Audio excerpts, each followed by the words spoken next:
See for yourself. Open your eyes and know for yourself. Open your eyes and see for yourself. Open your eyes and know for yourself.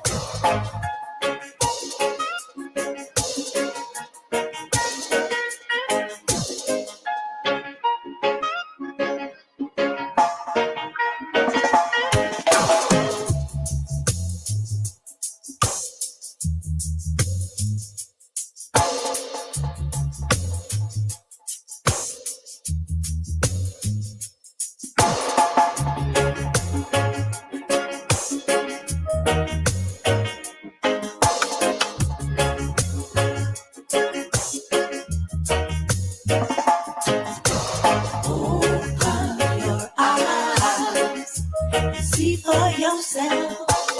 Open your eyes. Know for yourself. Open your eyes. See for yourself. Open your eyes. Know for yourself.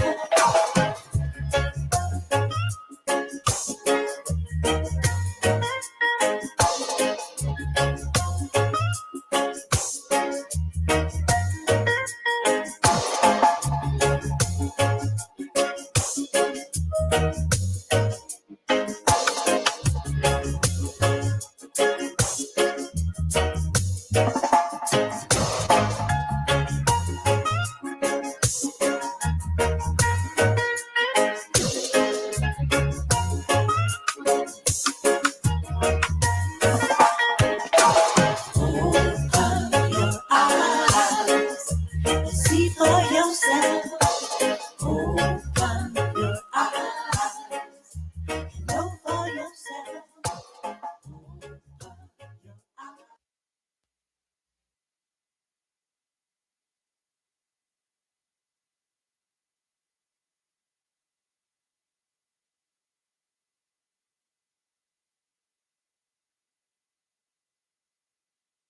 Good evening, good evening, good evening, or good afternoon, everyone. Can you hear me, my people?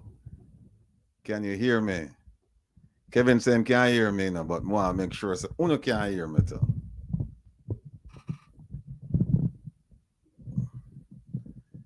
Yeah? Anthony R say yeah. All right. Kathleen. All right. Everybody can hear me. Not just Anthony R. Walk like a champion. Okay. All right. Loud and clear, sweet lady. Big up everybody in the chat. Big up, big up, big up, big up, big up, big up. Can hear me? Ah, Dorette. Yes. Ekran G Angel. What am I thinking there? Oh. Loxley. Yeah, everybody are tuning in. Boom va va, boom va vi. Let me see who else I forget. Link up in the chat. Let me just go back and make a quick shout out to everybody. Kind of deserve it, you know, because here's what happened now. All of you could be somewhere else right now at this moment, but you have chosen to be here with me, the rebel, so that we can exchange ideas and make plans regarding the future of Jamaica, right? Merlin, yes, yes, yes. Merlin, big up yourself. First in the class, sitting on the front seat. Yes.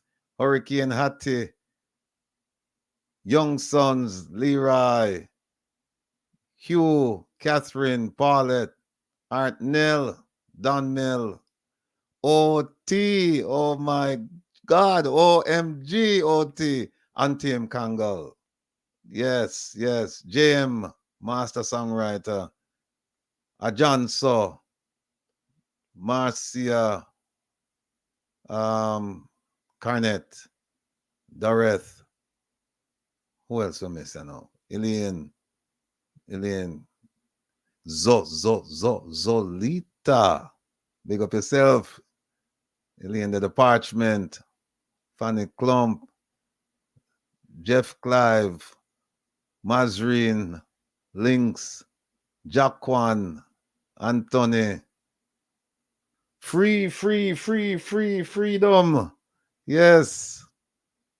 Jeff, Wells, Florence, Andre, GG, Triple G, Joe Blogs, nothing now, man. Laps Coachy, big up yourself. All the way in a Queens. Anthony R, Calligraphy, Country Girl, Verona, P. Richards, D. Marie, Walk Like a Champion. Yeah, Andrea, Sweet Lady, Anthony R. Who else me miss?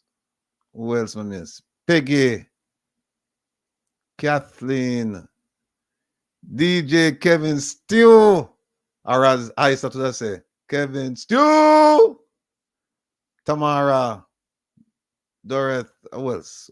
Loxley, Jeffrey, Warrell, that is, yeah, not Vumva V, although see him there. Nama, James, Brathwaite, Devon, Cooper, Kayleen, Elegance Blogs, Marcia Murray, Don White, Keith Salmon, Rex Coley, Lean Saunders, Laverne, Blake, Monica Hall, Roland, all the way in the UK. Big up yourself, my brother. You and the family. Sweet lady. Who else? Lawrence Howell, Lorene Lawrence, Clint Chambers, Donna Whitaker, Lyris Beckford, Vivian Swaby, we're almost finished, you know. Carol Banton, Maureen Hines, yes, Rowena Williams, who else? Charmaine, Jane Lynx, OG, Veronica, Royal Babes, yes, Jermaine Hines,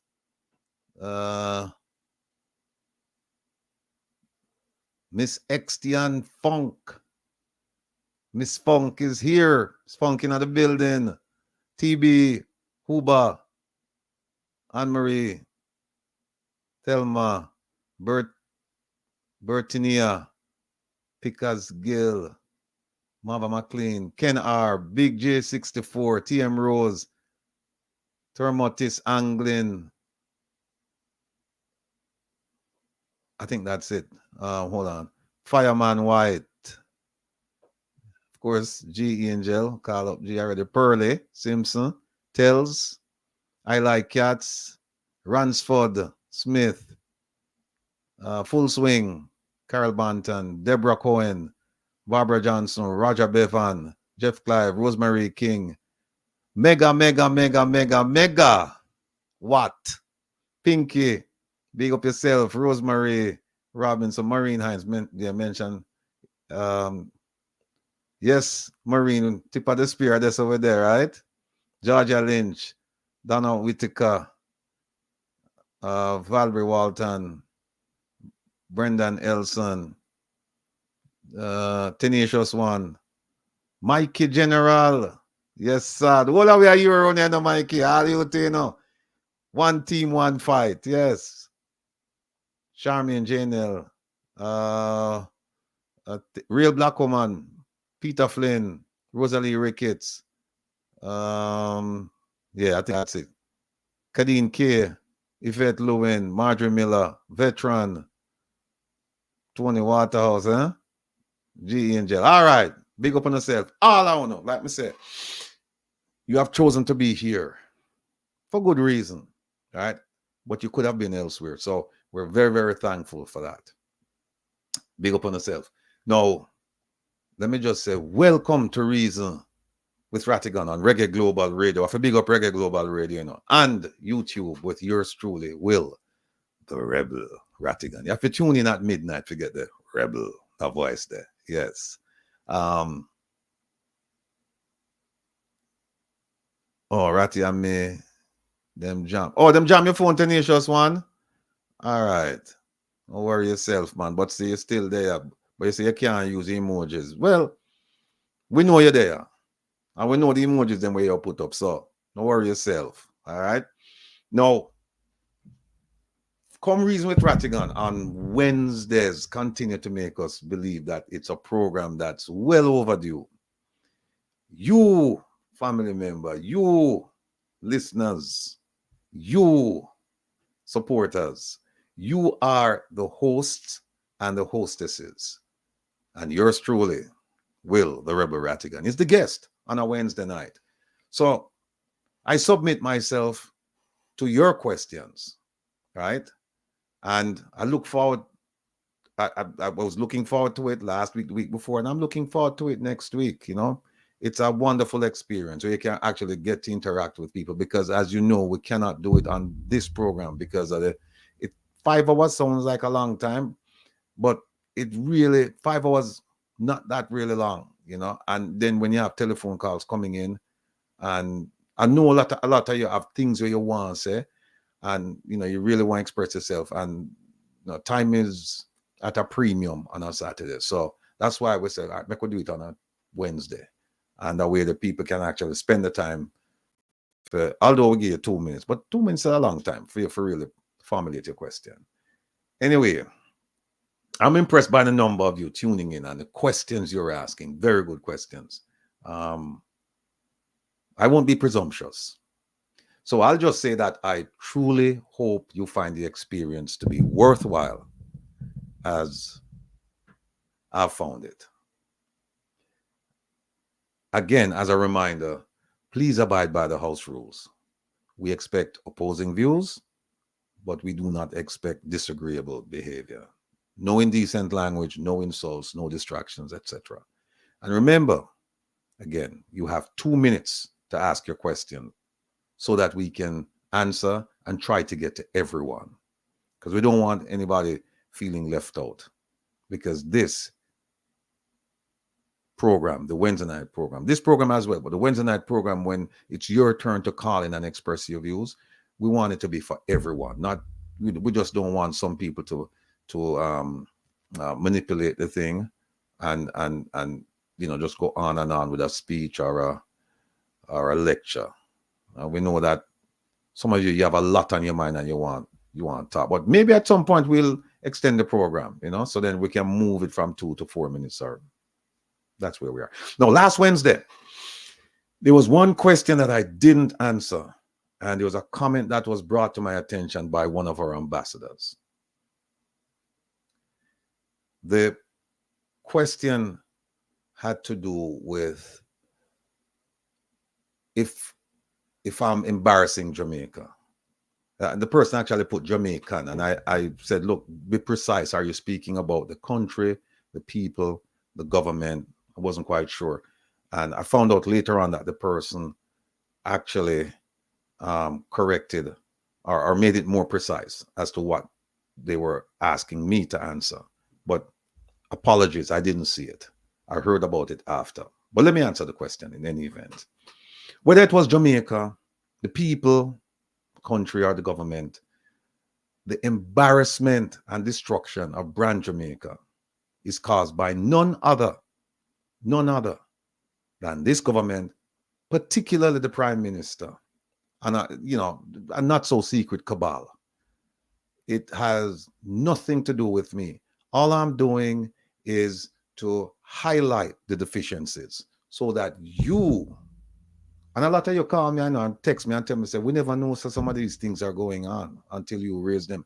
And I keep telling people, before no cuss me out or anything like that, the trolls and the partisans, what you do is take a good look at yourself in the mirror and then listen to me, listen to the things I'm saying, and then look at the documents. And then we can have a reasonable discussion. But to just listen to me and then just curse me out like that without paying attention, because that's one of the things we try to develop around here. And it's a two-way street. We try to develop critical thinking. We try to develop a platform where people, they can see things for what they are. They can analyze things for what they are, and they can come to reasonable conclusions about things rather than just the ray and it's emotion. We try to take the emotion out of it. And again, I'm open to being fully corrected on everything I've raised. Just don't bring emotions, bring facts. That's all I ask. Oh, it's Kevin there, man. No, if Kevin away, we can't do that. See, man, no. No, no. Just Greetings, last greetings. weekend, there was not last week, this past Wednesday, there was somebody made a comment, and they were saying that what do I, because I made a statement that and I have it right here. I made a statement that that academia, civil society, church, business, and the opposition, that they weren't doing enough to holding government accountable. And that, or despite that, we were going to continue, or we are continuing to hold government accountable. We don't, whatever they do in Jamaica, it won't stop us from holding government accountable. Whatever they do or don't do. Now, somebody took me to task and said, well, what do you really expect the opposition to do? Because, and them suggest that I go read Civics for Young Jamaicans. Now, that person, I would not call a name, because the whole idea is not to embarrass anyone, is just to address the issues. Now, for those of you who don't know this, the opposition is considered part of the government. Technically, when we say the government, we think about the winning party, but the opposition has a role to play in the direction of the country. Granted that with the numbers in parliament, this opposition has a very small, tiny role to play. But keep in mind, folks, keep in mind that the opposition is always a part of the government. That's where we start with. Now, if you start with that and you say, well, then what can they do, given the fact that they have 49 members, right? And 49 government MPs, and you have 14 opposition MPs. Because the Senate, that can't change, right? The Senate, that's a fixed number, 21. And they have it so that you have to have somebody from the opposition cross over in order for something to pass in the Senate, because you need a 2/3. Whenever you need a 2/3 vote, you cannot get it with the present configuration unless somebody crosses over. But with the 49-13, actually it's 48, because they haven't replaced former Speaker Marissa Dalrymple Philibert. So they have a small role to play. Here's what they can do. They can get up, make a speech in Parliament. They have a right to do that. People listen or they don't listen, pay attention or don't pay attention. But outside of Parliament, they have a bigger role that they can play, given the numbers. Here is something I suggest. And tell me what you think, Kevin. What I suggest is this, that the opposition, they have a youth organization. These are young people who have dedicated their time and effort to the opposition. And I'm saying a lot of them, they're extremely skillful, extremely adept, extremely intelligent. A lot of them are university students. So I'm saying, well, what they need to do then is, and this is something that we are doing with the foundation, pick a ministry, right? Or pick several ministries. You probably can't do all the ministries, but pick, like, prioritize them, and you pick the ones with the most pressing problems. You pick like health, education, and national security. I may throw foreign affairs in there. And what you do is you assign some of these students to do research on things coming out of that ministry, things that have come out, things that are pending. And you may even want to go back and look at years before this government. When I say government, as I said a while ago, that government is opposition and members of the party that won the election. But for the purposes of this discussion, let's say just government is just JLP people, then, right? And what they do is you have the students, then you assign them to several ministries, and you have them do the research to figure out what happened before the power shifted and what has happened since. And then that report is supposed to filter up to the executive level of the opposition. And what the executive level of the opposition should do is they should have a regularly scheduled town hall meeting or press conference every 2 weeks or so that you keep the issues fresh. You know, you just don't respond simply because there's a headline. Because there's Jamaica, believe me, Jamaica is content rich. There's something going on every day, or there's something that happened 2 years ago that nobody's paying attention to, or they can pull up some of the 9-day wonders, right?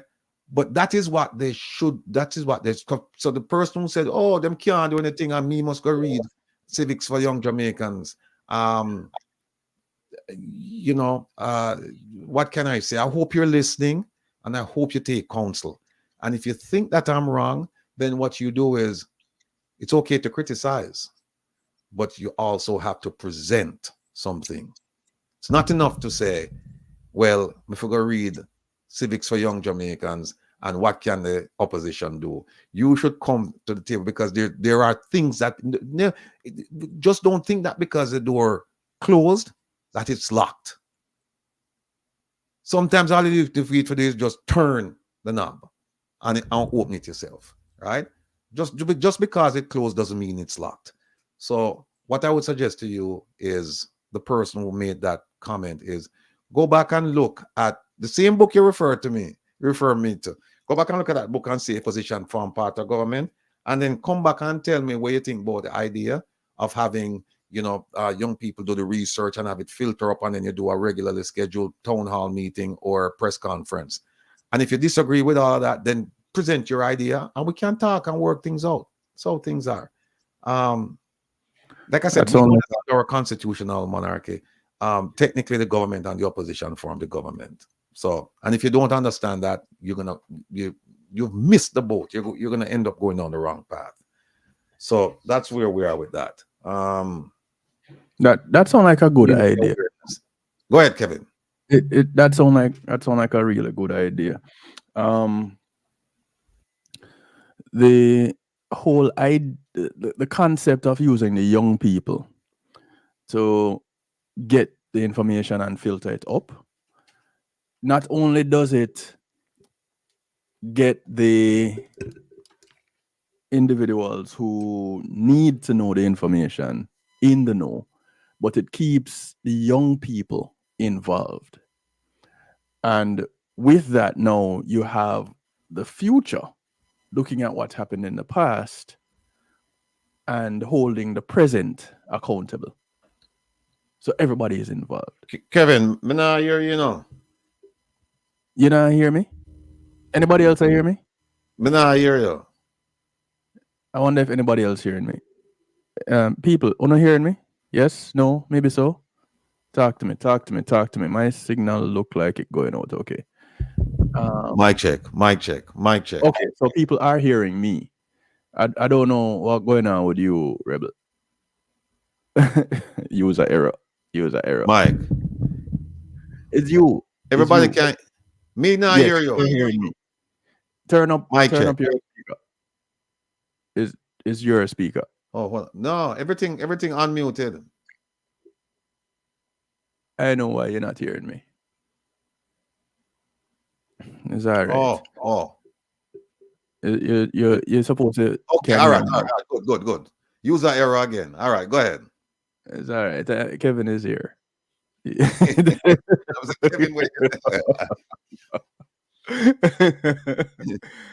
I fix it for him, people. Don't worry, I fix it for him. Yeah, I see you fix it. I see it. Man.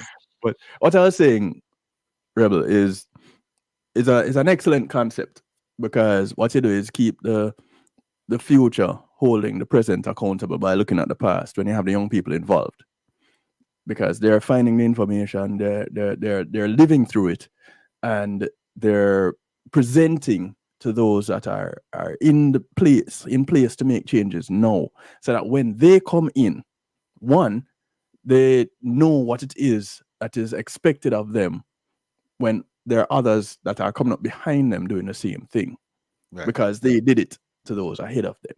So it holds them accountable. It holds those that they're going to replace accountable.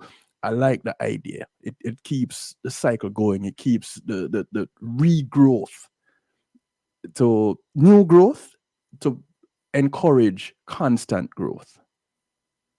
Okay. You can't do it without the youth. Right, and that's one of the things we're working on with the foundation is to have people assigned to various ministries. Now we know we you know it's overly ambitious to think that we're going to get everybody to look at, we're going to get enough people to look at every ministry in a way that's going to be productive. So what we've decided to do is to just pick like maybe 2 ministries and just start with 2 ministries and just see how things work out. But in Jamaica, I'm certain that they can find enough people to go ahead and do what they need to do in terms of that idea. And like I said, the person who made the comment, tune in on Wednesday again and let me know what you think about this idea. Now, community awareness. Last week, you heard from Tamika Thomas regarding healthcare services provided by Risson Primary Care in Brooklyn, New York. Today, we have in studio the man behind the operation, Mr. Richard Crookson.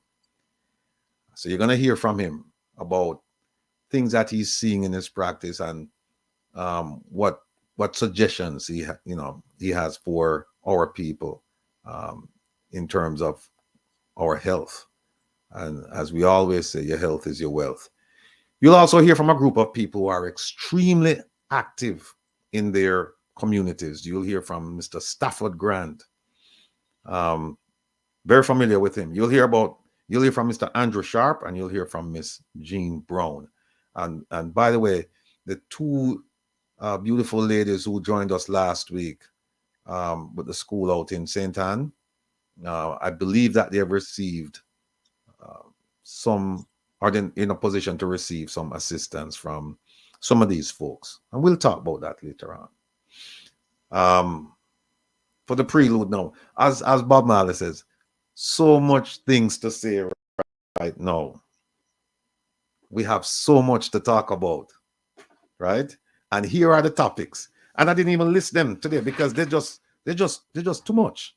Just too much. We're going to talk about we're going to look at the corruption. We'll look at a corruption video. We're going to look at the Donna Anderson poll. We're going to look at the Prime Minister's statement to Parliament on the Integrity Commission bill. We're going to look at his inaugural address in 2016 and his re-election address in 2020. And I'm telling you, people, that's why we don't make stories don't die around here. They're revived around here. They may die elsewhere, but they come here to be revived. Because when you read, when I show you the stuff that our Prime Minister said in 2016 and 2020, and you look at him now in 2024, you're going to be shocked. We're going to talk about the Commonwealth Heads of Government meeting that's going on right now. I think it ended today in Samoa. Some of these topics, they're like 5-minute topics, but we just want to keep you abreast of what's going on. We'll also talk about our CG in New York, Alcyon Roach Wilson. We're working on some TikTok, some looking for a word because I'm not technically astute, but the TikTok, I don't know. What do you call it? What do you call them, Kevin? Shorts. TikTok shorts. Right. Regarding her dilemma. And we also want to talk about Mayor Adams, the man who's having issues up in New York. He celebrated Jamaica's independence with this past year with CG Alcyon Roach. And we want to look at some of the things she said. We also want to talk about the Order of Jamaica that was issued this week to Ambassador Audrey Marks, Minister of Tourism, Mr. Ed Bartlett, and Minister of National Security, Dr. Chang. I want to get the feelings, but I want to think about them awards, going to these people. Then we want to talk about the protest at the Royalton Negril Hotel and the aftermath. And again, people, this is what happens when people come together as a group and rally around a common cause. You'll see the change. If you don't know about the changes that have taken place or about how the tree has been shaken, then when you listen to us, you'll understand. Then we want to talk about the 480 million securitization of the Norman Manley Airport. Some people call it a parting gift given to us by none other than our esteemed Minister of Finance and the Public Service, Dr. Nigel Clark. Then we want to talk about national security, and we want to look at a whole bunch of things. We want to look at what the Prime Minister said. We want to look at what Dr. Chang said. We want to look at what the U.S. government, or what they claim the U.S. government said. And then we're going to ask them some questions, just like we did on Wednesday. And then we want to talk, we have a document we want to show you that we believe could have helped Jamaica deal with some of the problems. Wasn't to be. Then we want to talk about the challenge, the Prime Minister's challenge regarding to the U.S. regarding the travel advisory. We have an article where Dr. Chang welcomed the U.S.'s effort to clamp down on gun trafficking. And then we have one where the Prime Minister said Jamaica must take responsibility for gun trafficking. So I don't know how you square that, but we'll see. Then there's one here that is very, very interesting, and this is the harbinger of things to come. A principal was charged 9 years ago for pornography, and I believe there was some other sexual related charge, but the main one is pornography. 9 years ago. He was just freed this week. Or when I say freed, I mean not that he was in prison, but that the charges have been dismissed. We'll talk about that. Then we have the unsigned and undated letters to the senators, particularly Senator Williams and Senator Tufton. And then we want to look at the Prime Minister's affidavit about this and what Senator Williams said in the newspaper. And we also want to look at the complaint to the General Legal Counsel regarding the former DPP, Miss Paula Llewellyn. So it's a lot we have to talk about. You ever said so much things to say. And frankly, I think Kevin look at me and tell me something too ambitious. Every week he tell me that, because him say right now we're only going to get through a fraction of the material we are prepared to reason with you about. And I have a strong suspicion that this week, today, is correct. Maybe other weeks I'd say, not so sure. But when I look at the list, But again, this is about educating our people. And as Malcolm X said, education is the passport to the future. For tomorrow belongs to those who prepare for it today. Make that sink in, folks. Education is the passport to the future. For tomorrow belongs to those who prepare for it today. And that's what we're doing around here. We're preparing. Don't forget to check out our website and offer your suggestions for improvements as we continue on the path of development. We also will continue with our efforts to have King Charles rescind his appointment of the Prime Minister to the Privy Council. I'm going to big up Roland, because Roland and his wife, them really helped me out. And them I provide a whole bunch of information so that I can send things out. And we want the whole world.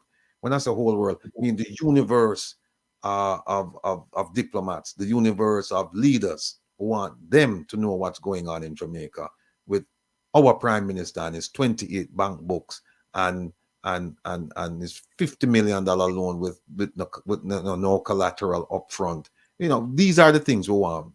You know, the $474 million circulating between 3 companies. These are some of the things we want them to know about. I know that you cannot have this man in your midst as an advisor or as anything. You know, he should be regarded as a pariah and should be ostracized. And that's what we're working on. So, Roland, the valiant one, continue with your work, brethren. You know, outstanding partner in this endeavor. I'm still waiting to hear from the IC regarding their availability to discuss the latest report regarding the Prime Minister's financial activities. But you know it go. What is it? Section 56, 3, 4, whatever, the gag order. We haven't heard from them, and the gag order is not applicable. It's over because the thing has been tabled. So they can talk to anybody, but they just won't talk. I don't think that's right. No, we're gonna relax with the rebel now tonight, midnight. And DJ Kevin Stew has the listeners in the palm of his hand and on the dance floor with his fantastic reggae selections. And by the time I get to entertain all of you, I'm not tired. I just want to relax after Kevin's exciting set. So I've come up with a plan.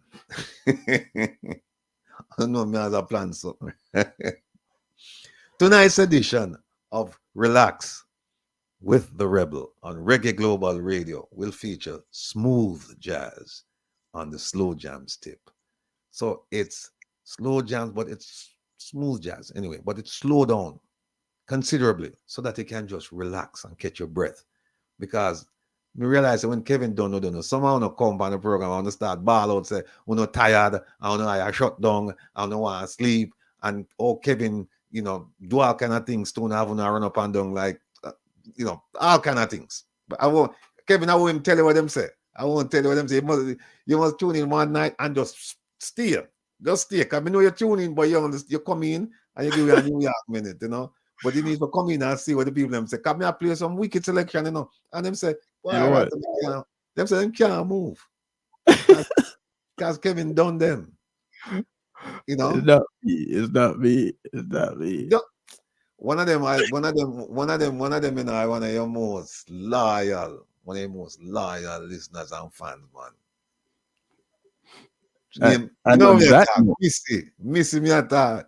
Missy come on the program at night time and Missy a ball. I said, boy, she said that time Kevin Donner. She said, and on that note, for that alone, we need to big up the people who were on last week from 3 p.m. to 2 a.m. Kevin. Sick OT said we mash up for real. See, she said in the chat, so we mash up. I see it. I saw it. But last week, Kevin and the girl them sugars. It's so me. That girl them flour. Yeah, some people were on from they started listening to Risson with Rattigan, and there are people, regular listeners on Reggae Global Radio, that they're on. That's all that they listen to, Reggae Global. So they're the regulars, and thank you. Those who tune in to catch Risson with Rattigan, they stayed on. A number of them stayed on through my broadcast, through Tony Culture Time, Saturday Night Juggling, right into Relax with the Rebel. And then when you got done, then they moved back. If they don't have a church that have a second service, they go to a different church because they can't wake up a regular service time. That's what Mrs. said. Mrs. said she have to go find a different church or start the service.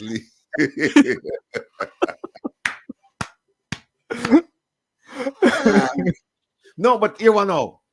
Right now, believe me, I'm extremely appreciative of the time that you spend with me at midnight, because I know someone really feel bad for me. I want to just come to keep my company so that I have a little, give me a little strength. I appreciate that, because I know so when Kevin don't know, I know, come and see it all the time. I see it.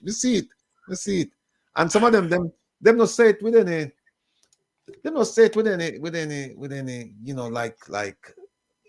any feelings or anything attached to it. Like them might try to say, why Kevin, No, them just say it. It just come out of them more. Them or come out with them fingers on the thing. Them just come out and say, why Kevin mash me up, And then midway through the broadcast, them say, why Ratty, me I forgot to leave you. I said, no man, I'll miss you one leave sometime. I said, Missy, no, you can't leave. You can't. You go make Kevin mash up and then you come over here. Missy, I'll drink all rum, But then if you see her last week, she put up a big imperial quart, That's the one. But anyway, make plans, because tonight, again, smooth jazz on the slow jam tip. Music that you can nod your head to You can sing along and gently go to sleep. All right, after Kevin Dono. And I don't mind if you sleep because that will be my purpose. My purpose is not to keep you dancing and burn off more calories and use more energy because, frankly speaking, the whole we pass a certain age and stage, I want to have that, we have to conserve what we have. And so we just, go help on to conserve it by just putting on it to sleep tonight. Right. And if it work out, maybe that's what we do next week and the week after and the week after. Because we can't keep up with Kevin neither. Can I play some selection where, it's just out of this world. And I don't know the man can play music. Him very humble. Kevin is just a mild-mannered man. And Kevin get the impression that him not taking anything too serious. And it's like him just say, hey, it's life. Me just do what I have to do. And I don't see him perform already. I don't see him going with theme things. So, and in fact, you have to make an announcement. So by the way, make plans to relax with the Rebel at midnight on Reggae Global Radio. Today, big news. Today, I was informed by, Kevin Prips me and tell me already, but I was informed officially by Reggae Global Radio owners today that they have a slot for us. I'm going to say us because I look on Kevin. They have a slot for us on Sundays from 2 to 4. So we can play some nice music, We can play some, and we'll take some requests and we're planning to have on like artists, producers, DJs. Them come and play some music, and for the artists we do the interviews and play for the music. And then sometimes me and Kevin will just play music. I don't know, clash thing. We just play and we just us. Missy Brown said Kevin at the body selector. That's why I'm not testing. I'm not testing Missy. So we just play some music. And they have a name, it's called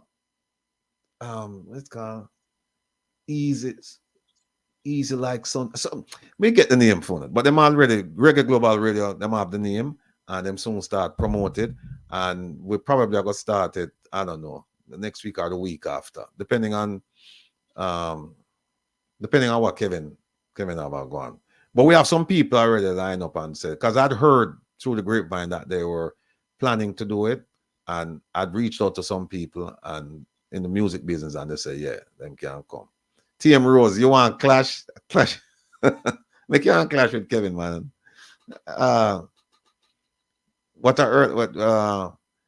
Andrea? No, Andrea. Here's what happened. The radio station, them have a lot of people on, and it's hard to move people around.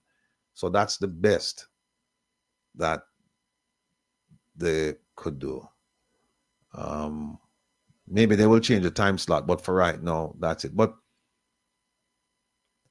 Missy, me not test Kevin. Oh, all of a sudden now, me and Kevin in a clash now. What going on so? Me and Kevin in a clash. Me and Kevin just going to play some music. Like me said to Kevin, all right, here's one format. When me just said to Kevin, give me one of your top 10. Play one of your top 10 slow jams. And then play it. And then me play one of my top 10.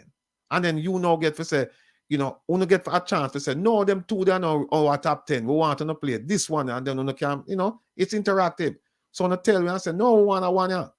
So, because remember now, music that I might think, is outstanding. Kevin might think it's crap, and some of you out there might think it's even worse than crap. Music is subjective. Some music you just know say, well, it's a classic. No subjectivity no night. You just know say that music, like a song like Me and Mrs. Jones. You just know say a song is a classic. It's a classic. So indeed. Let me just on a sad note though. You ever heard me say every Saturday, say, you throw out the prayers. And I've always said prayers to Mama Eileen. Now, for those of you who don't know, Mama Eileen is my mother-in-law. And she passed away last Sunday. And she was buried today in Durban, South Africa. So please join me and keep the family in your prayers. Our prayers as they mourn the loss of the matriarch. Mama Eileen was a wonderful person inside and out. I met her back in 2004. Always warm, considerate, and engaging, with a ready smile and a giving heart. Personally, she positively impacted my life in many, many ways. So Mama Eileen is gone, but she will never be forgotten. Rest in eternal peace. Amen. Yeah. And as sure as we came into this world, we are going to leave. And so we should view our limited time here as an opportunity to make a difference in the lives of people we come across, and even people that we don't come across.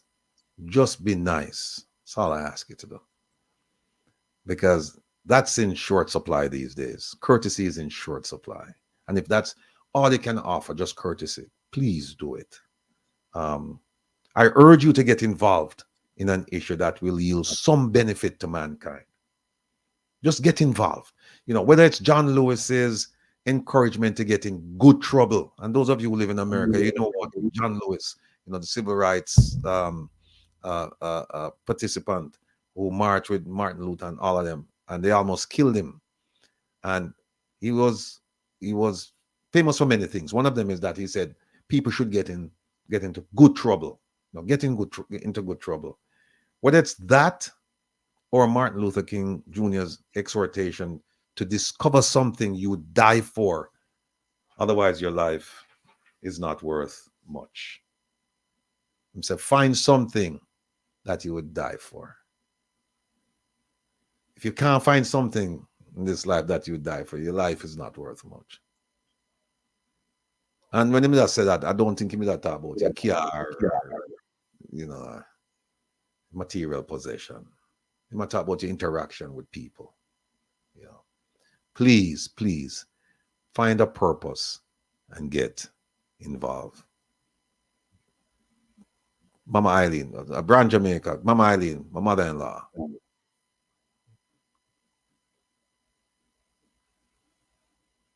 All right. Big up yourself now, man. Now, man, no worry, no. Now, man, take you right there. So we call him Laps Coachy. You know, big up yourself. And let's continue to pray for her husband, Papa Trevor. You know, as expected, he's not doing well. Right. And we have to also keep praying for Ma P from out of Elmont, my second mother. Right. Along with Ma Jean from Fort Lauderdale, also my second mother.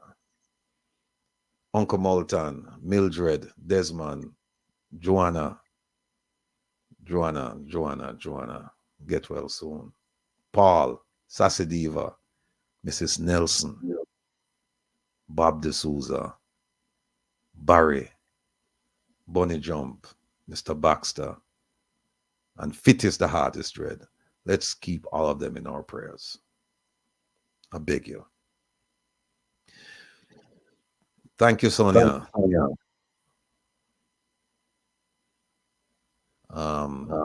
Carnet, all of you. Thank you. I'll convey the condolences. Big up our ambassadors and supporters, some hard-working, critical thinkers. I mean, when I sit down with these people on Monday, I have to put my P's and Q's because them it's almost like the Inquisition. You can't say anything and not think say. You can't just. I mean, them worse than me, Kevin. If them come on a program, them not tolerate no foolishness enough, because what happens is that them so focused and so driven. Huh? Right, let's all. Yeah, man, these people them focus and driven, and you can't just say anything to them and think say it will just fly over them head. I mean, them people are, I don't want to call them names still, but them people are, I mean, some serious people.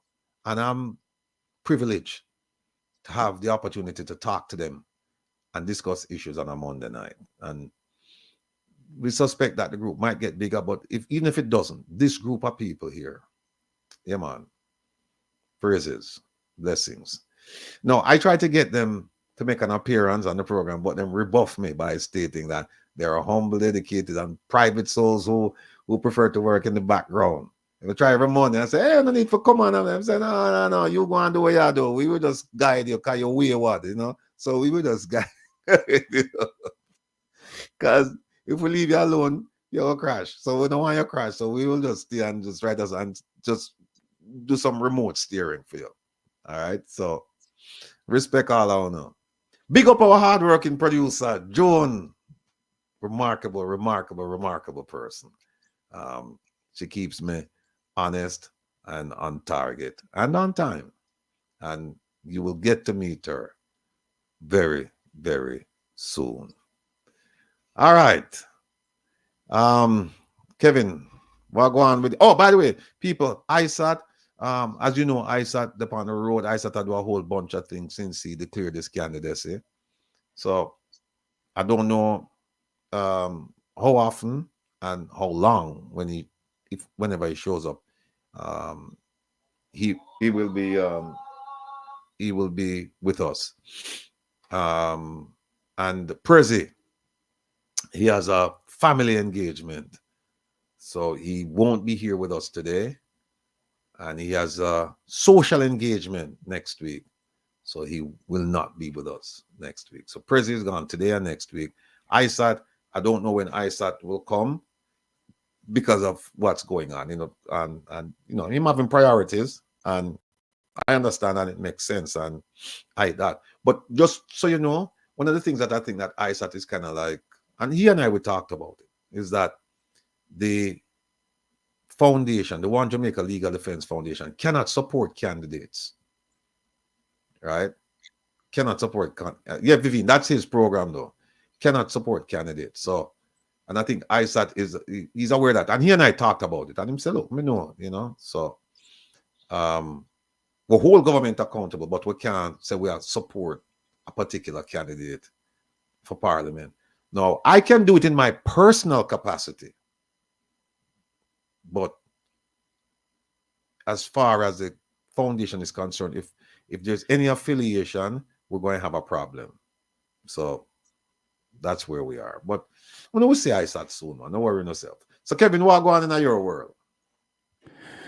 Well, I am here just to answer a few questions that I saw in the chat. Some things that caught my eye. Norris Scott, I believe you guys in the UK are 5 hours ahead of us. So 5 or this 6. it's one of the two. I believe it's 5. So the Sunday broadcast will start at 2 p.m. on Reggae Global Radio. You can listen and watch because there's a TV side to it. It's called the Global Base TV. But you can download the app and you have access to everything. You can go to the website, reggaeglobalradio.com, and you have access to everything. Ubuntu, you asked a question about young people running the country and old people advising. Well,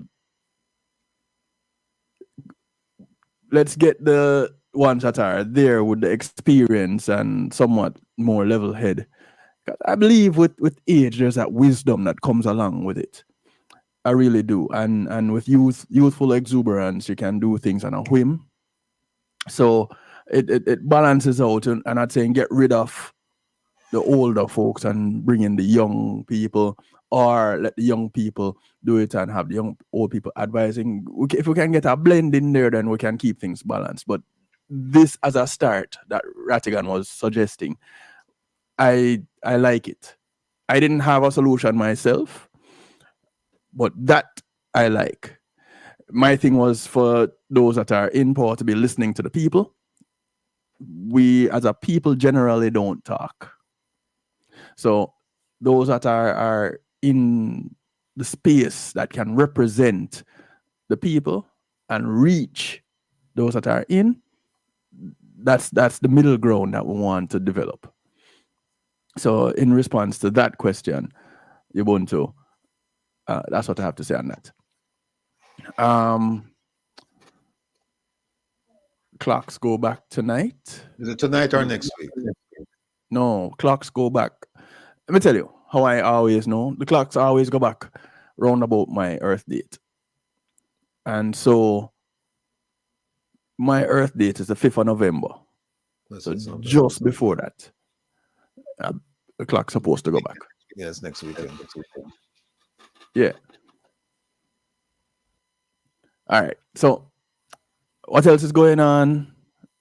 The night shift to DJ Kevin Stew, Mondays, Tuesdays, Wednesdays, 10 p.m. Eastern, kevinstew.com. I will be live this week on Wednesday on that broadcast. But it happens Mondays, Tuesdays, and Wednesdays, like clockwork. I can't do live every night like I used to right now because of the 9 to 5. So let me work with it. And y'all work with me, please. And thanks. The Saturday Stew is on right after this broadcast, and we're just going to go where the music takes us. That's what we do. Saturday Stew. We go where the music takes us. Don't blame me for anything that happened to you. It's the music fault. And when they say when the music hits, you feel no pain. But the recovery, boy, it might take a minute. Say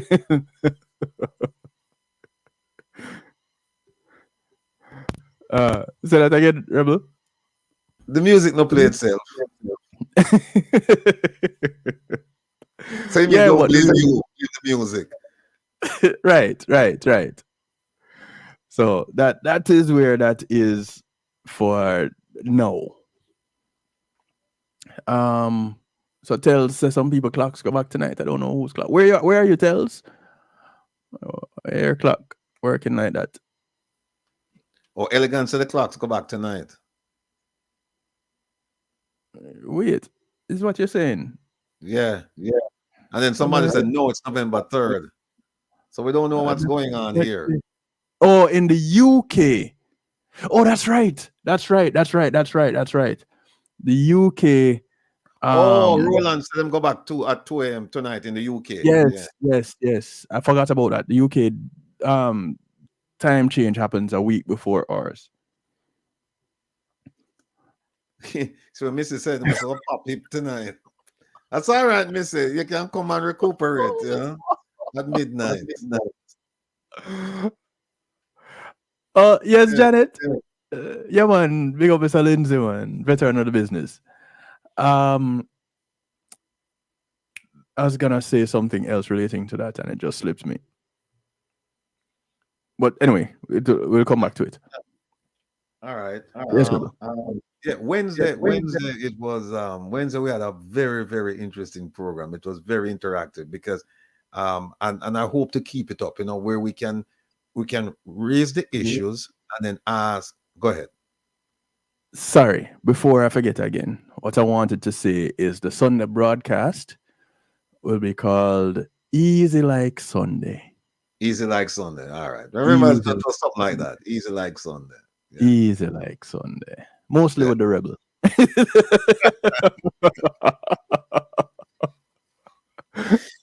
Oh, boy. I know them are tired me out, between the Sunday, between this program, the midnight program, and the Wednesday program. You, rebel, you. But it's all right. Hey, you know what, Kevin? Before I want to say Stafford there. So we're going to bring on Stafford. You know what? We take some people recommended when Dr. Ben was here, recommended some stuff for sleep. I'm gonna take the thing. I'm still wake up 3 o'clock. I go to bed 1 o'clock, and I get up back 3:30. It not do nothing for me. Nothing. So then I have to go get some medication where instead of me sleep, instead of wake me up at 3:30, it may get up at about 4:30, 5:30. We don't take them yet, but I have them. But Merle, you know what's going on. When you sleep, you miss things. So you have to wake up and ask, what happened? Somebody tell you something, and when you miss, no creative minds. Melatonin don't work for me. And with the other one name, anything that you know as sleep aids that normal people take doesn't work for rebel. Yeah, with name it starts with a V. It's wait name. Melatonin no work for me, and the other one no work for me. The other one, but I just buy and you think buy a big buckle. Buy a big buckle. No work. And no creative vines, not Valium. No. No, it's not Valium. No. But and Valerium, I said name. Is some herb or something. Valerian. Valerian Right. root. That's the one. I Yeah. know. Yes. No, sir. Yes. It Early. not. Me take it this week alone. Me take it mostly 2 or 3 times. I'm gonna go on bed like around 1 o'clock and 3:30, wide awake. So Yeah. Nothing helps. ibuprofen to help me either, Erica. No, but I said go. Listen, the program this past Wednesday was great because it was very interactive. And like I said, I think I've latched on to something. And that is to get people involved in it. Because I asked them a question, Kevin. I asked them how many airports, certified airports, civil aviation in Jamaica. Now, we're not talking about the fly-by-night ones and where the ones and where them put on in a key and piece and things like that for, the illegal ones, the airstrip. We're not talking about them, little one. We're talking about ones were certified. And I asked people, and I said to them before, I said, I'm 100% sure that 99.999999999% of you going to get it wrong. And 100% get it wrong because we had 16 airports, certified airports in Jamaica. And then 17. 16 or 17. Well, I have it right here. We have 3 international, 3 domestic, that's 6. We have 2 military, that's 8. You're right. And private, we have 9. Yeah, 9 and 8 is 17. It's 17. And then the seaports, we have 18 internationally certified ports. And We have 18 seaports? 18 seaports certified. Yeah. And the point I was trying to make is that, yeah, you're right, Dorrit. We have 3 international. But the point I was trying to make is that you cannot effectively man all of the seaports, all of the airports, and at the same time deal with the 100+ illegal points of entry. You cannot. It's just humanly impossible right now. And we're seeing, so that's why when them talk about guns are coming and this and that, part of it is coming in because we have porous borders. Look on the, well, you know what? I don't want to get to it. We'll talk later. And then we're going to ask some more questions and things like that. But we'll talk about that later. We have Stafford Grant. Stafford, where you there? He's the president and the founder of Jamaica Ex-Servicemen and Women Foundation, Inc.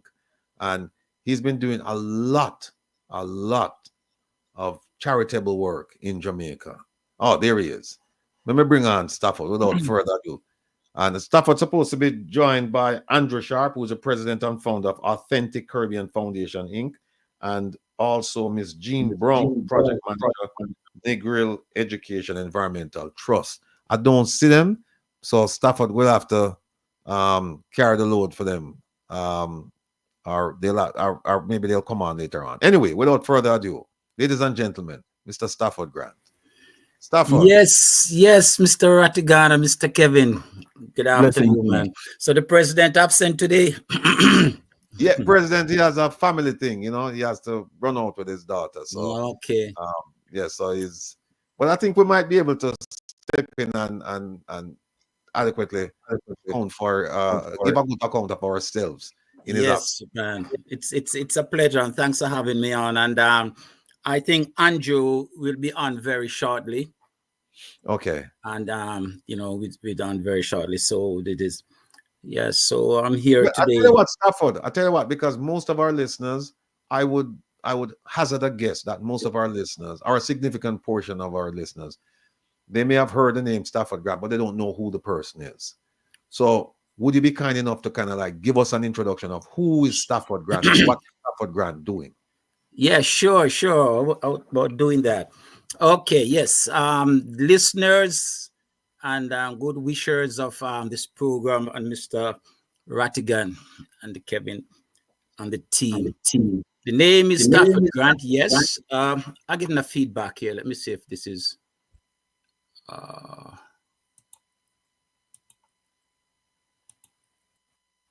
Okay. I think maybe it's cleared. Yes, the name is Stafford Grant. I'm a retired corporal of the Jamaica Defense Force. I served 18 years in the JDF. And I love to say when I'm talking about that I enlisted in the JDF 3 months after my 18th birthday. Young man, young, fresh out of the Lower St. Andrew, Trenchtown, the area that sector there. And it's 18 years. And I developed a lot of my community initiative through my parents, and also the enforcement of the ways how the JDF has been structured. And now here in the United States, I find a way how to give back to my communities and my country, especially in the communities which is very much underserved, and learning from a lot of other personnel in the diaspora that I've seen that are doing very, very good in the community development, engagement, and development of underserved youths, especially youths within the communities. So that is where my passion is: empathy and the compassion for all those that are in need. So it all strength from there. And I love collaboration, working together. And one of the things that I would love to add into my introduction here is that teamwork. I define teamwork differently from many other personnel, how they define teamwork. So we'll discuss that a little more, but that is part of my introduction to say, and I will take any question that's during my presentation here about what it meant in my way, or I say what I delivered in teamwork. But basically, this is Stafford, and I'm here to really give some insight of our charity work, and looking towards getting some other thoughts about how we can develop the way we do charity work, and how hopefully you also can learn how you can be involved within the communities. Just said Stafford, thanks for the introduction. Let me say that people are giving me advice as to what to take to get a good night's sleep. And I said, June Plum 26, I must take magnesium. June Plum, I do. I do. That helped me. Somebody mentioned soursop tea. I'm going to have to go try that. I haven't tried that, but all the other things mentioned, I've taken. All right. Enough of the digression. No, Stafford, give us a sense of your. We're getting a feedback. Stafford, mute your mic and let me see if, please. Okay. Okay. No. Still I get it. All right. What I'd like to ask you is to give us a sense of your involvement in charity work in Jamaica. You can start, just tell us how you started and what you've done, what your goals are, what have you achieved, and where this assistance is going. Who's benefiting from what you're doing in Jamaica, and if you're doing work here as well in the United States, we'd love to hear. Yes, great. I love that question, because starting is going to go way back. Anyway, my love for community work started out when I was a youth growing up there in Trenchtown. My father, not that we didn't have bed, but my father allowed myself and my brother to sleep on the floor for I would say months, going to years, because he's from Hanover, and all the young ladies from Hanover area there that are interested in nursing or teaching that comes to Kingston, the want to go to the teachers college or the nurses college, he would facilitate them. And we are the boys now, we have to sleep on the floor to give them the access to do that. So these young ladies now, their parents normally send up ground provisions on a weekends or every other weekends. And my father and mother also will allow us to walk all over Trenchtown, Jonestown, the Lower St. Andrew, so to speak. And he was a large man, and he have a lot of friends and things. So we have to give. They always share. We do a lot of way walking on, and the joy to see on some of these people's faces when they get these things, and some of them really wait until weekend and know it's coming. So from that, you develop that attitude of giving back and having that feeling about it. And then being enlisted in the JDF, and I see how the JDF operate and treating the people within the communities with respect and compassion for the people of Jamaica. I have that stronger now. Migrating here in the US, I continue that trend, seeing that there are a lot of retired servicemen and women, not only soldiers, but personnel who are retired serving the country.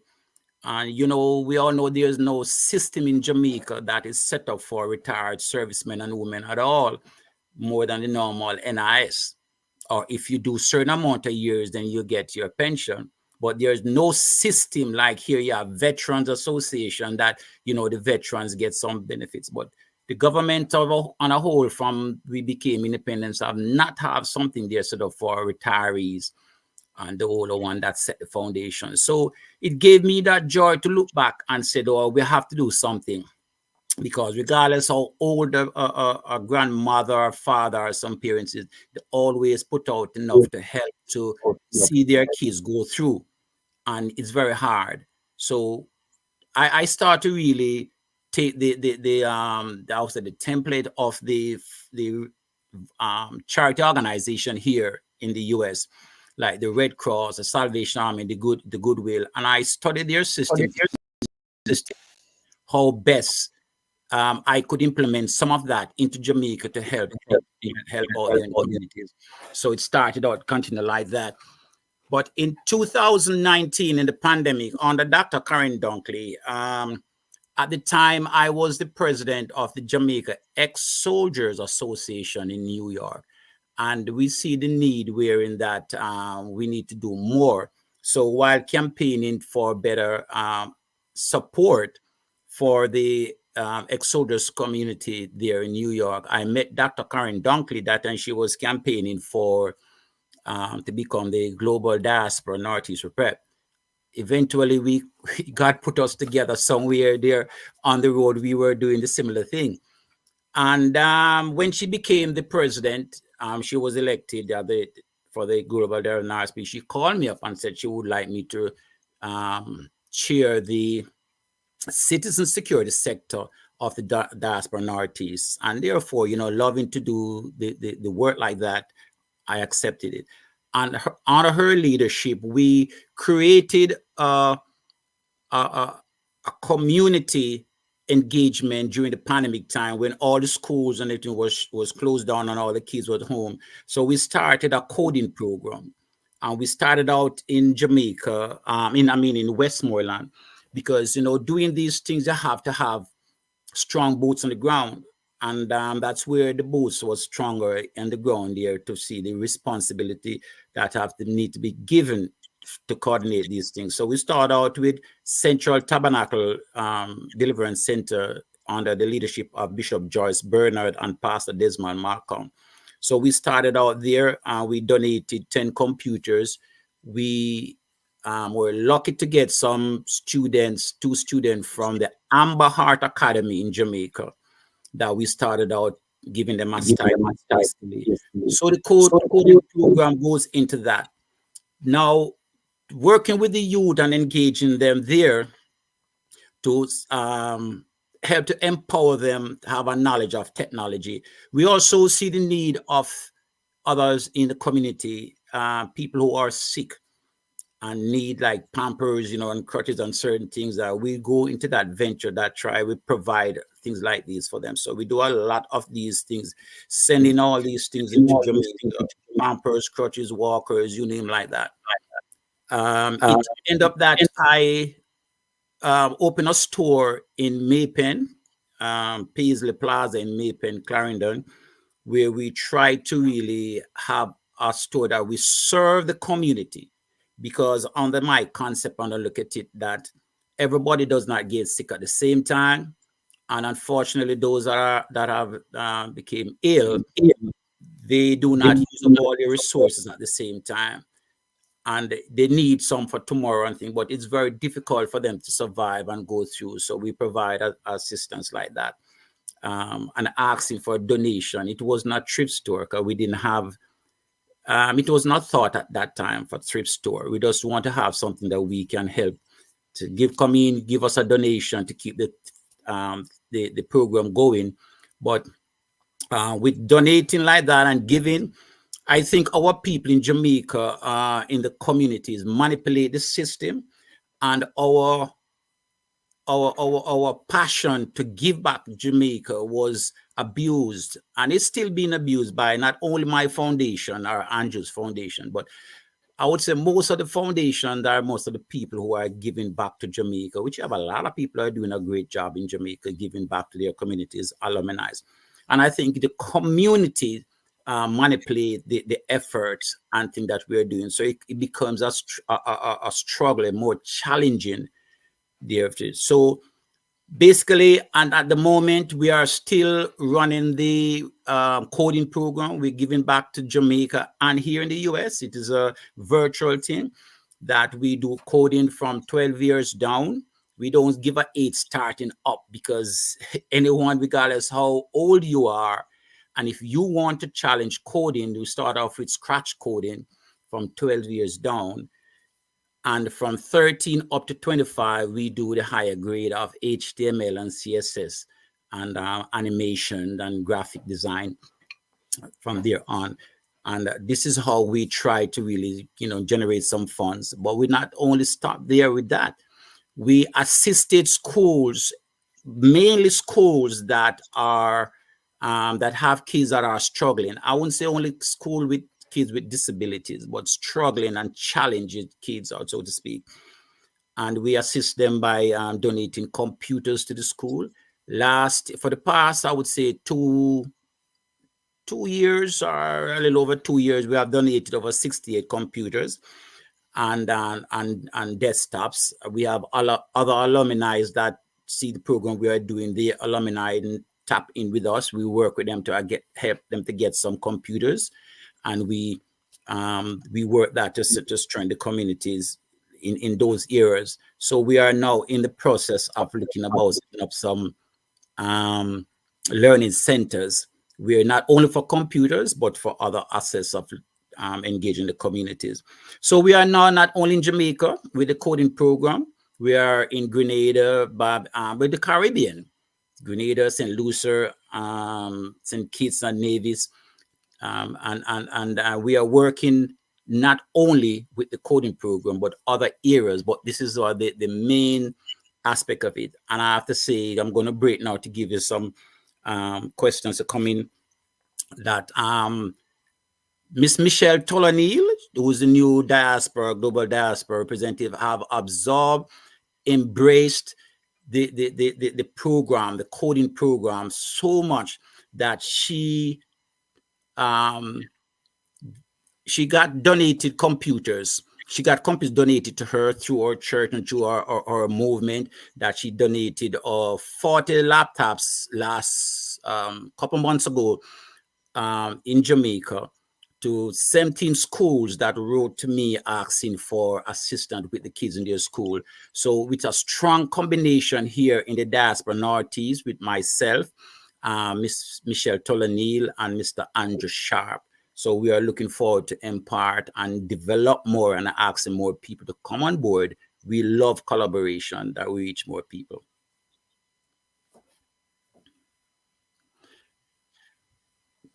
Kevin. Listen, Stafford, blessings.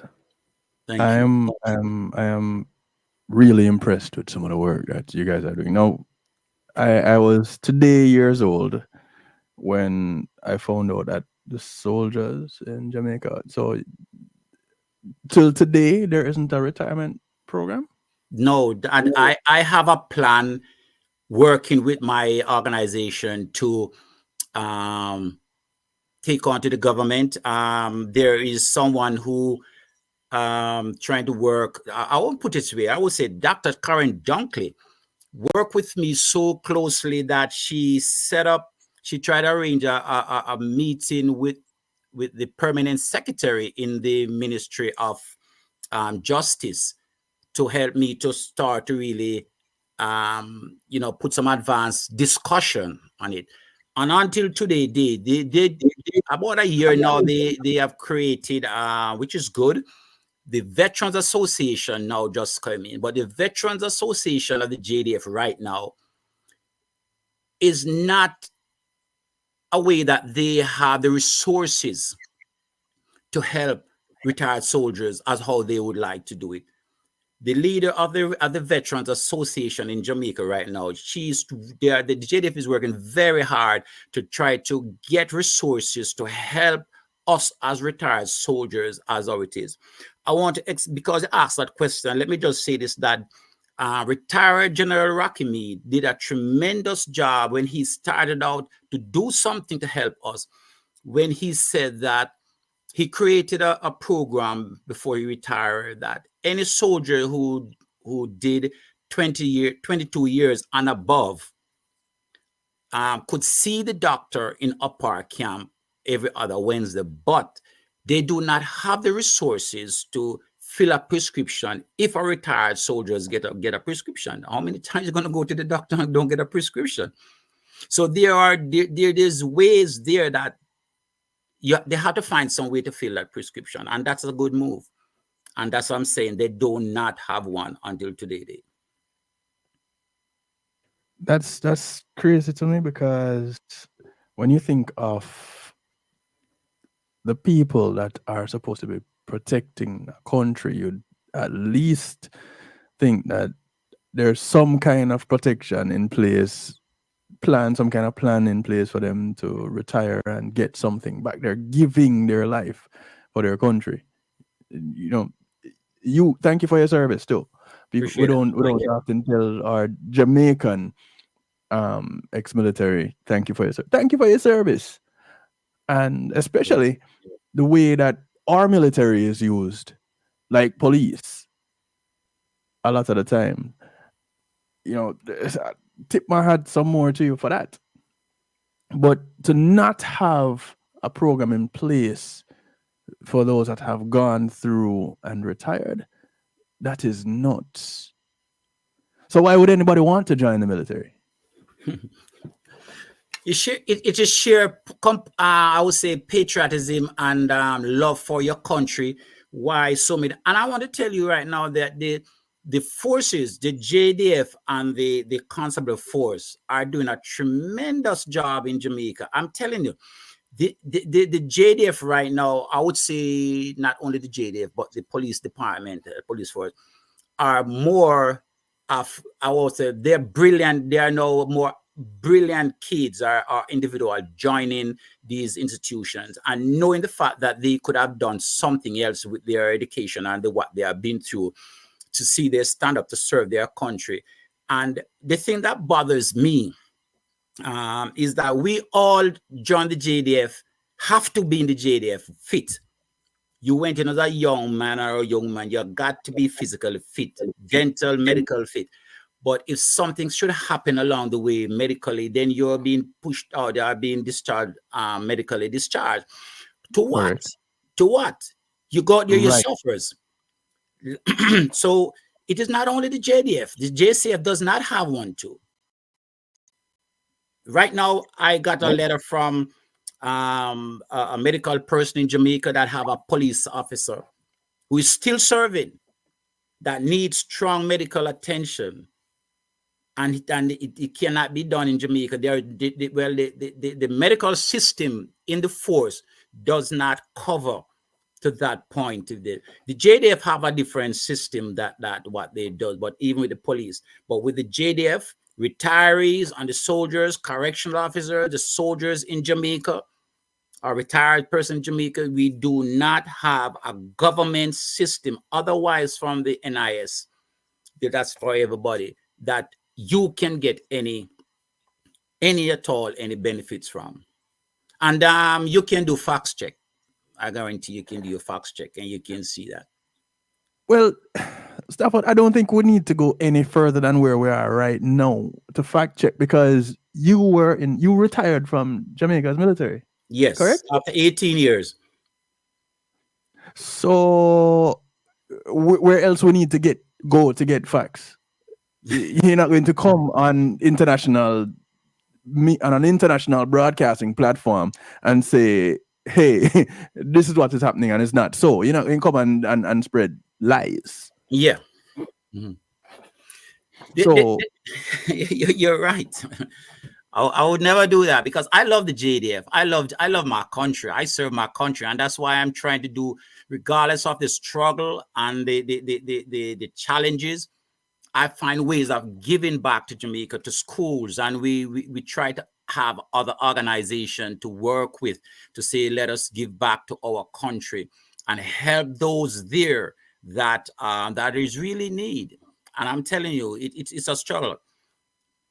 It's a struggle. no, sir. The people, the true people that are helping the country are the ones that have no retirement plan.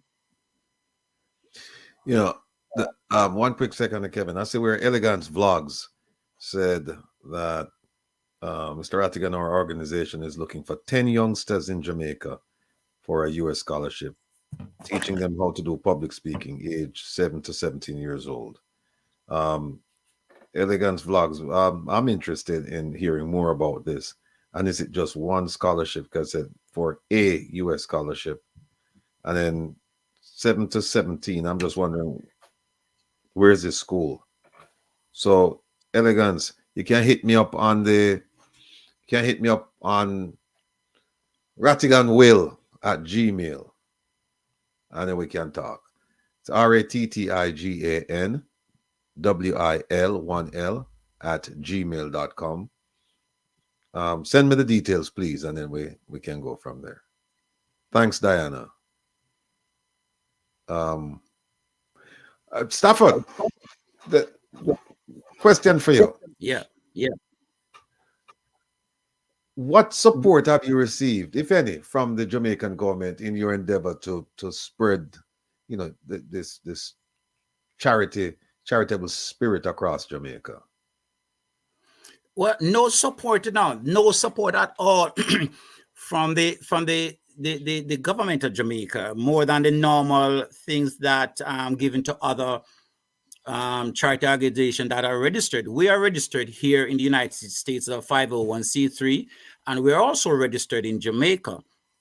However, it is very hard to get your tax exemption in Jamaica than how you get it in the US. You go through a lot of more scrutiny with your your bylaws and how you're structured. And you have some good people as executives, some of them that are executive that works in the government department and like with that do these things, some of them, but some of these people are the problems in the ministries, I think, that make things so difficult. So it is a situation wherein that we go through shipping to the schools, we go through the National Educational Trust, which is I think it is authorized by the government. It's a foundation, but is authorized by the government to assist with all school materials that come into school. They got to be for schools. Then they will give you a waiver that you don't pay that taxes, but you never get away from shipping things in Jamaica, regardless of what, and you still don't pay something. You gotta pay something. And with the other stuff like the medical use equipment that we sent, it takes a lot, because we gotta refurbish these things, we gotta clean them up, we gotta sanitize them, we do a lot of things to get them into Jamaica. We don't get no clearance, we don't get any waiver. Mr. Cephas have a foundation that are so structured by the system. If we ship these things through to Mr. Cephas Foundation, then they will be able to get some form of waiver. But I personally did not do that because I did not like the program and how it has been structured. I will not go in details with it. People can check that out. They can contact Mr. Cephas and the ministry to find out how best they can get, and he explain what the system is and how it is. But I personally do not like that system, so I do it myself with other organization. Last year, I collaborated with another foundation that they do some stuff in Manchester, and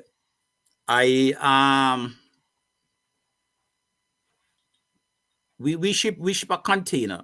I split the container with them and leave back some of my stuff just to facilitate them, and it cost us over almost $500,000 to clear the container in Jamaica, and we still, and it is for the community. So when you go into the community and you said, okay, the container is here and we're trying to get it, we have to pay the community to help to offload the thing that we're giving to the community. And we are paying, I rented a shop, we were paying $35,000 a month for the shop. We don't get no grant. We don't get no assistance from nobody. We try, the funding we get here from Good Samaritans in the US, we stretch it to a point it reaches that, but we have to keep the program going. So the government, there's nothing. There's nothing there.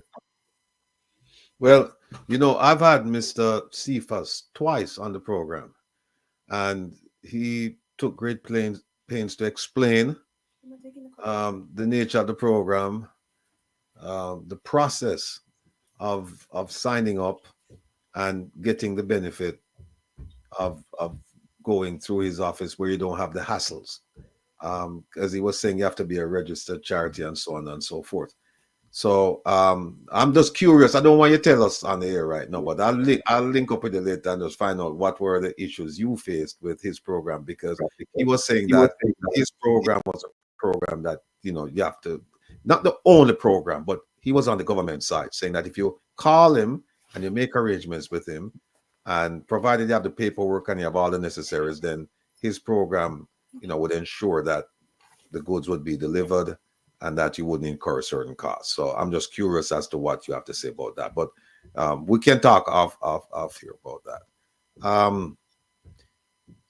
Have you gone to the CG Alcyon Roach? I can't remember her last name. Wilson. Have you gone to her, because she's there to provide a service for people like you, or some assistance? Have you gone to her and asked for assistance? No, I personally did not go to her and ask for assistance, because there's a lot of little I would say now bureaucracy and political trend and thing goes on. There are a lot of NGOs and alumni, you know, here in the diaspora under her 14 states that is governed, that doing things in Jamaica. And nobody here. Look at Jaja Foundation doing such a wonderful job. They go into the point where they develop carry an ambulance that is needed in Jamaica. And you see the hustle that they go through and the amount of money they have to pay. And I tell you, Jaja Foundation they are doing a tremendous job.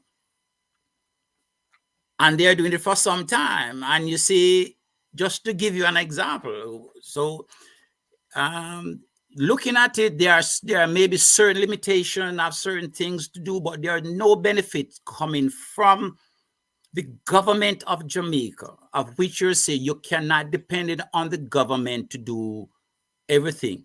But what we are looking for, or what we were hoping, that organizations that have proven themselves to be that genuine, authentic, and reliable should be seen differently and given the access. You know, you're bringing in certain things. We have to fill out a lot of documentation. People don't understand the paperwork that you have to fill out to ensure that the things that you're sending into Jamaica are something required. I got a listing from the National Educational Trust from the requirement that the government said this is the specification of the type of computers, printers, or any electronic thing that you're sending in, because they don't want distress. And which a lot of, they're right, because there are a lot of things that people genuinely with good minds sent to Jamaica that cannot work in Jamaica because of the electrical cycle or It just can't, some of them just cannot work. So they become a garbage there in Jamaica, and you're wasting money sending that.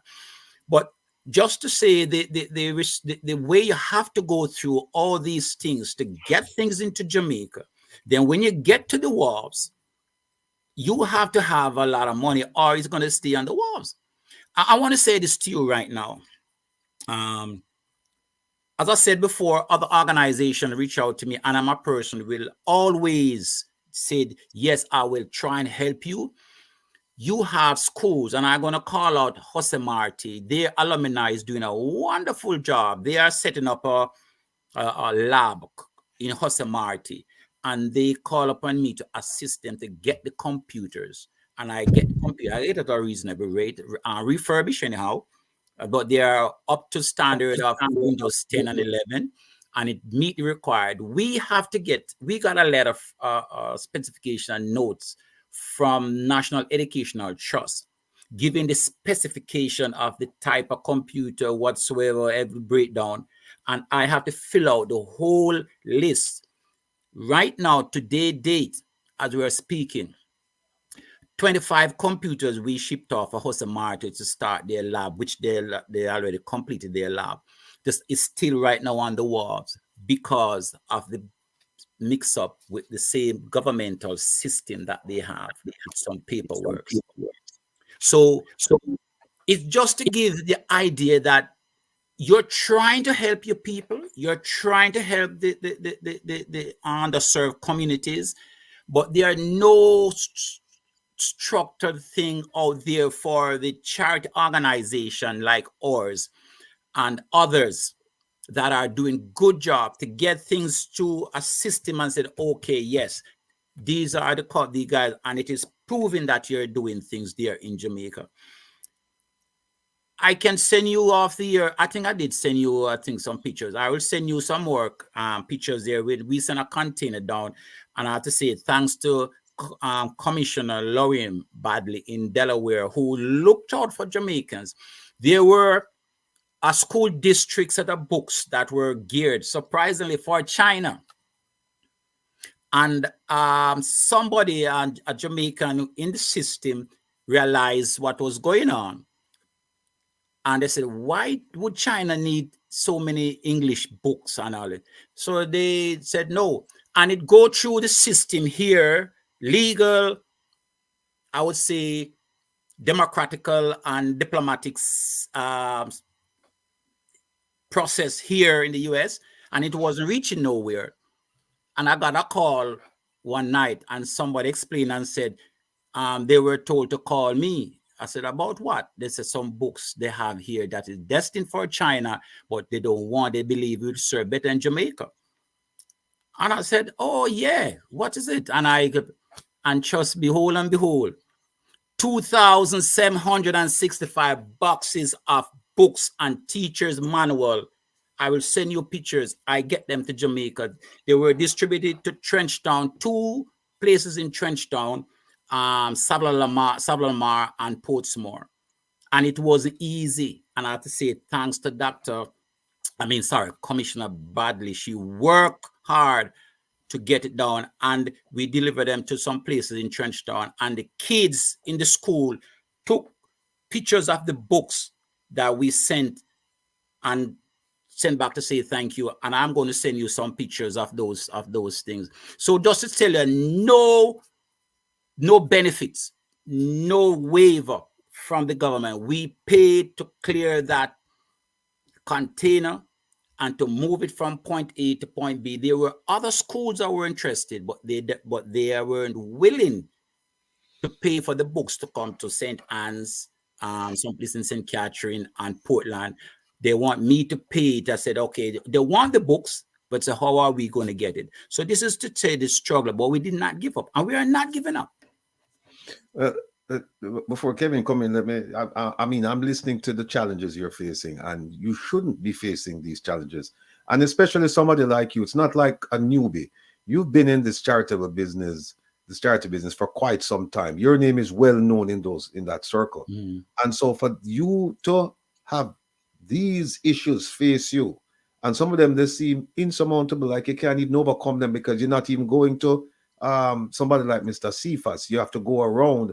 Then what about somebody like, somebody who's unknown and somebody who just wants to do right by Jamaica? How are they going to succeed in getting items to Jamaica? By the way, I'm big up Commissioner Lorraine Badley out of Delaware. Yeah, big up yourself, Lorraine. And thanks for helping out with Stafford. The children definitely appreciate the book. I can't speak on their behalf. But here's another thing. We have a Northeast rep, right? We have a CG. We have an ambassador. You mean to tell me, said none of the three of them are combined? Them can't provide the kind of help you need to get your things just sail through and just go help the people of Jamaica? Before you answer that, here's another one I want to throw on for you. The Prime Minister has a charity called Positive Jamaica Foundation, and I know that they've had functions, at least one function with Wall Street types here. And I'm being told that people are show up with money and they might give some of them officials here, and we're going to look into it. And that the money is not being accounted for because the money is cash. It's fungible. You can't trace it, right? That is what we're hearing, and we're going to look into it. And I've been given names of people who collect money and how money are reached at Jamaica. So have you looked into saying, let me partner with the Prime Minister's Foundation then, Positive Jamaica? Listen to the name, Positive Jamaica Foundation. Have you thought about talking to the CG, talking to the ambassador, say, I want to partner with him so that we can bust through the red tape and get some of these things on there? And partnering with him might even help us to get a bigger shipment to go down. I'm not sure if we can get a bigger shipment. No, maybe before, but given the Integrity Commission and all that stuff, we don't know. But have you thought about looking at it from that angle? No, I definitely never heard about the Prime Minister's charity, but I will say this off the reel, I would never go that way. I tried not to have my foundation or the members who are working with foundation to have any political connection. We want to serve the people, whether or not. So the closest I've ever been to working with a political person is the Honorable Favor Williams. And I said I salute her because of the thing they did. As I said, we started out with Dr. Karen Dunkley. And when I started the community, I started out to do not only the coding, but to see how we can work with the juveniles, especially those that are incarcerated, these kids that are in juvenile centers. And we look into a program what I started named, we started with the restorative justice. And the program we started with Mr. Kenneth Wilson, who was working with the ministry at the time. And she was impressed because it was in Augustown era that we started the program. And she came on a couple of programs and she was impressed of what we were doing. And we get some professionals and team comes on. Thanks to Mr.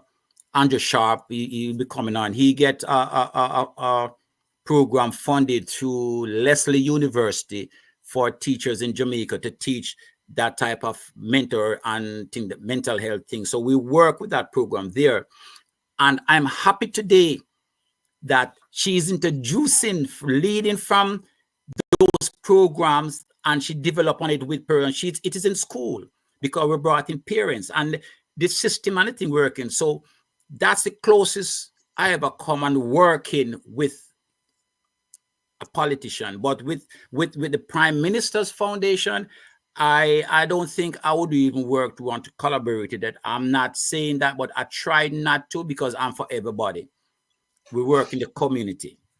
But with the CG and the ambassador, no, I did not. As I said, I did not directly go to them until they know of my program. They know of what we are doing, and I look onto what the others, even before me, are going through, not getting these assistance and things, because there are a lot of other organizations. But when I look at UJA and they have to be struggling so much. And Uja, under past President Lester Samuels and her assistant at the board, they did a tremendous job over the years. And yet still, if they're not funded or I think they still got to pay and they still got to go through. So it is a challenge. That's why I said community. And I expressed to you that this is where the community need to come in, that we can execute changes towards how we have to rely on the community, because all of us go into the same pond. Every charity organization seeking funding from the same pond. And it is now a stress on the people. And right in this period of time, how many organizations out there are doing fundraising? We now starting to put a fundraising raffle out there now, because we want to get some computers to start back on in January, because we give a break based on the storm that we give the schools, especially all in Grenada, St. Vincent the Grenadines, and those areas, Manchester, and in Jamaica and a whole. So we give them time to recuperate and get things back, the family on. So we're going to start back in January, and we're seeking funds now. We have so many letters and requests that they wanted to be a part of the coding program with the schools, and we are doing that. And I will explain more later on about the coding program to you. Yeah. But let me just say one thing here. Is that people in the chat. So one of the things we're trying to do around here, we're trying to get you to be critical thinkers, right? You sometimes you have to look behind the words. Here is what I meant when I asked Mr. Grant about aligning. And I've noticed I didn't say he must give him goods to the Prime Minister and take them in. I said, have you thought about lining with him, right? So that what would happen is that he would get the things for you, don't they? But once you get the things in Jamaica, Mr. Grant would be responsible for distributing them. The Prime Minister's foundation would only be responsible for getting them there. The purpose for that, people, let me tell them, because a lot of them don't think like investigators. If you want to make a case against the Prime Minister, you have somebody like Mr. Grant say, a reputable person say, okay, I'm going to give you this, because everything is going to be documented. Giving you the stuff, and I expect to see it on when I come down to Jamaica, I expect to get it on the wharf, right? I am trying to make a case right now for corruption, kleptocracy, and human rights abuses against the government. And if Mr. Grant should say, okay, here is my stuff, and then Mr. Grant, him go Jamaica and him can't get him stuff, that adds to my case. If you know what I'm telling you what I do, right? Mr. Grant is not going to do it because him have, and I understand why he's doing it, and that's fine. I take no issue with it. But for those of you who don't understand, just think critically around here now. Sometimes when people say things, you just don't you have to take a step back, please. And sometimes just think and say, why would Rattigan say something like that? Why? Don't even ask a question. Just think. Why? Right? Because you don't know how me feel about the Prime Minister already.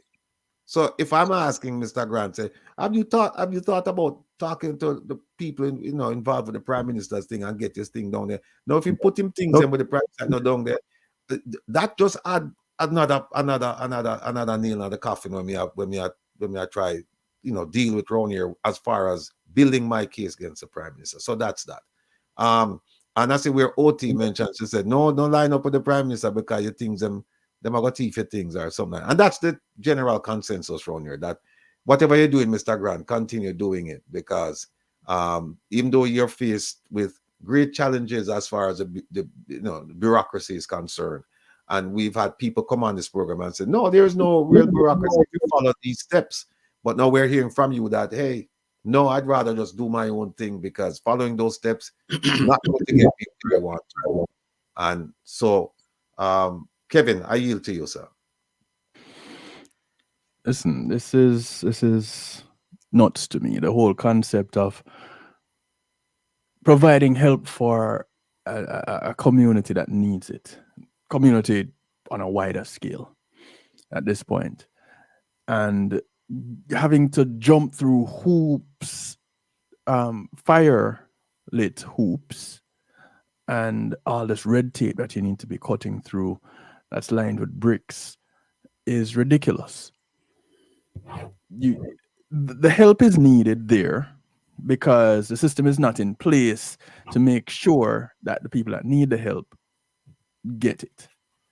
So the help is coming, but no, you can't provide it because you have to go through all that. You have to at the whole 3-ring circus to get the goods, and you have to pay through your teeth and give up your firstborn and your spleen to get any. It's just crazy to me. I don't know why you'd continue doing it. And Kimon, I would take out the similar position to Kimon. Kimon said she did charity work for 17 years and she had to give it up. Too frustrating. How long have you been doing this, Stafford? Well, deeply, I would say maybe 4 years deeply, but since 2019, working with Dr. Karen Dongley, because she is a no nonsense person, and we worked and she tried to get other people to come on board to work to support, and she got a great influence, and that helps me working in the community through her. And I want to say that you mentioned something about the diaspora Northeast, the CG, and the ambassador. Now, I'm going to tell you this, and no disrespect to the CG and Ambassador Marks. They're doing tremendous work in there. We're supposed to do enough and ask others to step up. But I'm telling you, Miss Michelle Tolanil, who is the diaspora Northeast, she took over. She got her boots from Dr. Karen Dunkley, and she's not trying to fill it in Dr. Karen Dunkley way she can't, but she's doing a tremendous job. She works hard. She support all the organization, not only mine, Andrew, the health sector, every one of the organizations. She find ways to support it. And I'm going to say this, why I said no disrespect to the CG and thing. In my opinion, this is me now, if their office have put out the effort or some of the effort or 5% of the effort that what these, like she and what Dr. Karen Dunkley have done to help organizations that are doing good in Jamaica, with the schools, alumni and things would be better. There would be a policy. And when you mention and when you ask a question about if I have been to the CG and thing, I said to myself, and this is something we discussed, that we shouldn't be going to them.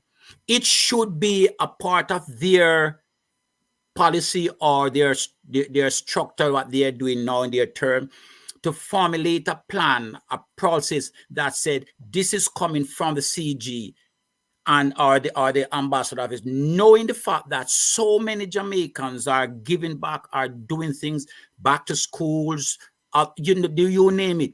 There's supposed to be a system set up in these offices that you work with, that you first got to go through and get all these applications from here. You registered with their program, and they know that these are the foundation that are giving back to Jamaica. So when you ship your stuff from here, we said, yes, these are good. So when you go to Jamaica, you don't pay no heavy duties or anything like that. But we are on our own. And they said the community have to give back. Well, we are giving back, but we need step up from these offices. They should structure a program. Not just so. I've never heard about it when I came in, that they did have a good program, and not just so, I mean, I don't know what happened. They went on and they're trying to restructure.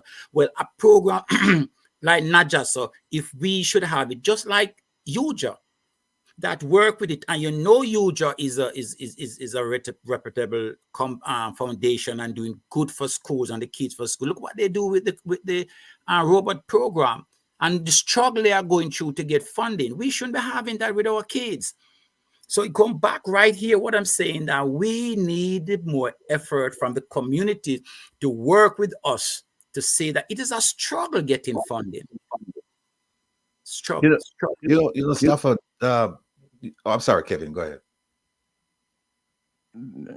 It's Peggy Senior reminding me of something, that the whole idea behind getting the maximum number of votes to make your party win or to win your seat is to have the sheeple led directly.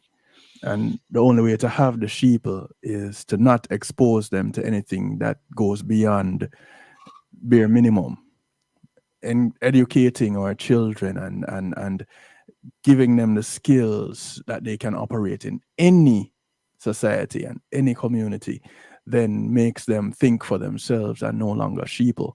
And then they can say what you're doing is foolishness and be an opposition to the foolishness. Hence the struggle for you, Stafford, to do what you're doing. I know this, Peggy, but thank you for reminding me, because I had moved away from that idea. I had somehow moved that idea to the back of my mind versus at the front, the forefront of my mind. It's sad that we have to sound like a broken record when it comes to our children, or in fact, our people on a whole. In order for you to exceed, to excel greatly, it seems like you have to come out of the space. Now, I know a lot of Jamaicans in Jamaica who have done well for themselves and have excelled, but their numbers are few. When we have so much talent, we have so much skill in Jamaica, and there's nothing that we can do about it. I believe that, Joe Blogs, that they don't care. It's too frustrating when I look at how some of our politicians operate. And this is why I sat and I had this discussion where I said, I truly believe that people who represent a community, you are the member of parliament for Southeast Kingston, you need to live in Southeast Kingston. So that people in Southeast Kingston can come next door and say, boy, I need some sugar, I'm out. Or you stay. You are directly there. When someone in the US have reached out to people in their circles to help somebody in Jamaica, it should not be an issue. It really shouldn't. And as I hear you talking about, I hear the work that you're doing. When I wrote it down, coding from 12 years down. When I was teaching my sons to sit on my lap as I played drums so that they can get the idea of the coordination, I never thought about the whole concept of teaching them coding before they got to the age of 12. Now, fortunately for me, I used to work in a community center where we did things like that. I worked for the Salvation Army for 7 years here in the United States. And one of the programs that we did, we taught children how to do just that. We partnered with agencies in the community, and so our children got a head start. This program that you have set up where you're teaching them before they got to the age of 12. At age 10, I started high school. And I remember there was a computer lab, and I probably set foot my whole 5 years at St. George's College. I probably set foot in that lab, I don't know, 5 times, to be honest. And 3 of them was playing games and 2 of them was watching people play games. For you to have the mindset, the insight, the foresight to go in and have children before they got to actual teenage years to know about coding, the basis of which everything computer, internet is built on, the foundation that is built on. That's brilliant. This is what we need to become the superpower in the Caribbean. And this is the fight that you're getting. It don't make sense. It is. It's a struggle. I just want to say this to you, Kev, and Rattigan, and your listeners. It all boils down to, as I said, the communities. And I'm going to say something here that some people may know about it and some don't. Now, Jamaica, people always just know these days they say poor Jamaica. Jamaica is not poor. Jamaica is not a poor country. I'm telling you. The thing with why we look like Jamaica is that poor is that the money is not circulating as how it is. And when someone get it, it does stay right here. And even you over here, regardless of what you're going through, they would not assist you. So they're not circling within our circles as to make other people feel not so rich but comfortable.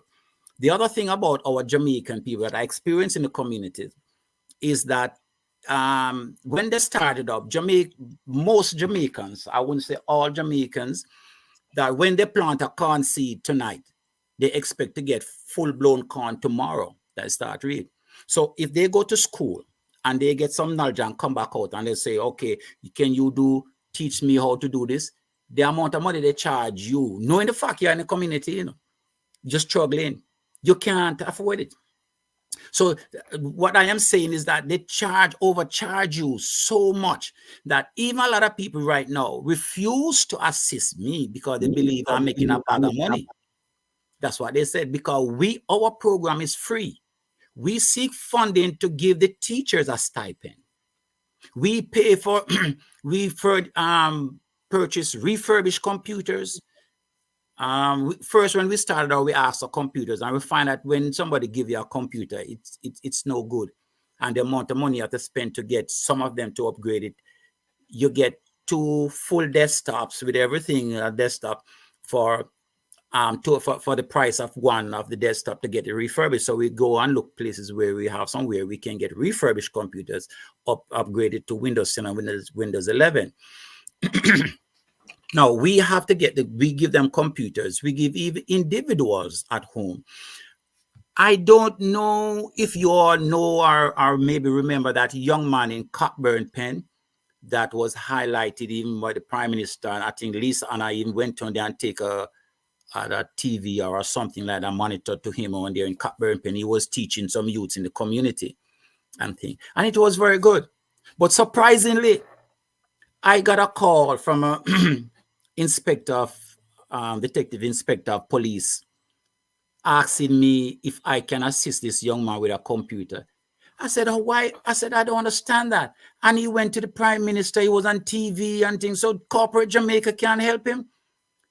And she said to me, Mr. Grant, don't watch that. That is just hype thing. And people want their name out there, but nothing more after. And I have pictures. I'm gonna send Rattigan the pictures. I got him a computer. I got him a computer that he can use there. And the detective inspector, to show the gratitude, the young man is going to the Excelsior High. And she present the computer to the young man at Excelsior in the auditorium with the kids them, showing the fact that where we get it from. Then corporate Jamaica and those people who are hyper couldn't see that and said, no, sir, this guy need to be more supportive because he's helping the community. And these are the things that people are looking at. They don't understand the struggle you're going through to get it. And the amount of money you have to spend out of your pocket. Sometimes when I look at the bills and the receipt, I say, oh my God, I never know how so much money. But the money you spend over a period of time. But the structures is that we go back to the community here. Rattigan, you mentioned the Prime Minister's a positive Jamaica Foundation. Positive Jamaica. Okay. Have you ever heard about Project Star? Yes. Right. That's a private public enterprise with the JCF and PSOJ and a whole bunch of people. Yes. Yeah. I think I had a meeting with 2 of their executives. They heard about me and the program. They called me. We had a meeting and thing, but I won't say the meeting didn't end properly. It didn't end good at all. I'm sorry. Because when I look at community work and what you should do, I am saying to them that the community work, the amount of money they have and what they're doing in the community is not creating a greater impact over the 5 years that they have planned breakdown in such a way. Because I asked a question in a community, what happened to the Women's Foundation, the boys club, the girls club? What happened to those areas? When you have, this was my dream to bring back. You should have an institution or a place in the community that when you train, you just don't train them academically or to get a job, but you train them in the variety of training that they would like, not to give them something that they want. Say, okay, we are doing this. You find out what are your specialty, what would you like to do? Because that's how we experience it, and that's what we are trying to do with them. Now, I'm sorry. When they train these people to work, do management whatsoever, and they leave the community, everybody from they reach a stage and start where they're gone. So what happened to the remainder of people in the community? You have people here in the diaspora that are brilliant, that have the experience. When they go back to Jamaica, there should be a Young Men Christian Association building a place or foundation that they can go and volunteer in 2 weeks and teach something. There's nothing there for the community to keep revolving around. Those that are trained, so they are gone. You can't be having soccer match or soccer competition community and playing on the streets and the open lands there, like that open lands there, you can get it refurbished and grass out and thing for the kids them to play on. So the way how community thing is going on it is something that is need to be assessed. And when all these big organizations or companies in Jamaica are funding these things, it just keep going over the years and no great impact on the community. It's just the same. And I'm going to call out your company, your community to Rattigan, because I mentioned you in a couple meetings. Waterhouse community, grand community, and the way how the community should work to create a greater impact.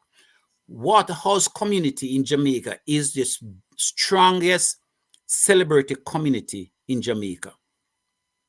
And look at Waterhouse. Look at Clinking Avenue, supposed to be a nice park where when we have Clinking Avenue structured out and have a community center where the elderly can go sit down and walk around and thing.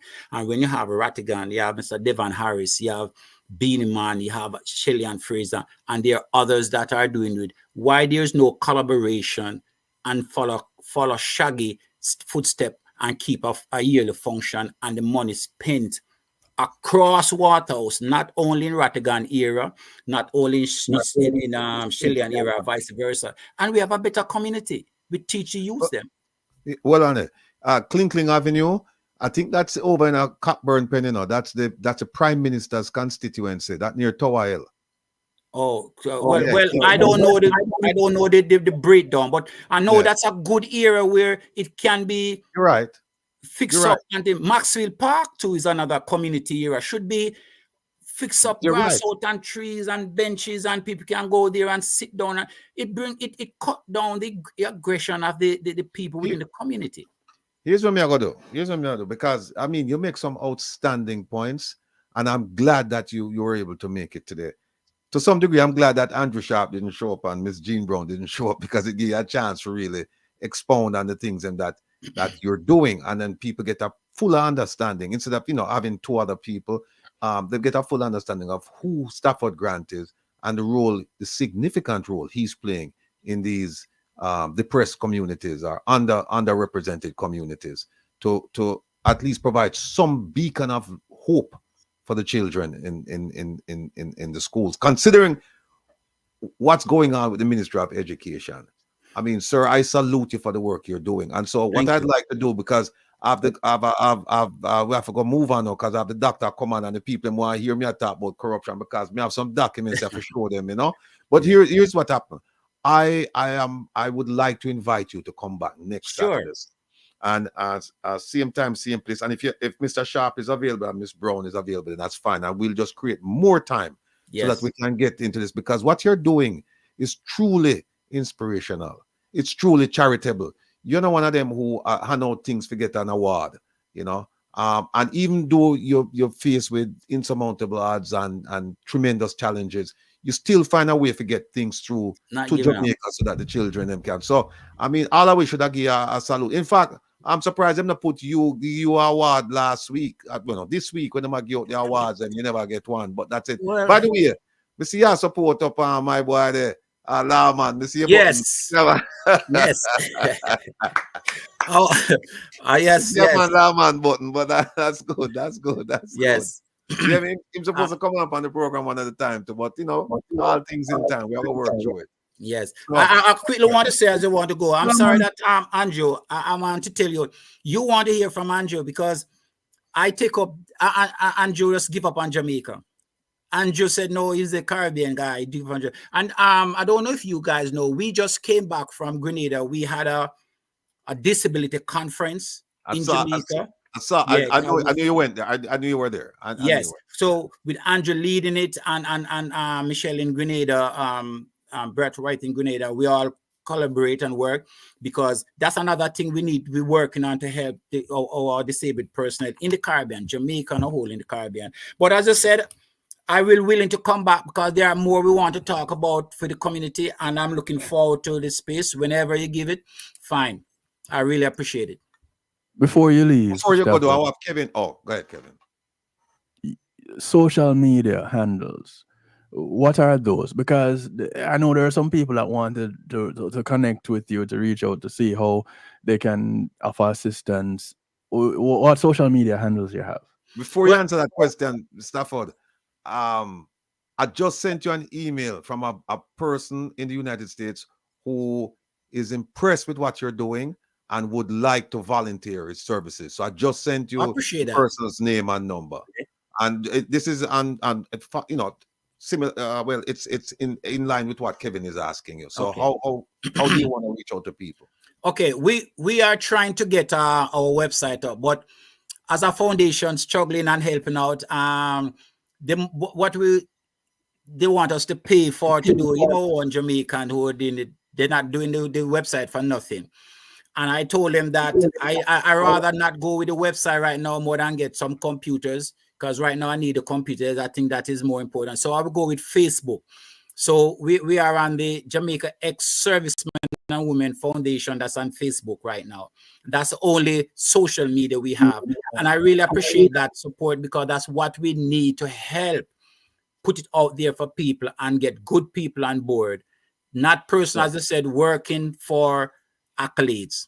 We don't work for, we work to help personnel. Right. And I mean, you made that's an outstanding point you made when you said, even though Clinkling Avenue over in a Cockburn point, but I understand the gist of the statement, which is that people like me are people similarly situated. We come from some of these neighborhoods, and there isn't any reason why we couldn't get together and say, all right, let's form a group and let's go ahead and try and help our people. I agree with you, and I stand guilty of that. But I'm working on it. I know you're going to hold me accountable. Call up on us anytime. We're here to volunteer to help. All right, my brother. Anytime. Any parting words before you go? Oh, Kevin showing something. What was that, Kevin? Jamaica. What's that? Is this your Facebook right here, Stafford? Yes. Jamaica, yes. Okay. Jamaica, I just follow you. Yes, I appreciate you. We see all the work that we are doing, and we try to put it there. But I want to say as we go here, thanks to the team in Jamaica, we're putting a strong team into Jamaica to really get it going. And not only that, that we're trying to work with Miss Tolanil to help out with the hospitals. We are going to do a sheet drive and get some funds in. We don't want no donated sheets. I got the fund, get all information. There is a company in Jamaica that are supporting the hospitals with sheets. So we want to get the money and get the sheets, pay them to get the hospitals like UWI and all the private, the local hospitals, some sheets and gowns. Yeah. So we're working on that. Kevin, can you shout out that again? Can you shout out Stafford's the website people are asking? I'm going to put it in the chat, right now. All right. Right now. I'm pasting the link for it in the chat. Right there it is. All right. And we want people remember the name Stafford Grant. Yeah, one of the people out there who really have fight and despite the odds and just not giving up. And we need to support him any way we can. So if you can go to his Facebook page today, please go there and make a contribution. Go there and support the effort right? Because without, I think somebody, some former prime minister say takes cash to care, something to Yeah. that effect. All right.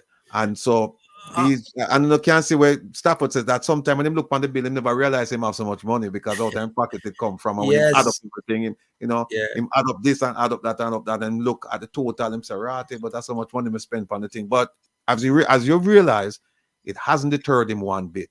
He's No. still moving forward. We And so, not at all. Not at all.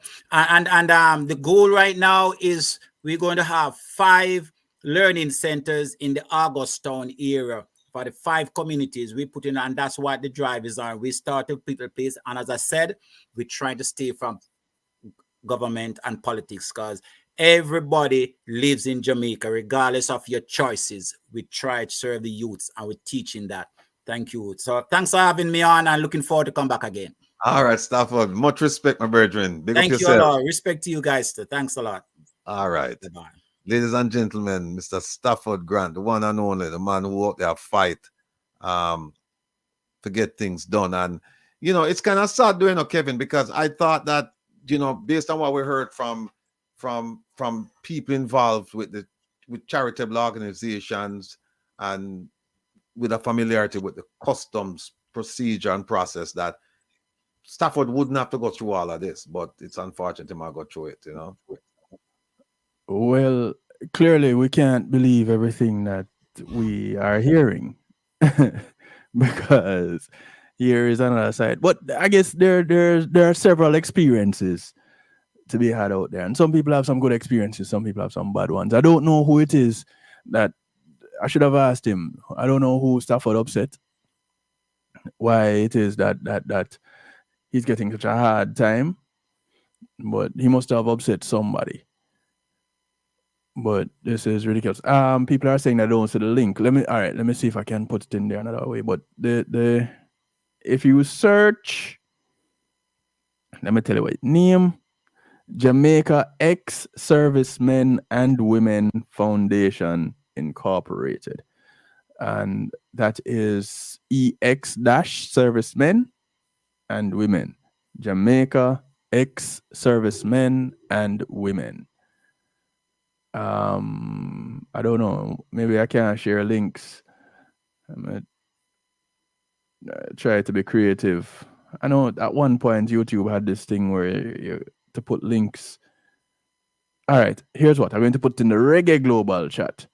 So go on over to reggaeglobalradio.com, and in the chat over there, I'm going to put the link. First, I have to pull it up.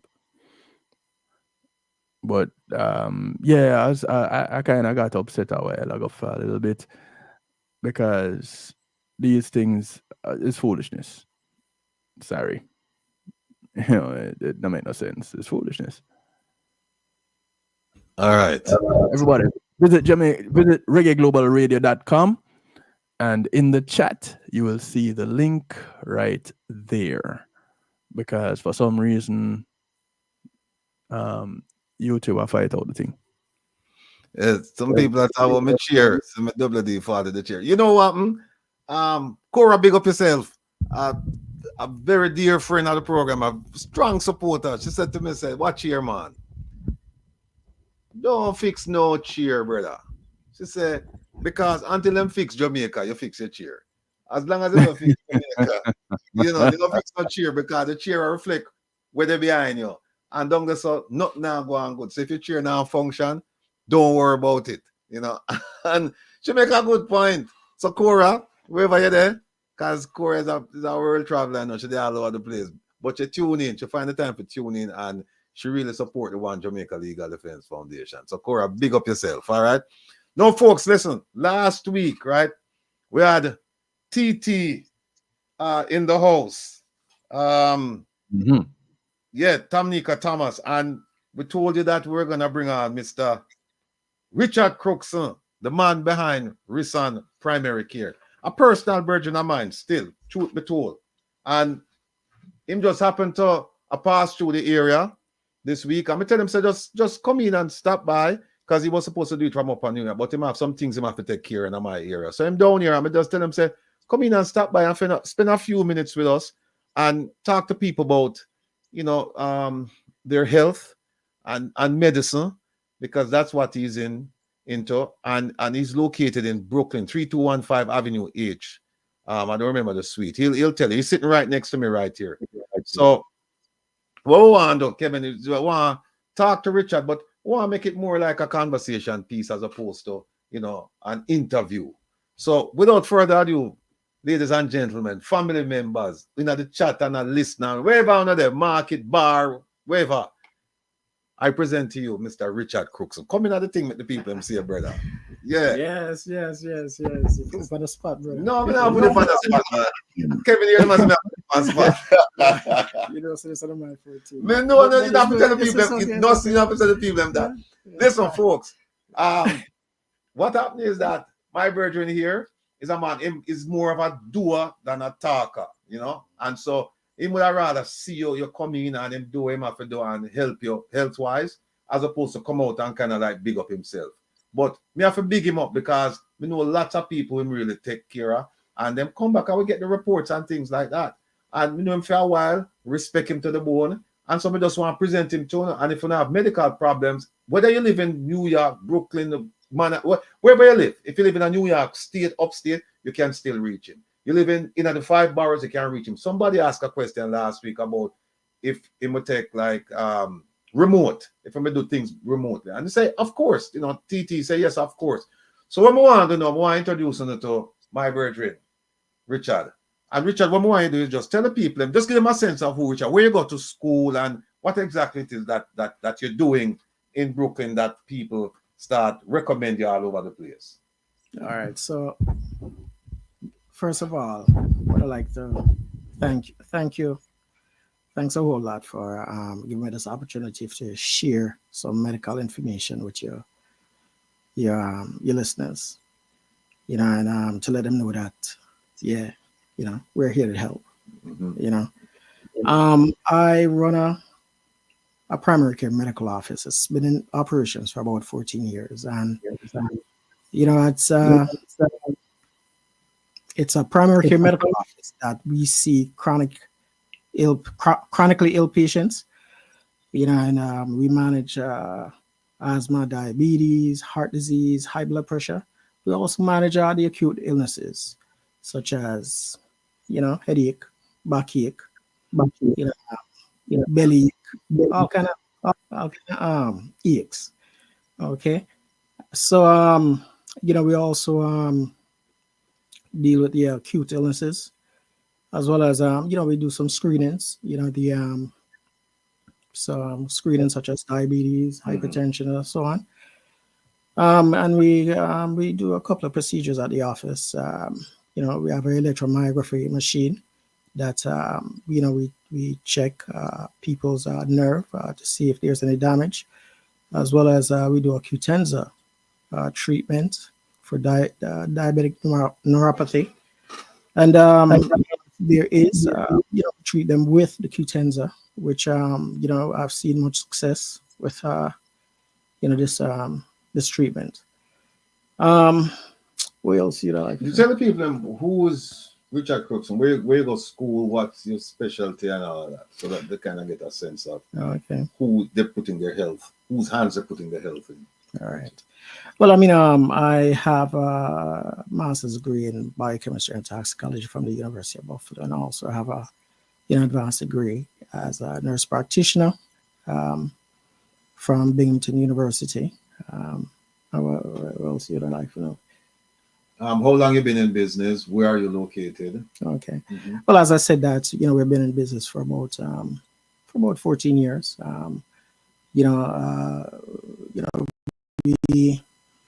We're pretty engaged in the community. One of the things that we saw large amount of cases with is diabetes, and we came together, not just diabetes but also hypertension and some other issues, men's health, and we came together and we just did some research as well, and we look at what is here in our community. And when you say men's health, what exactly do you mean? Well, there's a lot of issues men were complaining about how they've lost their oomph, Mm-hmm. You know, they're talking about fatigue. Mm-hmm. They're you know, I mean, I'm just When it's a libido, that's libido, yeah, of course. Uh-huh. You know, So, I mean, you know, I've seen this in ages from about 35 to about 75, and you know, 75 you can understand though, but 35. well, I mean, the thing is, yeah, 75, but the thing about it is that if it's not what you used to be, you're gonna feel the difference, you know. Mhm. So So how do you so between the ages of 35 and 75, patients you have seen, they're having libido issues. How do you address that? Somebody 35 come in and say, listen, doc, you know, I need some help. How do you what's the steps? How do you go from there to getting the person where they can actually, you know, their situation has actually can actually improve? all right, so I mean, what we do is when a patient comes in, what we usually do is we usually put them through a series of tests, you know, just some basic you know, blood tests to Right. see if there's any deficiencies in their blood. And we check their testosterone. We do a CBC with differentials, which is a CBC is a complete blood count with differentials, and also a CMP, a comprehensive metabolic panel. It would tell me that if there's any electrolyte imbalance, it would tell me if there's any testosterone deficiency. It would tell me quite a number of things. You know, give me an idea. I mean, also I do a you know, iron panel, you know, to see if you know, they're anemic, you know. So I mean, you know, we do a large, not a large, but you know, wide variety of tests that can give me an idea as to. And once you get that idea that there is an issue here, how do you treat it? Okay, well, we sit down and talk with the patient, and you know, let them know. Well, you know, there are certain things that you know can be supplemented, you know, like testosterone, and you know, we put them on a program that we have in place that can definitely you know, replace some of the testosterone. I guess the question I'm actually heading to is what are the options for that? And I'll ask the same question about diabetes and hypertension, but people want to know if there are options as opposed to saying there's only one treatment available for you. Oh, absolutely not. I mean, there's one of the options that we also recommend as a modality to testosterone treatment, testosterone replacement therapy is exercise. Exercise. You know, yeah, and nutrition. I mean, all of them goes hand in hand. But for those who don't, you know, really engage in exercise, you know, we'll go straight to testosterone. So I mean, there are different options that you can implement. That it's not just one. You know, to me, it's well, you know, based on the studies that we have done, you know, all three, which is the diet, the hormone replacement, as well as the exercise. The exercise goes hand in hand. You know. Let me see. So, Richard, why Yes. you start? Huh? Why is that? Why did you start? Well, I mean, based on what I saw in the community, there were a lot of men who were coming into the office complaining about, you know, lack of energy, a lack of, you know, I mean, they just don't have the libido that they used to have. They're tired, they're fatigued, they're stressed, you know, and I put a program together based on some research that we did. And, you know, just came up with a great research. And we have gotten really good response from what we have put together. Talk to me about hypertension. Okay. What would you like to know? Because it's a Somebody really walk in the office and them say them have some symptoms and tell you the symptoms and you do whatever you need to do and you figure out that, okay, this person is hypertensive. What are the steps? Where do you go from there? Okay, well, hypertension, say, I mean, you know, when a patient comes in, you know, if their blood pressure is elevated, you know, we don't just diagnose them as hypertensive. You know, they can have a white coat syndrome, which is, you know, when them see a white coat, you know, them just get excited. Right. But the thing is, when they come in, what we do is, if they're, I mean, when they have about 2 to 3 visits, you know, if their blood pressure is elevated, you know, we kind of look at, you know, what may be the cause. We look at their weight. Mhm. We look at their diet, and we just look at lifestyle. You understand? And if there are many options that are on the table when it comes to hypertension. Mhm. Along with medicine, exercise, diet, and so on. And what's your success rate in controlling hypertension, for example, with people? We got about 97%. Well, they hear it now. Yeah, 97% Yeah. control. Yeah, because I've been trained by the hypertension. best cardiologists. Okay. Yeah. What is the if? Go ahead, Kevin. No. I was saying very nice, very nice. I like Yeah. that. Look like I really need to travel to New York to make sure I get proper treatment. Yeah, definitely. See, people want them want your number. Before we get the number, let me ask him. Let me ask Richard this question. What is if you could quantify the issues that your office deals with? What would be the number one issue? You could say, well, most of the patients coming to see me, this is the one issue that I have to deal with. Well, it's no one issue, I mean, I live in a it's very diverse, and you see all kind of illnesses, from diabetes. You see from diabetes, hypertension. You see so many different types of illnesses, and there's a large prevalence of diabetes. Yes, there's a larger prevalence of hypertension. Yes, Right. So we become so accustomed to dealing with it. That's the reason why we're so good at it, because there is stubborn hypertension, and you throw some medicine at it, and encourage a patient to do some exercise, and nothing will work. So you have to go back to the books and see what go back to the papers and see what speak to your colleagues and see what really works. But I really have those moments, but sometimes those conditions come across my desk. No, I've been told. Hold on, let me just say this. Sure.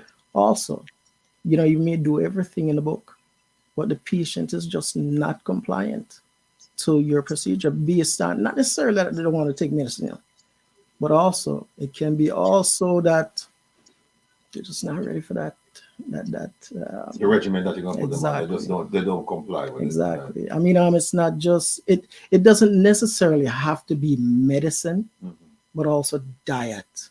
You understand? People have to eat a certain way, and certain culture have to eat a certain way. Right. And I'm not ready to let go off that. Right. You understand? I'll get back to diet in a second, but in addition to that, weight can contribute. I was just going to ask you the question. So one of the things I've been told is that weight is a major contributor to a lot of the disease that we suffer as people of color. Do you have a treatment plan for weight loss? Oh, absolutely. We have a great program that we developed, through research that we came together and look at it, what works best. And there are about seven oral and also injectable medication that can help with the diet, as well as it's not just medication, but also there dietary approach, as well as some exercise that you can do to to bring down your weight. You understand? And it's I've seen what I've seen is that a lot of these patients that we have that came to us after dealing with other been in other programs, what I've seen is that they've told me that they gained back the weight over a period of time. And the thing is, our goal is not to meet their goal. You understand? Yes, I think any provider can give you some medicine, give you some instruction, and you bring down, your weight to a certain level, right? But afterwards, about 6 months afterwards, you gain weight. Our goal at Risson Primary Care is when you get to your goal, It's the maintenance of it. Mhm. That is what's important to us. You understand? And that's where we focus on the maintenance of the goal. You know, I mean, some of those, some of the modalities that we have in there is, you know, it's lifestyle, lifestyle changes, and you know, food choices and stuff like that. So when you get to a certain, you know, certain weight, I mean, so there's some people who do it for just aesthetic reasons. You know, they want to look good, Them just want to look good, right? right?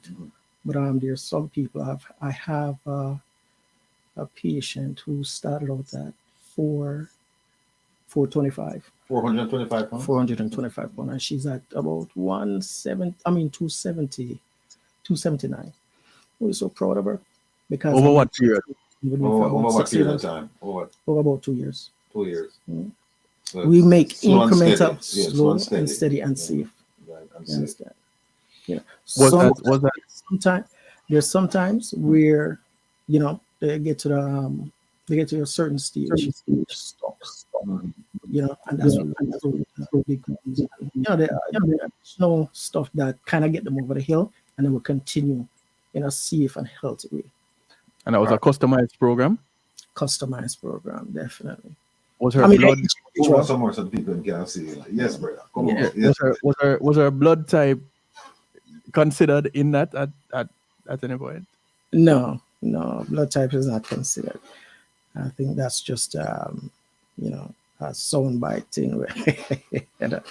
But blood type, you know, food is food. Diet is diet.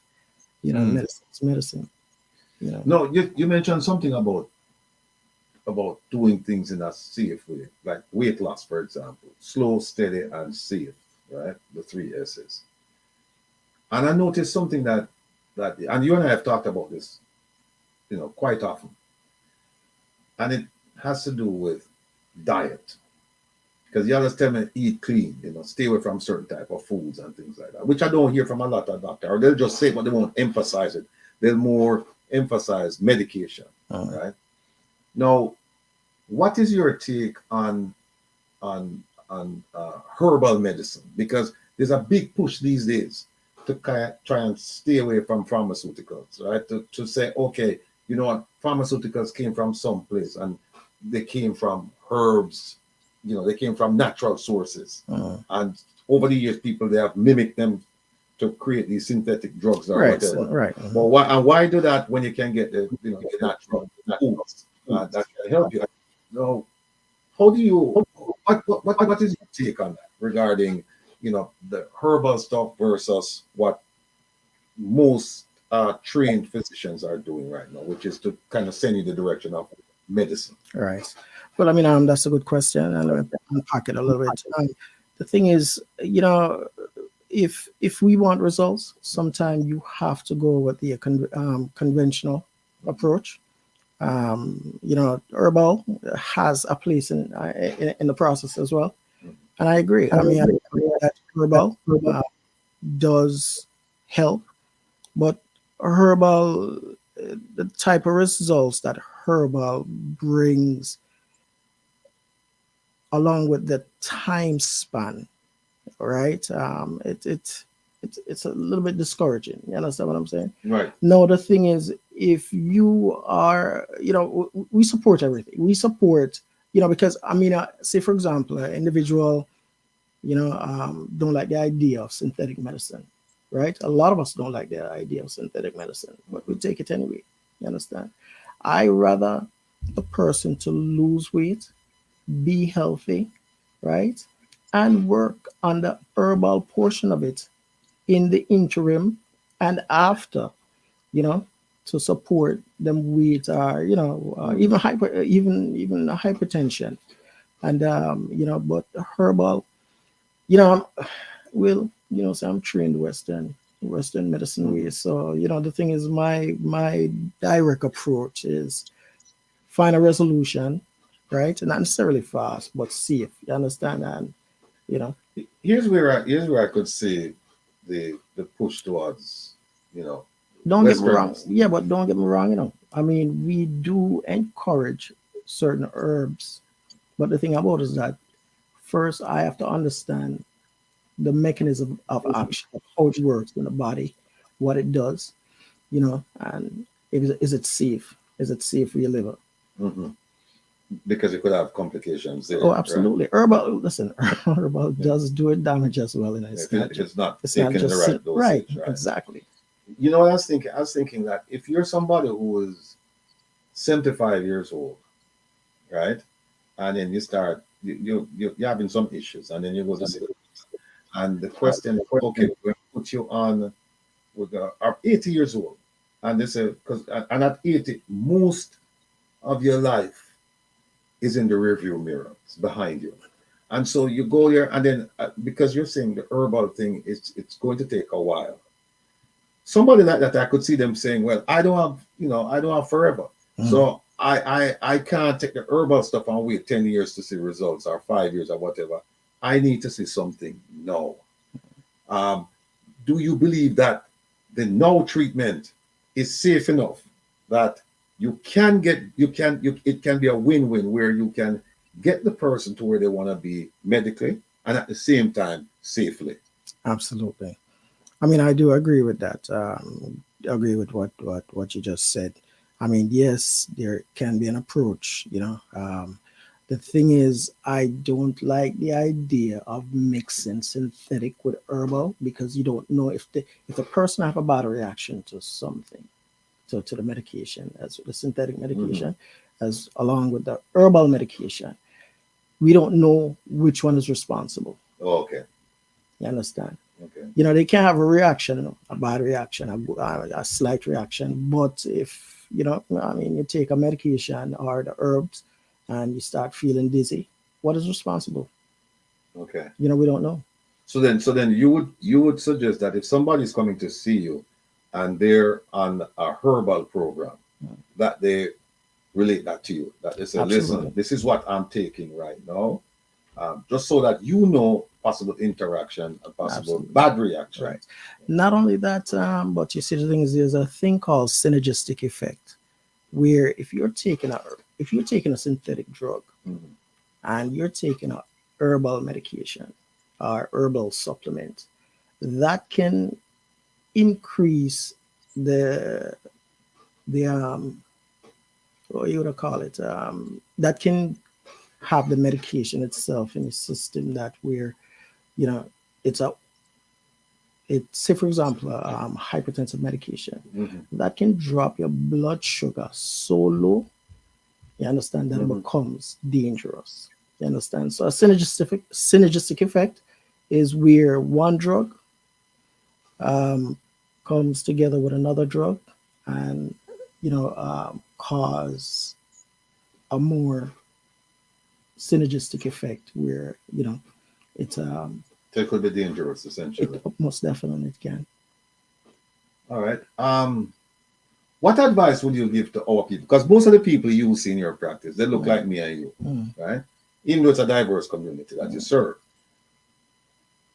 What advice would you give them in general, medical advice? Can you tell me all the time, say, me live a sedentary lifestyle, me need to come out, I need to take an hour for myself every day, and whether it's walking, jogging, or the gym, lifting, or something like that, you tell me that, say it's good for, and get the sunlight, vitamin D, and also you tell me, say, I must stop me, I'm so much meat.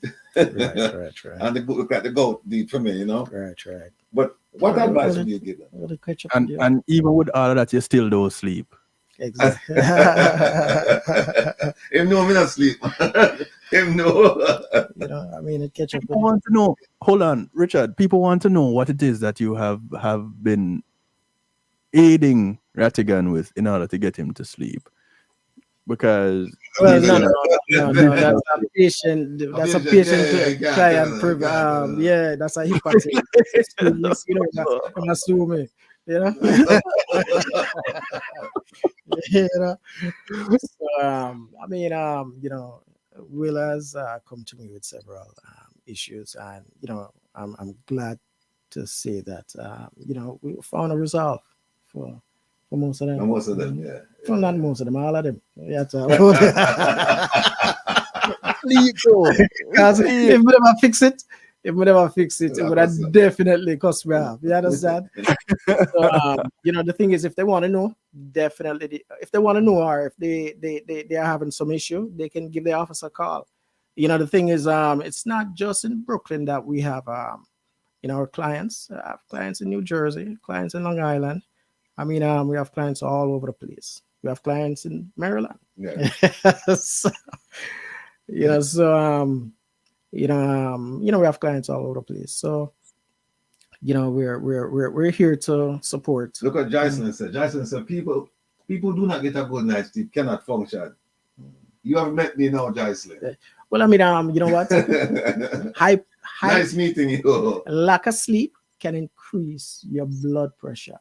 It can lessen your cognitive abilities. I mean, it goes a long way. I mean, good sleep and proper nutrition as well. Well, the nutrition part that now work on right now. Well, the sleep piece there is just now work out. For me personally, the thing is my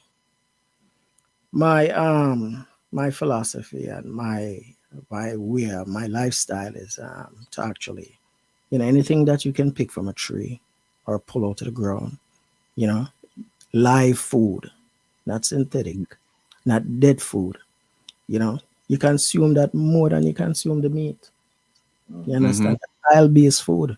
You understand? And I guarantee you that if you invest in your body, you understand, it will invest in you. Functional insomniac. You hear that? Functional insomniac. Yeah, I don't know. No, that's not. You think you want to have this? No, I don't mean one of it. Okay. So the thing is, I mean one of it in the chat, because no, a lot. No. They have some more. No, they have about 3 people in the chat who have the same symptoms that me have. Yeah, man, but it's fine. Yeah, that's why you get some of your listeners that would relax with the rebel. I mean, we can't sleep. So tell you what, also, I also am a big advocate on. I mean, I am a big advocate on nutrition, but also, there's 24 hours in a day.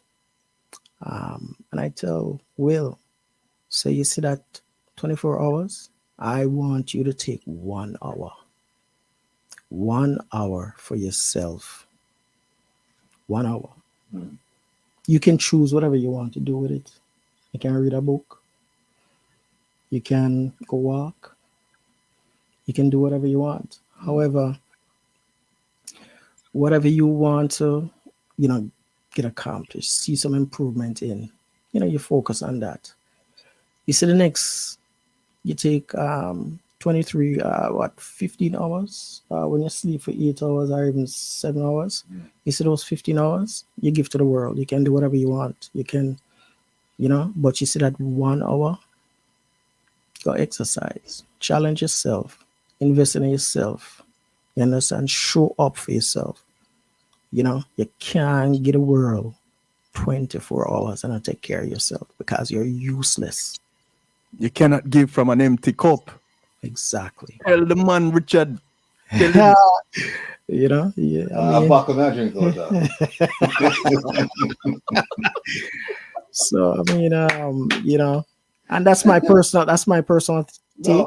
Him give me the advice all the time. I'm saying things are Richard. Let's start tomorrow. No, but I mean, you're my brethren, You're my brethren.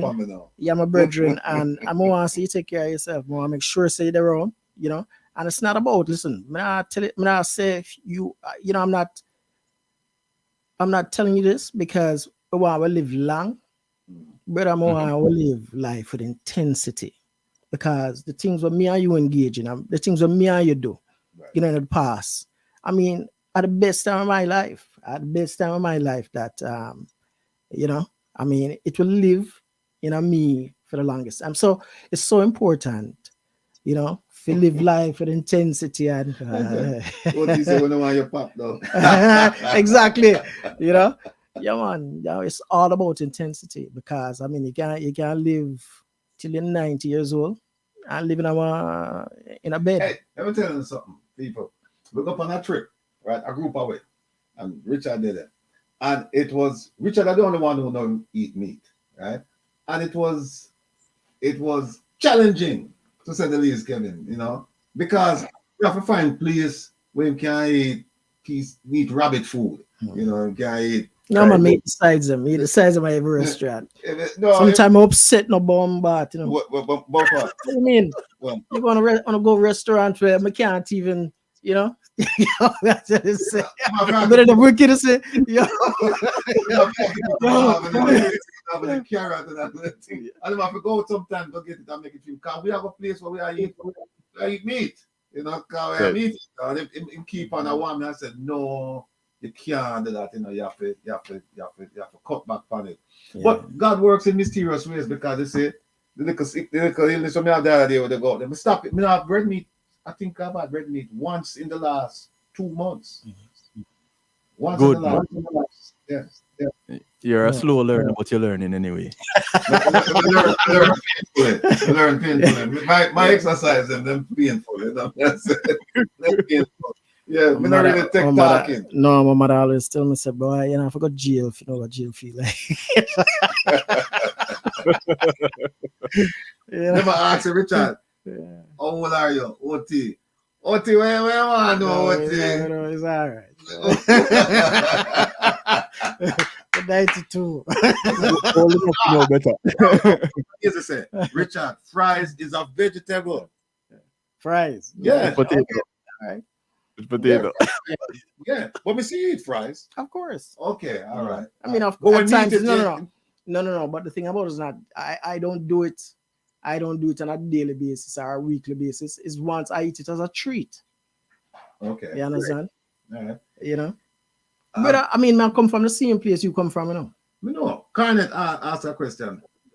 Can red wine lower sugar levels? You know what? That's a very good question. But you know, based on the research that I've read, you know, red wine is not so beneficial to your health. I don't remember specifically what the article stated, but I remember that that it wasn't. They were saying that it wasn't so beneficial to your health.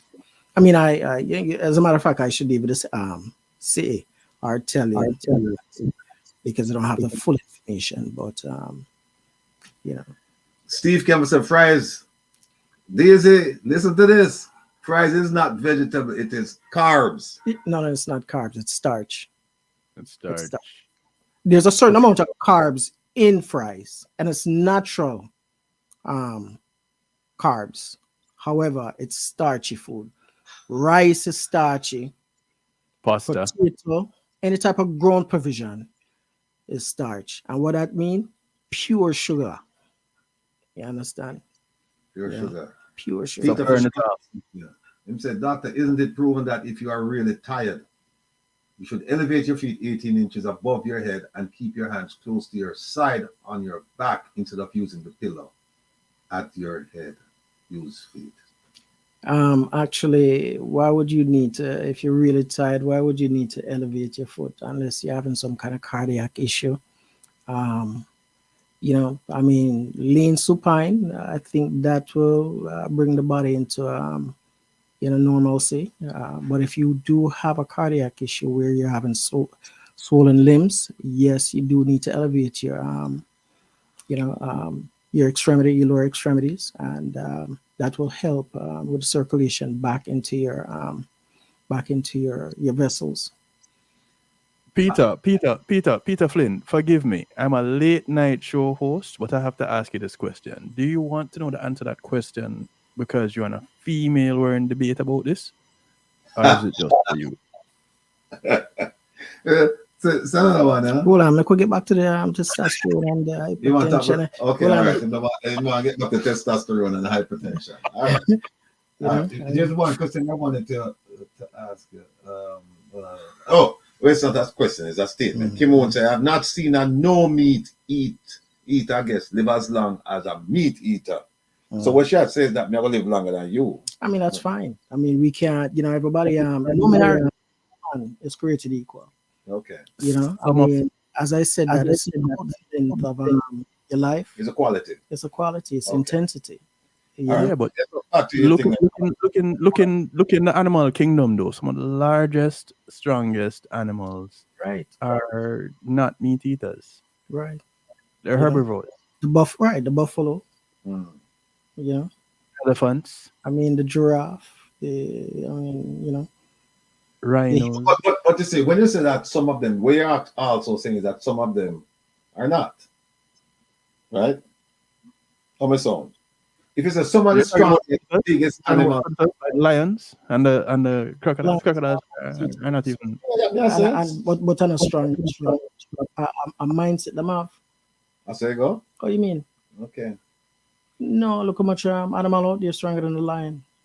I brave, the lion brave. Is a mindset. So meat make you brave.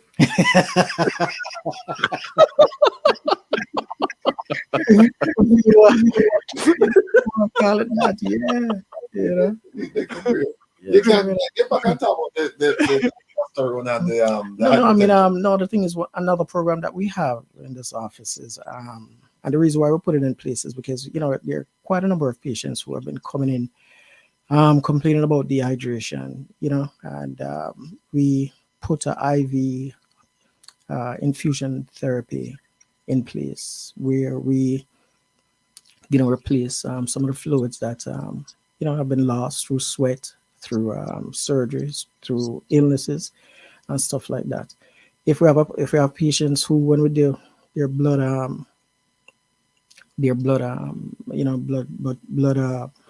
tests, and they're coming back having electrolyte imbalance, we give them nice bolus. We give them about 1 liter along with some some proper IV. I'm sorry, some vitamins and some well-needed minerals. So nutritional supplements also we provide. So the infusion program that we have, we're seeing people coming broken down, tired, fatigued, and complaining. And by the time they're walking out the door, I'm telling you, they're upright and happy and feel refreshed. And the same day or over a period of time? No, same day. It's an instantaneous thing. This is not pills that we're talking about. We're talking about an infusion. It goes directly into the bloodstream. But you're talking but that's not, you're not talking about the natural stuff. It's synthetic stuff you're talking about. No, it is synthetic. But what I'm saying is that it goes directly into the bloodstream. It doesn't go through the liver where it has to break down like a pill itself. It's soluble. You understand? So you protect the liver. Exactly. Right. The thing is, I'm not a big proponent of vitamins. Because even though, say for example, you take B12 supplements in a pill form, the preservatives, the fillers, the byproducts are more synthetic. The capsule itself. And the thing is, you're not told how much to take. You're not prescribed. On the bottle, it may say, 1,000 milligrams of X, Y, or Z. But right? It's not 1,000 you're getting. You're getting the fillers. It's not that. The thing about it is that who's to say that 1,000 is not dangerous for you? You understand? And then the thing about it is that you're taking it for an extended period of time. No, the thing is, your body, it doesn't store anything. The only thing it stores is fat. It doesn't store oxygen. You can't hold your breath beyond a minute. You understand? This is your body is a lean machine. So the thing is, you cannot dump synthetic material in a body and it has no purpose. You understand? Your liver will become fatty and toxic. And that's something totally different that you have to deal with. So you have to be careful. You have to be careful about vitamins that you take. And even if you're taking the thing about it is that, all right, if you feel broke down, go into one doctor's office. Come see us, whatever you choose. And, draw some blood. We'll find out your deficiency, what the problem is. And then we'll supplement it. Just don't go out and do You one. can't, brother, you can't go out and take all of these vitamins and you don't know what they're doing to your liver. So It's like, not look here. They could put anything in it. Them could have put grass in it and tell us it, it's not regulated by Food and Drug Administration. You understand? Mhm. Me can't go to my kitchen right now and make 1,000 pills with just let's consider a supplement, something like that, right? A food Yeah, supplement, so it's exactly. not regulated. It's not regulated. Okay. So I mean it's a big industry and a multi-billion-dollar industry. You have to be careful about what you're consuming, what you're putting in your body. And the worst thing you can do is put in those supplements.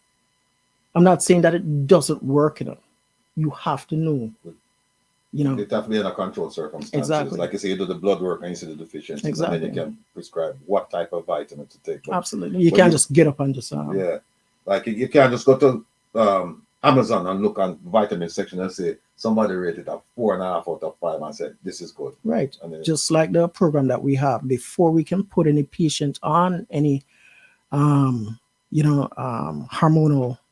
replacement or any type of infusion therapy, we have to draw some blood and see where their numbers are, and every month after that to see, so we can know that it's safe, it's effective, because not only that, but some patients don't respond well to certain drugs. The testosterone, certain patients, some of them absorb it slower, some of them absorb it much faster. But I'm telling you that the hormonal stuff, it's I've seen a lot of success with it. For the men who have been coming to me, it enhance a lot of them libido and improve their sexual performance. okay. So Jack One said, you're right, people get paid to write the ratings. That's true, Jack One. So yeah. Here's a good question. What about vitamins in liquid? Liquid, the thing about it is that, okay, as I said, if you're gonna take a supplement that that you're deficient in, the best form is in liquid. You understand? But not in a capsule Or pill. or a pill. Same thing. Oh yeah, pill, right. So I mean, because the liver is gonna have a hard time because it has to go through the liver. It has to be broken down. Right. It has to be broken down by the liver and get transported into the bloodstream. All right. I see we reach 6 o'clock over 6:03. Any closing words? So you see you come and I'll leave. I tell you. Any closing word? But consider this your home, Yeah. And I said, Vumba V is asking if you have an office in Florida. No, he does not. And but you do remote. Telehealth. Telehealth. Yes. So you can call him, right? Mhm. What's the number again? Let me put it in also. Where number again? 718. Yeah. 717. Yeah. 2278.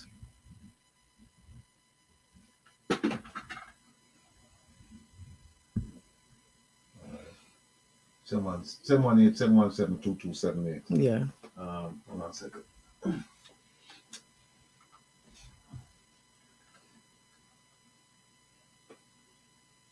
And there it is. All right, there it is, folks. Sit right here, 718-717-2278. And it's Risson, RISSON, primary care. And when you call, you can ask for Richard Crookson. Or you just call. Tamika.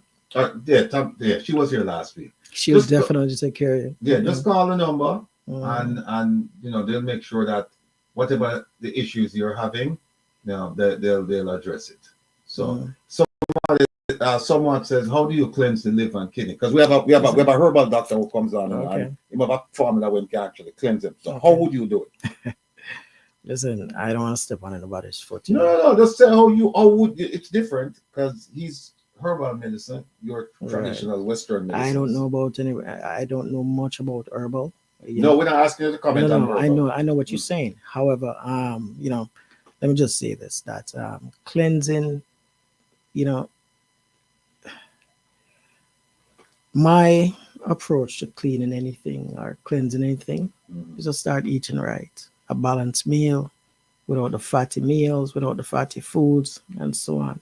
As I say, you know, if you eat greasy, oily food, that can selfish 3 and 4 times a week, and you know, Still. still Correct. no, but 7 times a week. No, you talk my language. Yeah. But what I'm saying is that you know you have to at least incorporate at least 2 and 3. You start out with 2 and 3 a nice salad. And the thing about it is that if you go into one of those greengrocers, you know, they have the whole entire. That is the biggest island supermarket. You can get so creative, throwing some beans, some kale, some spinach. You understand, and nice it up with some that the flavoring that tastes exactly what you're accustomed to. You know, it not have to have meat tonight, brother. The oil-based food, it doesn't have to have. I'm not discouraging people from eating meat. Don't get me wrong, because meat has its place. You understand? You know, so I mean, some avocado. yeah, Right. you know. Oh, it's Kevin. I've come back. What I'm saying is that just incorporate some, some greens and also make sure you drink your water on a daily basis. Yeah, I just started because of you. They keep on flush your system. Yeah, that is the most important. And so does to stay away from some sugar. Yeah, of course. Yeah, sugar. I mean, the thing about it is that we're not slaves anymore, and what we need to do is we don't need so much sugar, because I mean each day, we put the carbs, the starches, we put the sugary drinks, and we now burn them off. We sit down. I mean, our lifestyle is about sit. We drive. We sit down. We're at our desk. We we don't do much activity, as if we're burning up these levels of sugar. To convert to fat. Right. It not only convert to fat, but it also creates, on the inside of the lumen, also converts to really fatty vessels. Okay. Also it make the body work. That Courtney asked a very good question, and I'll tell you why, Courtney, why I think that question is so good. Because years ago, decades ago, right, I went to see a doctor, right, regarding hypertension, and I asked him the question. I said to him, "Doc, why is it?" I saw a study that said black people are more susceptible to having high blood pressure, and he said to me that no, he disagreed with the study, but not completely. He said there is something in it that there is another part to it another story that's not being told, and that is, he said, black people generally come to see him when they're sick, and he said, and this is a white guy telling me this, and he said the white people, they come and they do an annual, and so if there's something wrong, they can catch it right away.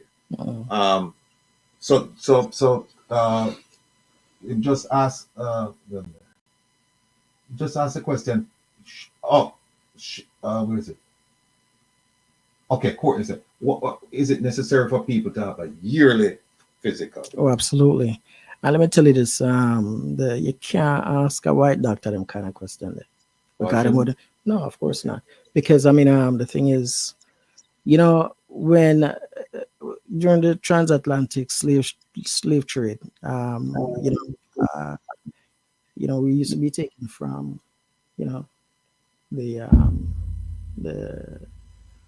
the western side of Africa, right? And as they deplete the slaves, they go inland. But the thing is, the people the people that were closer to the coastal area, they had a salt-based diet. You understand? So when them shipped them across the Atlantic, you understand? What was happening is that the ones them who were more inland would die quicker, because they couldn't hold on to the sweat. And when them vomit, when them get dehydrated, When them lose a sweat, them pass out. You understand? So the thing about it is that people them who survive more is the people them who, you know, were on a salt-based diet. You understand? The fish and, you know, the foods that. But Yeah. they tell you that a salt-based diet is not good for hypertension. Though. No, but what I'm saying is that that's almost where it started. You understand? So when we are here now and we find ourselves, I mean, we're more susceptible to hypertension, but also, you know, the thing about it is that when our Caucasian counterparts were doing the studies, they weren't doing the studies on black people. They were doing it on their own whites to see what medication works and what doesn't work. You understand? We weren't included in the studies. The test trials. Exactly. You understand? They were doing it on the people who look like them. You understand? So here's my question. How about fasting? Is it good to cleanse your body? Oh, absolutely. I agree. And how do you fast? Is it you don't eat, don't drink, or you just drink water? And is it supposed to be every day or once a week? Or I mean, it depends on the purpose of your fast. You know, the purpose of your fast. If you want to do like an intermittent fasting where, you know, your last meal is at 6 o'clock in the evening and you don't eat again until 2 o'clock the next day, and then you consume whatever food that you want to consume between 2 and 6, and then you do the process all over again. You know, that's a good process. You know, that intermittent fasting is also great to lose weight, and it's one of the things that I implement in my weight management program. You know, if I have a patient that, you know, is stuck, you know, we're trying to get them over the hill. Okay. All right, Kevin, you have any questions for Doctor before we let him go? Because we can't finish the thing. I'm looking at the screen right now, and you're absolutely we haven't talked anything yet. We haven't gone to the Emperor, Nope. And we haven't gone to the border, and we haven't gone to DPP. No, you know, we haven't gone to the CG. We haven't gone to any of them. So, any questions you have for Doctor before we release? I'll come back another time and answer all of the questions. But to me, it's been a pleasure. You can't go ahead, Kevin. Yeah, I know. So that was kind of going to be the question. Now. So at what point, Richard, do you agree to making this a regular thing? Good question. Good question. You know, the thing is, you know, I have to work on something, and with you and Will, and you know, see if you know, we can just have, because I mean, you know, people need good health care advice. You know, I mean, we're all over the place receiving information from unprofessional, you know, from people. I hear say, and the thing about it is that these things can be dangerous, or you go nowhere with it. You know, so the thing about it is that if you're going to take information, make sure you take it from the professional people who, you know, some of these people who are telling, who are giving information have never been, not one day, you know, open a book and say, all right, yeah, what is this about? You know, I haven't read any kind of studies. You know, so the thing is, back to your question, you know, I'll make time, you know, to come and share with the people what I need to know. People, don't worry. He's at our disposal. All right. So whatever, yeah. So he'll be a regular feature on the Reason with Rattigan program on a Saturday, because as I said, health is your wealth, and we need to get, I like it, you know, he said it, we need to get information from people who are involved in this business, not from people who, you know, they're unprofessionals, they're not professionals, and you know, them hearsay and them do this and them mix up something or whatever. But I will say that though, that the herbal thing, and I'm glad that he's incorporated it into his practice, but the herbal thing is very, very important. And you heard him say that whenever you can pull something out of the ground or pick something from a tree, it's far better than getting synthetic drugs. So he's advocating, Definitely. He's advocating that you eat properly, balanced diet, and stay away from greasy foods, fatty foods, sugary drinks, things with empty calories, potato chips and all of them stuff there. So, Absolutely. Right. So, Kevin, you have any questions before we release it now? No, I had to ask my question because he'll bring some balance to traditional and the holistic medicine and the Western medicine. It'll bring some balance, you know? Yeah, man. Yeah, man. All right, well, folks. By the way, okay. it's good to see you, Kevin. Yeah, man. It's a pleasure, Bridget. All right. Look, Jen. Yeah, man. All right, so we'll talk. Yeah. All All right. sit tight. Okay. But remember, look, big up the thing I know. So Kevin, oh, you want to do this? You want you can put that on. You want to play the you want to play the first of all, folks, let me show you something. Add to the stage. Mhm.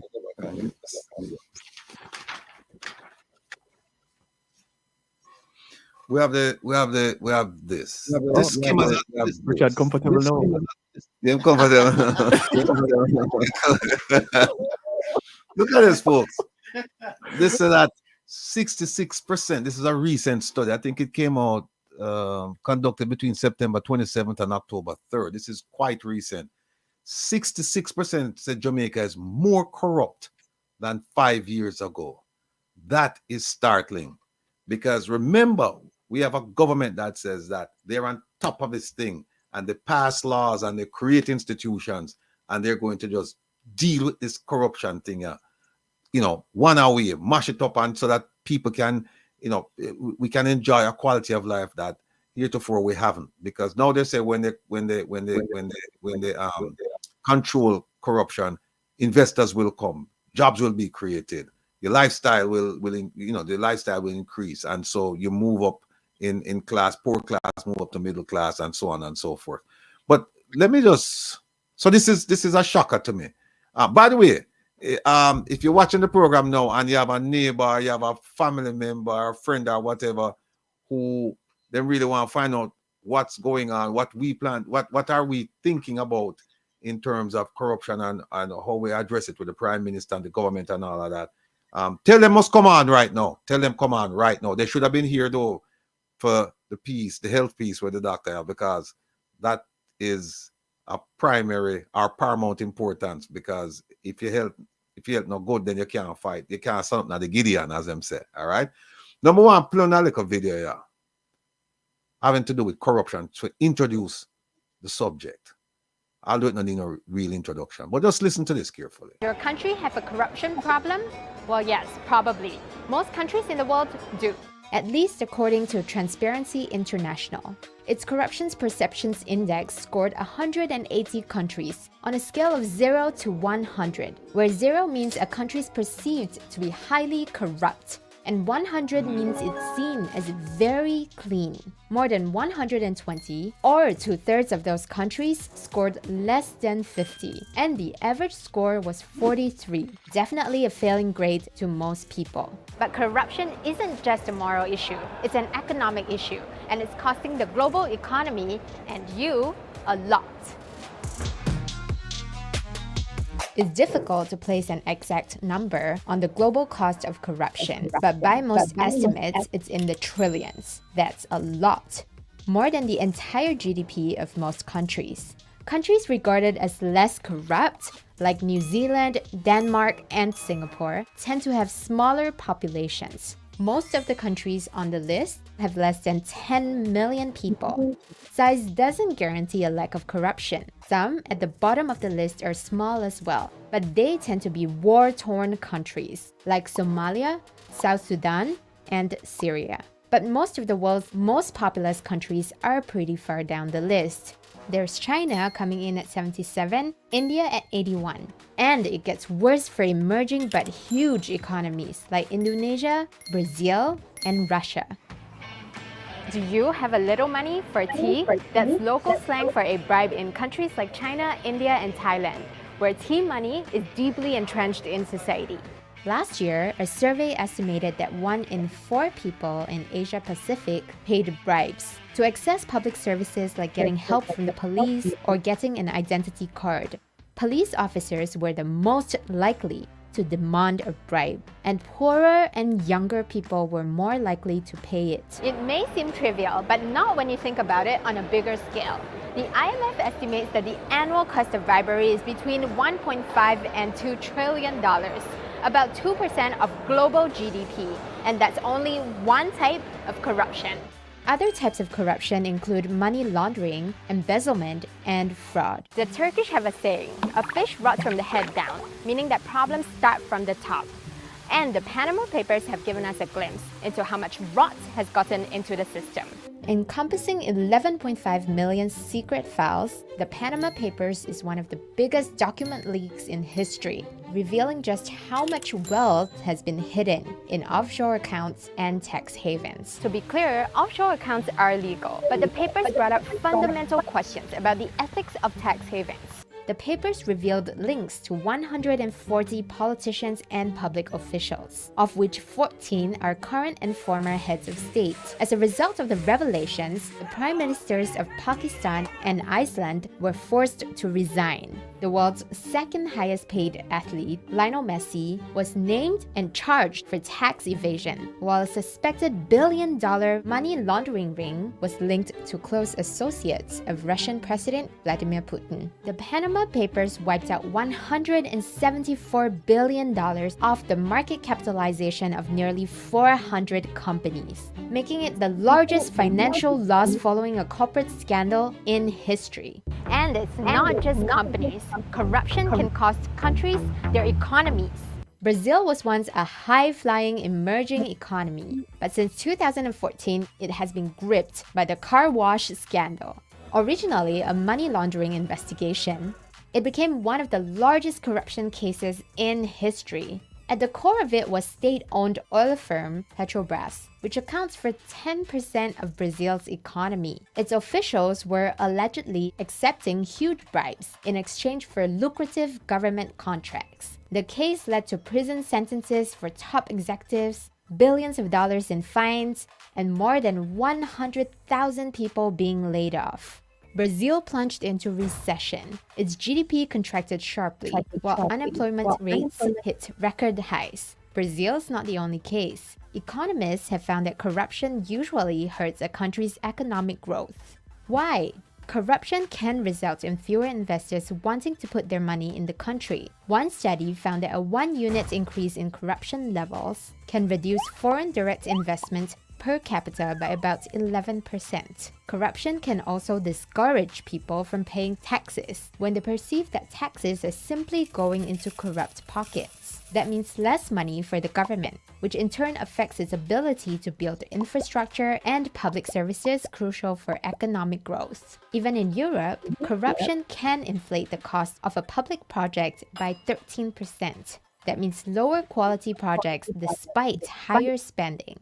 Institutions like the IMF and World Bank have faced tough questions about their lending policies, with critics saying that money sometimes finds itself in the hands of corrupt officials. The World Bank has stepped up, establishing offices to investigate and sanction corruption. This year, it banned 78 firms and individuals from engaging in any new World Bank projects, bringing that number to about 1,000 in total. The IMF and World Bank have made fighting corruption a key priority.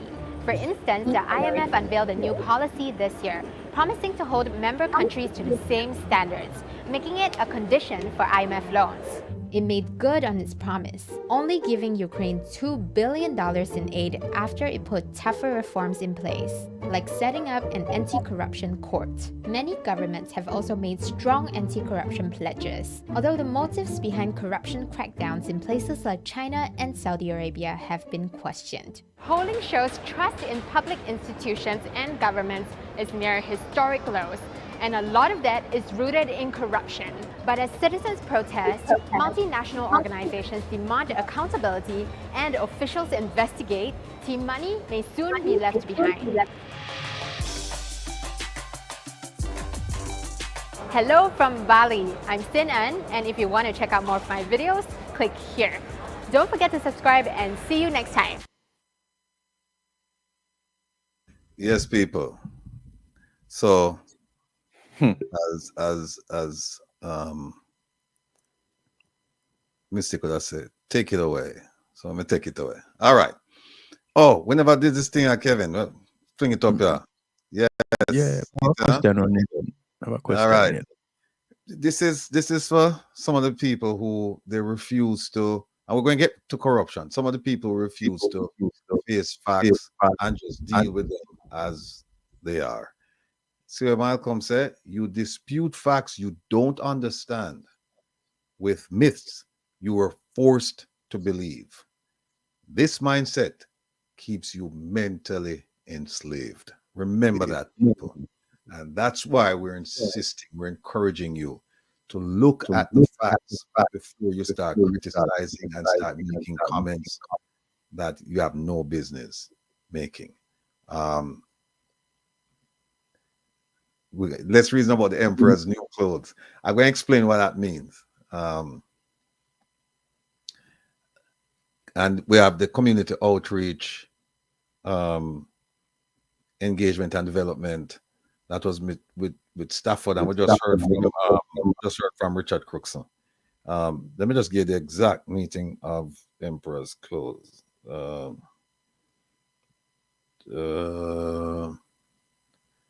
I found it quite interesting, and here's what it means.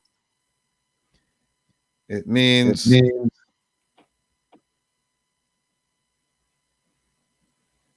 that people are often too afraid to speak truth to power. When they said Emperor's new clothes, and your voicemail jam, clean it now and frequent. Okay, tenacious one. All right, I'll deal with that.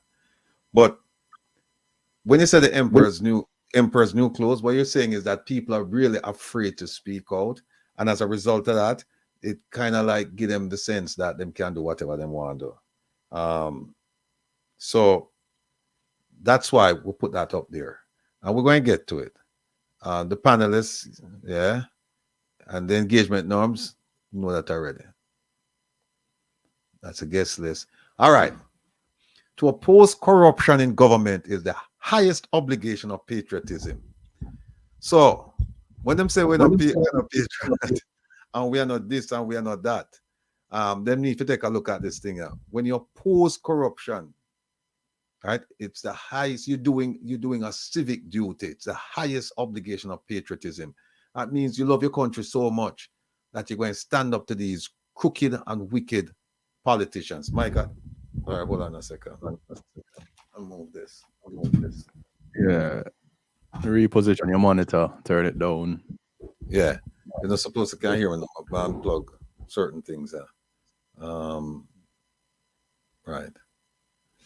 So before we go to the next slide, let me bring this up, right? And what we're going to know, Valerie, tell me if my mic is still echoing. Let me go back now and show you something what the Prime Minister said. And we're going to break it down. Forgive me, we won't finish all of this because we have to think about it just before 8 because we have enough thing we have to do and we have to go support it. But I promise you we'll get through this. Not today, but we'll get through it at some point next week. But here we go. All right.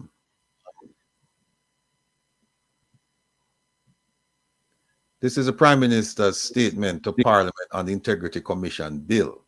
Now, remember now, people, this was, I think, 2016, 2017. Yeah. He's making an argument for the same thing that he's trying to destroy right now, that he's trying to get the courts to get rid of. Here he's making an argument, and that's why we have with the magic of the internet. You can go back and just look at some of these things. It's not like 20, 30 years ago where somebody says something that get buried and you can't find it. You know, you can just go on and click. If you want to find it, this is where you go. You go to JIS and just look at Prime Minister Holness's statement to Parliament on the Integrity Commission bill. We're going to go through some of the stuff him said. All right. Here, look at the second paragraph. He said, let me start by emphasizing the commitment of this government to fighting and eliminating corruption in this country. First thing, when you hear anybody who tells us they're going to eliminate corruption, they're lying to you. That's like saying you're going to eliminate crime. You cannot. You can't control it. You cannot eliminate it. We are humans. And so we are going to do things against the rule of law. We're going to do things some people just feel like laws were made to be broken, not to be complied with, right? So whenever you see that, whenever anybody tell you that they're going to eliminate corruption or eliminate crime, they're lying to you, right? Be very, very careful when you see that. When you see that statement. So there it is. He said, "Let me start," and that's how I'm starting. We're going to fight and eliminate corruption in this country. And what's the next sentence? Accountability, transparency, and integrity are hallmarks of all self-respecting democracies, and these principles must always be promoted and upheld in furtherance of good governance, social cohesion, and economic advancement. When basically, as a writer, so is listen, what we are going to do is eliminate corruption and everything will be fine. Because based on democratic principles, these are the things we're supposed to be doing. And then we're a democracy, and once we do these things, everything will be okay. Everything not okay, people, because you cannot eliminate corruption, right? And that's the first problem with this statement. Then him start talk about he said there is no denying that whilst we have made significant strides as a politically independent country, we could have achieved much more were it not for corruption in many forms. And then him start talk about it. There's something here I want you to say. And here's him talk about the new Integrity Commission now. I remember I told you last week that the new Integrity Commission is actually 3 agencies, and it says right there, it's a Commission for the Prevention of Corruption. The Integrity Commission, they had something called the Integrity Commission before this one, and the Office of the Contractor General, and they consolidated them into one, and that's how we end up with what we have now called the Integrity Commission. But there was an Integrity Commission prior to this one. And hear him say, it's going to build on, the commission we might promote now for pass the law back then. It's going to safeguard against the abuse of power, reduce or eliminate existing ineffectiveness, build on the strengths of the anti-corruption institutions which it replaced.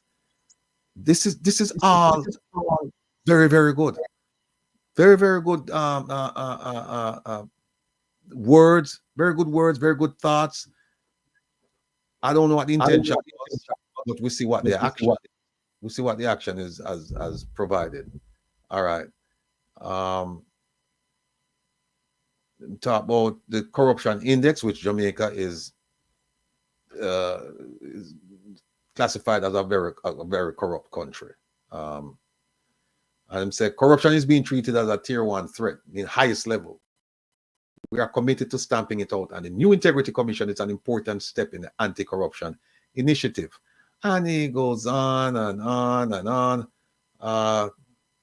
Broke it down. Let me see. New provision where I believe that this. Okay, look at this. Look at this right here. Number 5. Number 4, actually. Mr. Speaker, as we're all aware, I advanced. Hear what he said? He did it. He advanced it. He, the Prime Minister, said, I advanced the concept of full and complete disclosure. And yet, when the Integrity Commission asked him the other day for information, he said, no, I'm not going no.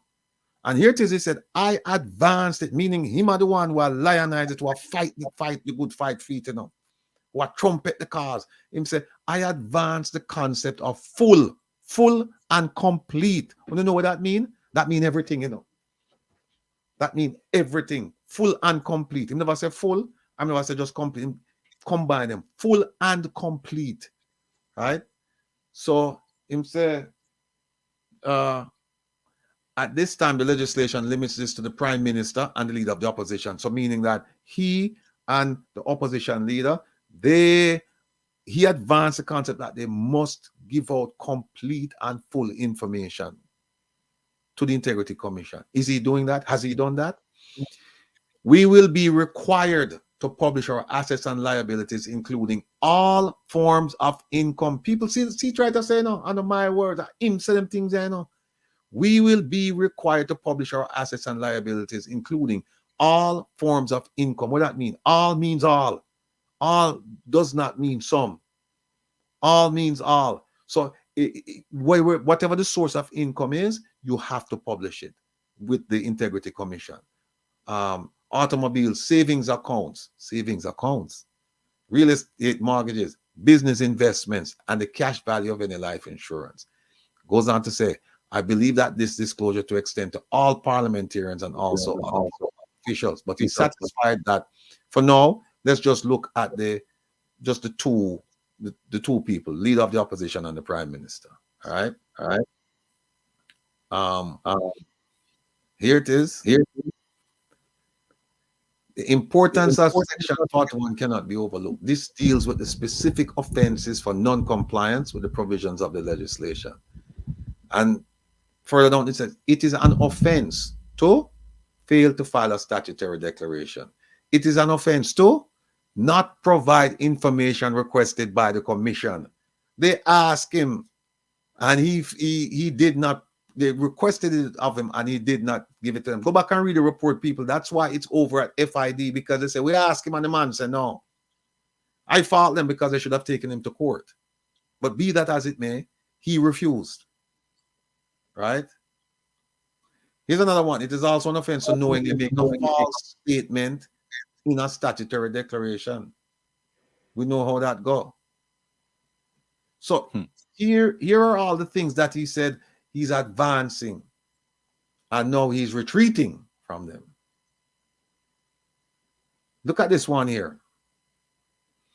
We commit to a more efficient and effective public sector, so removing the need to resort to just give me a bly, which I think everyone here knows that means a special favor or chance by circumventing due process. Processes will now be more predictable, timely, and transparent, and people held accountable. And then he ends by saying, we commit to teaching our children to be able to discern right from wrong so that they will reject corruption and do the right thing. Now, based on his actions, you think, what kind of message you think it sent to children? These are the words of our Prime Minister back when he was advocating, when he was advancing the Integrity Commission. Make show you this. So this is when he first became Prime Minister. This is before the statement I just showed you, right? And I just want to show you a statement that somebody, oh, here it is. See that right there? The sentence starting on the day of election. He said, I witnessed a young man carrying, cradled in his arm, an obviously bedridden elderly gentleman, obviously bedridden elderly man from a polling station. The Prime Minister continues, I was touched by the sight. In the bustle of the busy schoolyard, as they passed, the elderly man pointed his ink-stained finger at me and said, Andrew, do the right thing. Can we say the Prime Minister has done the right thing? Can we say that? I hope he reflects, and I hope him remember that elderly man who just voted apparently for him. Say, Andrew, do the right thing.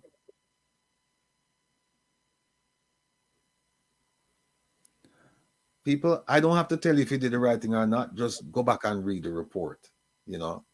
And here he said they won by the slimmest of margin. And he said, with this mandate, there is no majority for arrogance.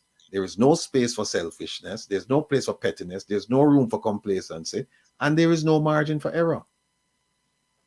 And he goes on, and I mean, let me see if we can get this here. Because oh, you know what? I underline a whole bunch of this stuff here inside here, Kevin, but I didn't send it to you.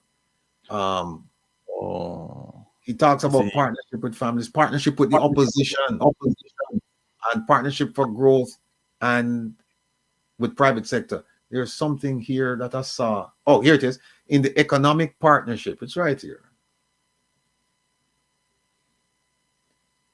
Right here. See that sentence right there at the top. Sentence beginning, in the economic partnership with the private sector, government's role, among others, is to ensure the rule of law. Have we seen the rule of law with SSL? Have we seen the rule of law standard with Barita? Have we seen the rule of law with a whole bunch of companies in the financial sector? No. No, sir. We haven't. And here it is. The role of the prime minister. This is 2016 now, you know. Hear what he says. He says, my role in all these partnerships for prosperity is that there must be coordinated effort. That is my role. And here is his solemn promise to us. He said, I will ensure that, let me big it up here so everybody can see. I will ensure that government is coordinated and strategically directed. Is that the case? I will ensure that decisions are taken quickly. Is that the case? I will ensure that targets are set. Is that the case? I will ensure that the nation is informed. Is that the case? And look at the last one. I will ensure that everyone under my appointment is held to account for their action or lack thereof. Where is the job letter? Where's the performance evaluation? Where are the consequences? People, this is our prime minister saying this openly when he was elected. This is his inaugural, what was this? His inaugural speech. Yeah, inaugural address. Yeah. Yes. Right? Yes. No, let me go to something else. No. So Let's go from 2016 now to 2020, Kevin. That was 2016. Before you jump forward. Yeah, we'll go back to it. No. There's a question that I want to ask based on the very first slide you showed. And I want people to consider this as you continue. 66% of people say Jamaica is more corrupt today than 5 years ago. True. Is it that Jamaica is more corrupt, or is it that 66% more information get out to people? It's a good point. That's a good point, because information now is becoming more readily available than it was 5 years ago. So a lot of things that we are seeing now, right, and that we can explain to our people, heretofore we couldn't have. So that's a very important point. It's a very important point. 5 years ago, there wasn't a reason with Rattigan. Nor did anybody stand up to any government body. Nobody said, Emperor, you are naked. You're absolutely correct. Okay. I yield, sir. You're absolutely correct. Let me clean this off, yeah. All right. No, that was 2016. We made all those promises. And we know it's, politics. You have to say the things that people want to hear. But then you're supposed to do the things that you said to the people who want to hear. No, here is it now, 2020, right? And he said, I want to show you something here. Skip the pandemic. Here it is. Look at, I'll read it for you because I don't want to touch no button over here. So, oh, Kevin, bring it up. See, Kevin, where you there? Me there. See there. All right. Look at this thing right here where it says sentence starting right at the top. Right. This is, remember the first election he won by what? One vote. Right? This party won by one vote. And then it was a landslide in 2020, right? 49 to 14. Now look at what he said right here. He said, with such a large and convincing mandate, people must understand that only 34% of the people voted now. So he's saying that's the mandate. 34% of the people gave him a mandate. We can't make this happen the next election, people. We have to come on our numbers and vote. Vote for whoever you want to vote for, but exercise your right. People died so that you could do this. He said, with such a large and convincing mandate, the greatest challenge, listen to this. This is what he said in 2020. His greatest challenge will be to manage internal demands and behavior of those who form the majority, meaning the government. There will be those who feel that the majority is basis for arrogance, gives license to do as they wish, creates opportunities to pursue their selfish ends and their personal ambition, gives room for complacency and intolerance for errors. Beautiful words. Beautiful words, right? Now he said, those who hold such views would be sadly mistaken and soon separated. Look at that. Every member of the government must be an active agent for the stronger recovery of our economy and society. And every member of the government must understand that this mandate is not about them. It is about the people. No princes and princesses were elected. You have no divine right or entitlement. We are all servants of the public good. He forgot. He said this. This was 2020. It gets worse. I don't think he forgot, you know. Well, It was more along the lines of it only takes 9 days.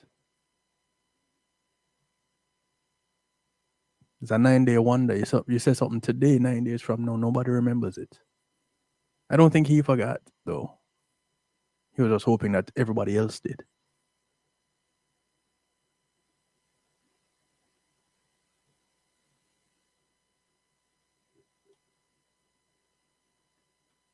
Wait. Rebel. Yeah. No. Oh. No. Get it. Hold on there. We'll get the mic out going because I get. No, you come back, man. Here's what he said. He said, look at that sentence right at the top. He said, on the whole, we have built out a fairly good anti-corruption structure through the Integrity Commission and MOCA. The will to challenge the culture. He said the challenge over is not just one of resources and regulation, it is also one of will and culture. Then he said, it has been clearly demonstrated, second line from the top, clearly demonstrated that my government has acted within the law when matters arise that are of concern to the public interest. Mr. Prime Minister, who are you trying to fool, sir? Who are you trying to fool? Tom drunk. No, Tom no drink and Tom no fool. So, him say, FEMA government, right, has demonstrated that it's acted within the law in matters that are concerned to the public interest. One of the things about one of the matters of concern to the public is the integrity of our politicians, the honesty of our politicians, the transparency of our politicians, the Nolan principles, the 7 principles of good governance. Those things are important. And we know that the government has not acted in that stead, in that right, in that vein, in that direction. We know that. Even though he said, oh, this is a step in the right direction. He said, no one has been shown any special favors, given any protection or influence brought to bear on any anti-corruption agency or investigation. Hear that? Or influence brought to bear on any anti-corruption agency or investigation. This is a step in the right direction. But this was also in 2020. 2020. Okay. Right? Here's another one. He said, it's a long sentence. Once we have built the confidence of the public. So he's saying here that we haven't built it yet. You know, we're still on shaky ground. He said, once we have built the confidence of the public that they're,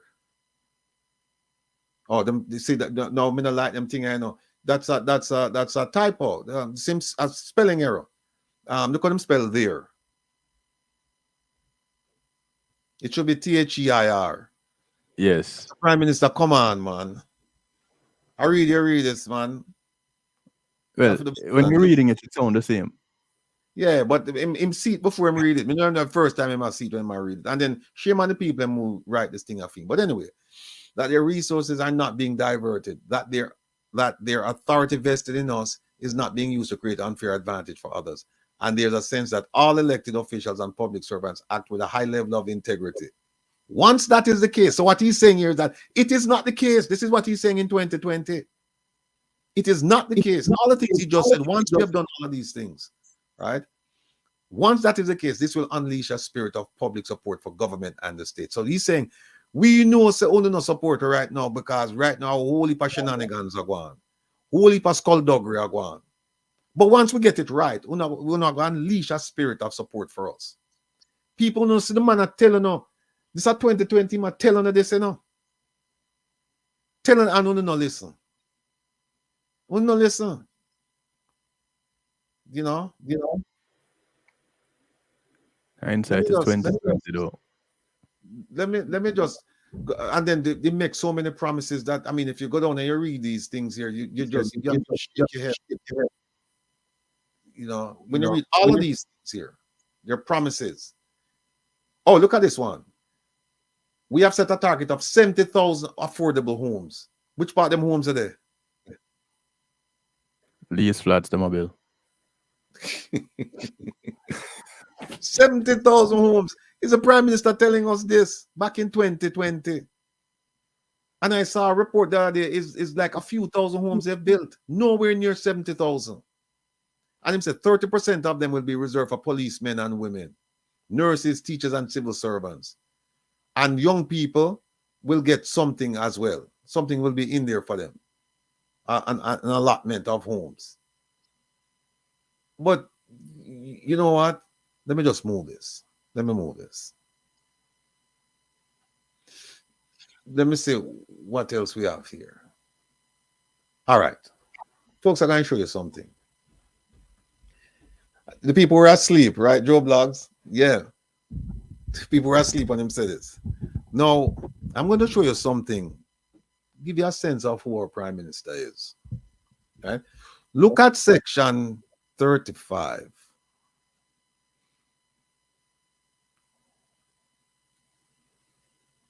This is still I get out.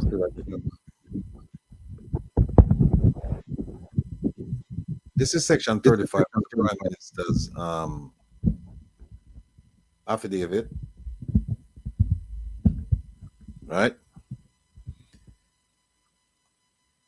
Please turn your attention to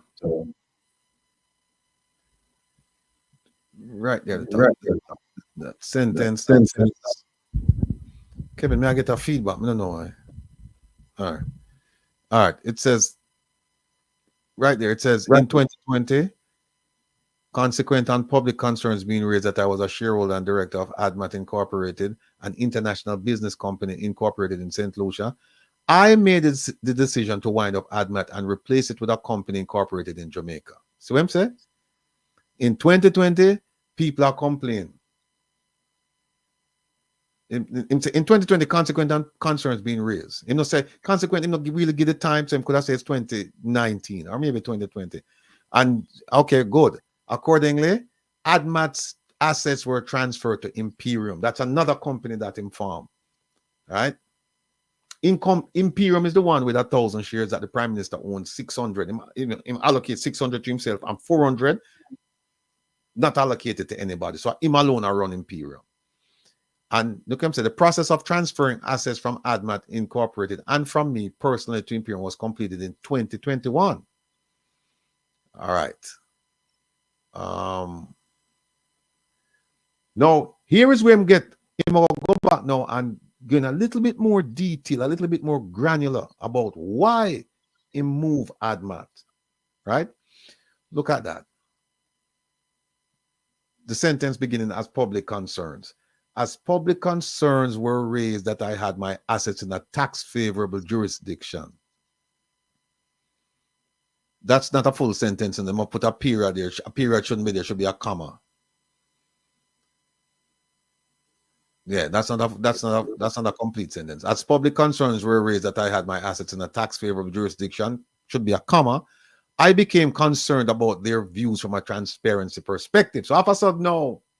It lick him that, wait a minute, in 2020, you know, me I tell people about transparency, even at 2016, and now him go out now. I remember now, you know, ADMAT was formed in 2008. So when he make them fancy speeches then at 2016 and 2020, he already knew what was going on. But him said, because of the public concerns, I did it in 2021. I wound up in 2021. Wound up meaning him just dissolve everything, transfer everything, completed in 2021. And here it is, him say it right here. The process of transferring assets from ADMAT to Imperium was completed in 2021. All right?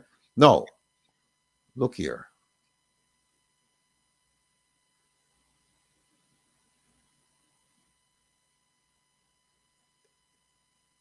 This is an article talking about the ADMAT overseas, and it says, and here it is, ADMAT Yeah. Right here. ADMAT was dissolved in or around December 2021. Why?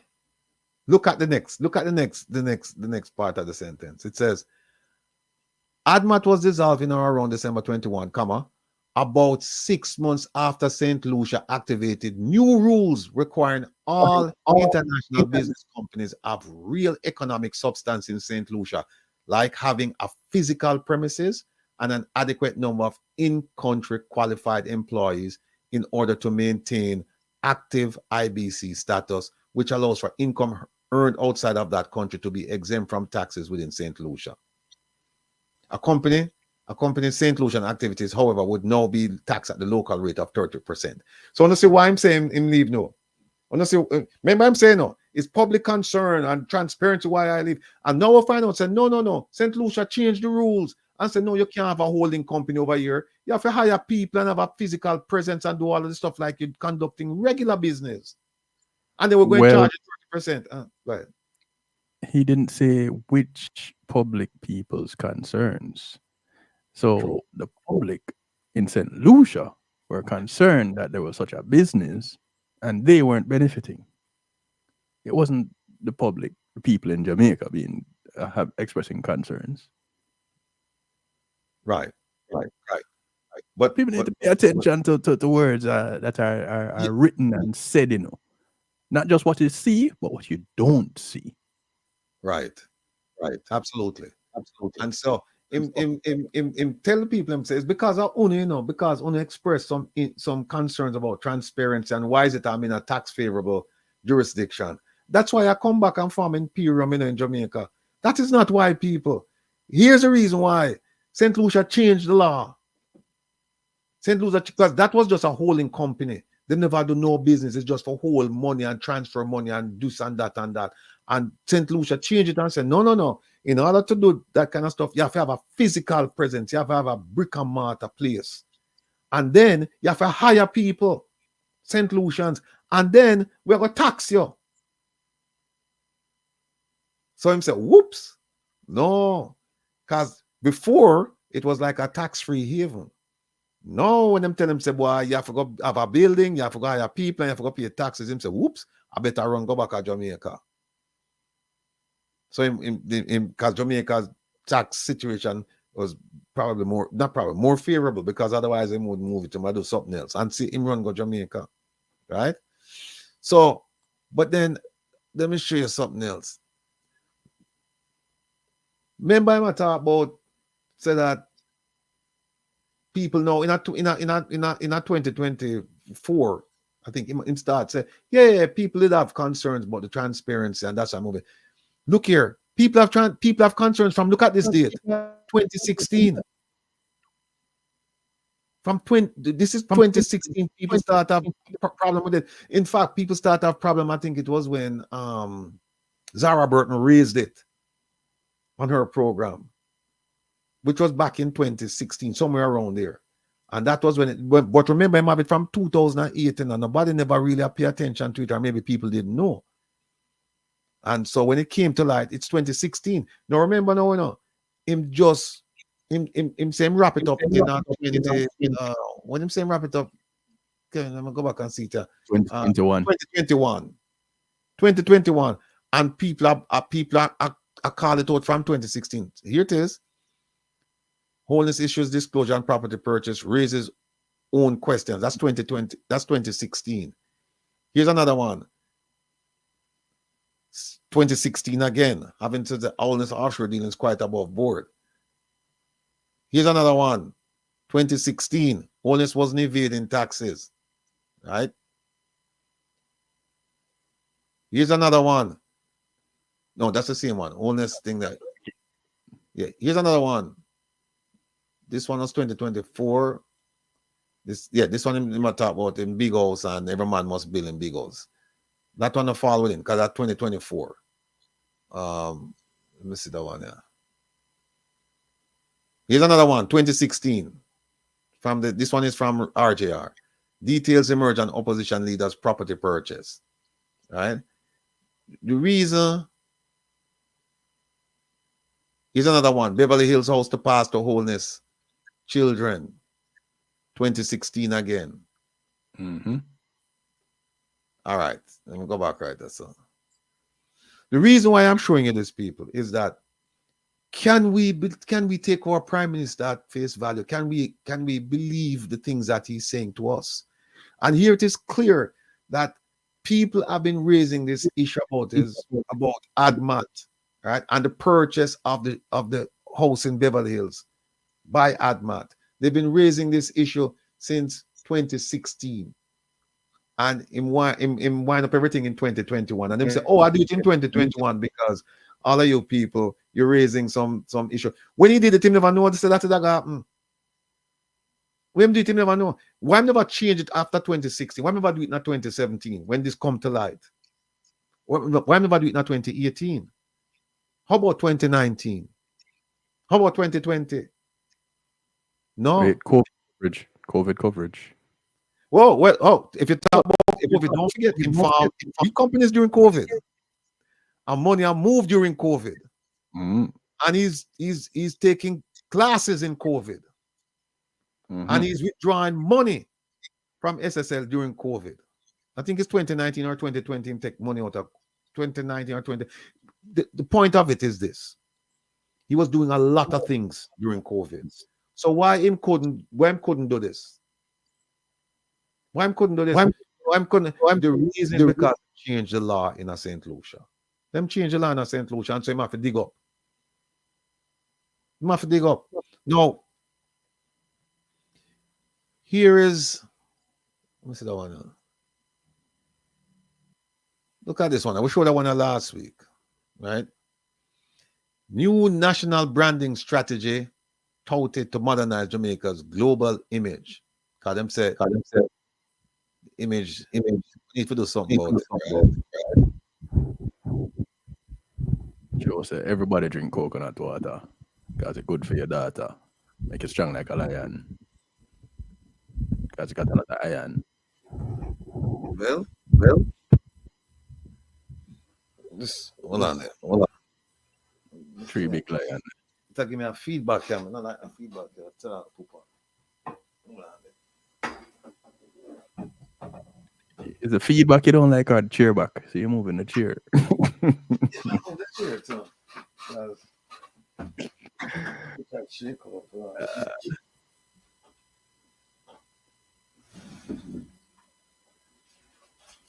That's what happens when you change up your studio, you know. All right. You good now? Yeah, man. I'm good, man. No, okay. They might changed up because remember them say one time that these people in the diaspora did a mash up brand Jamaica. First we didn't know what brand Jamaica is. But now them said them are gonna spend some serious money now to improve brand Jamaica. And why you gonna improve something when it needs improvement?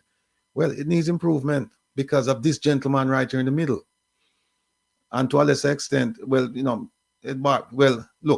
Ed get an award the other day, and Minister Bartlett get an award the other day, and I have a fame still because as bad as things are, he was traveling around and trying to drum up support for Jamaica, for people to come to Jamaica.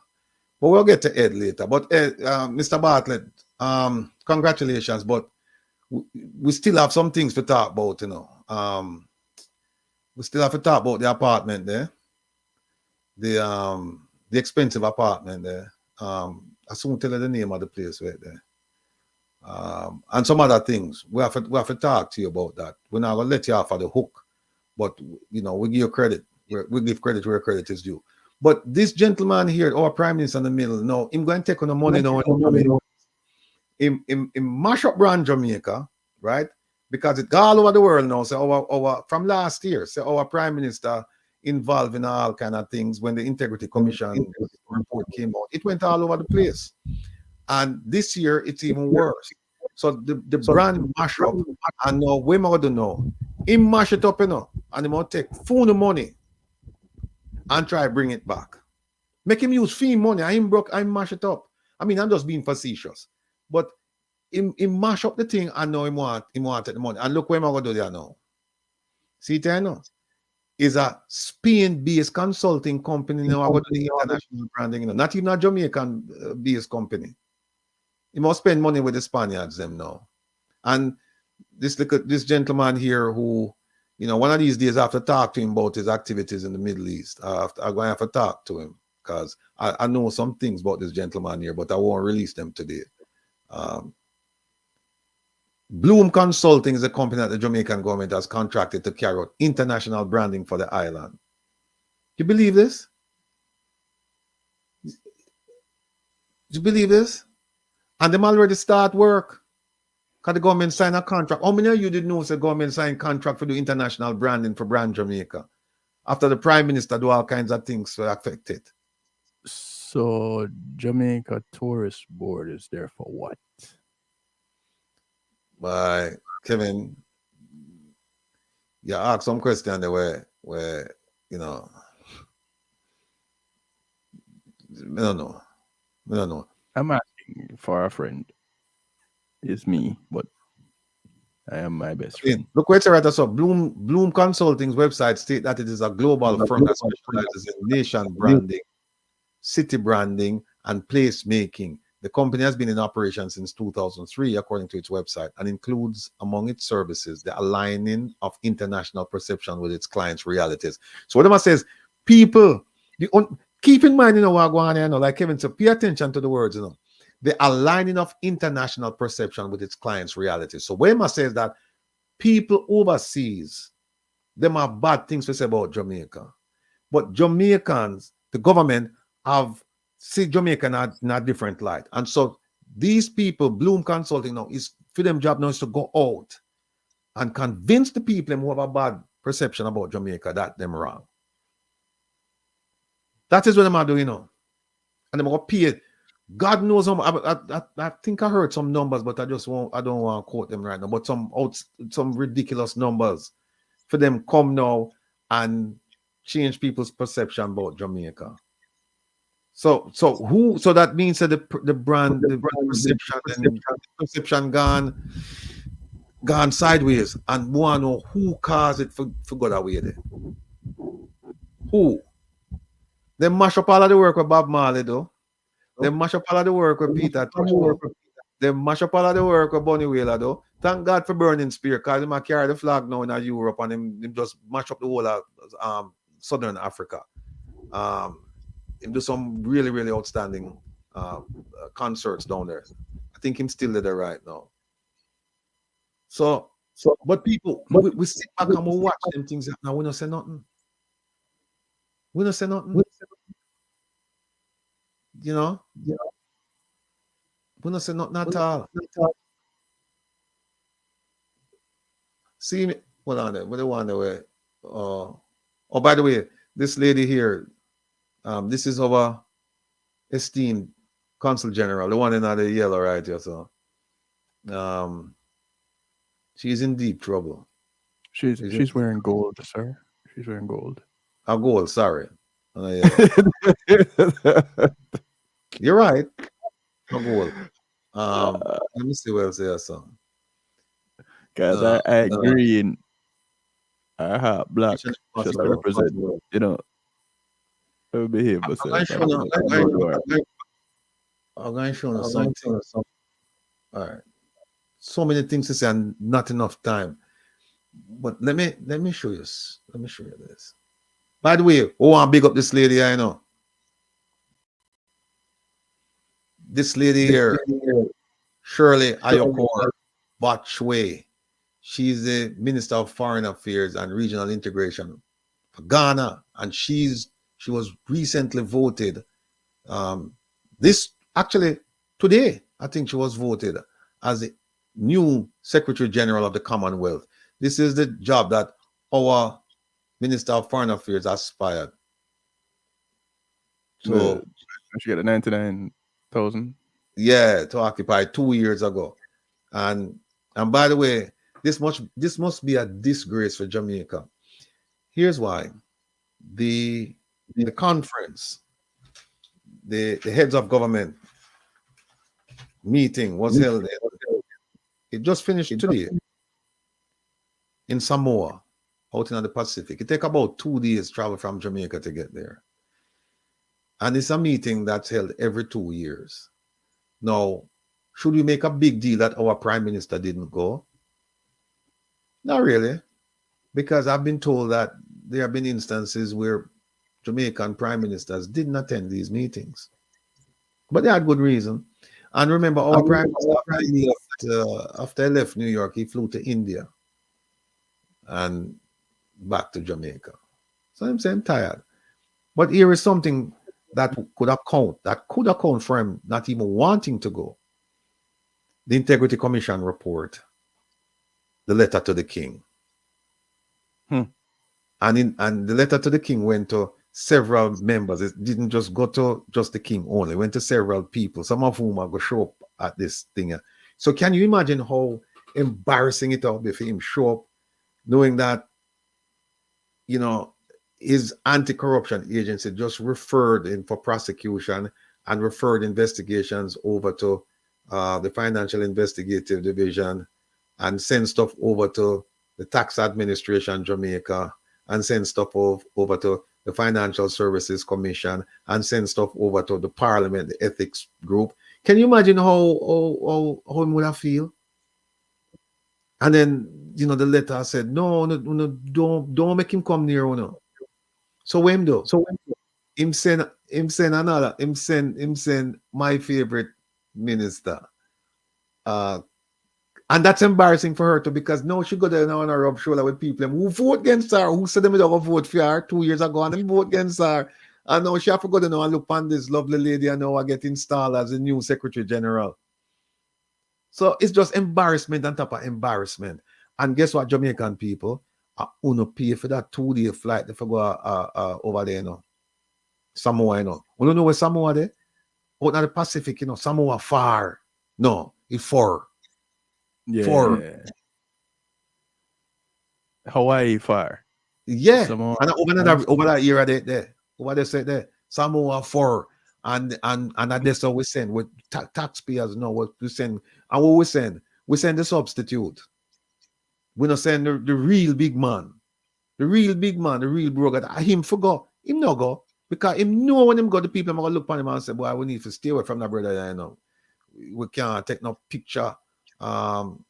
We can't take no picture with him and things like that. In fact, I was told that when they had a meeting, I think it was last year in the Bahamas, and it was the VP, Kamala Harris, was the guest speaker. And I'm told that our prime minister was told that he would not be allowed to take any pictures with her. And I'm getting it from good source. So I wonder why. this lady, big up yourself. We did the affidavit. There's one here,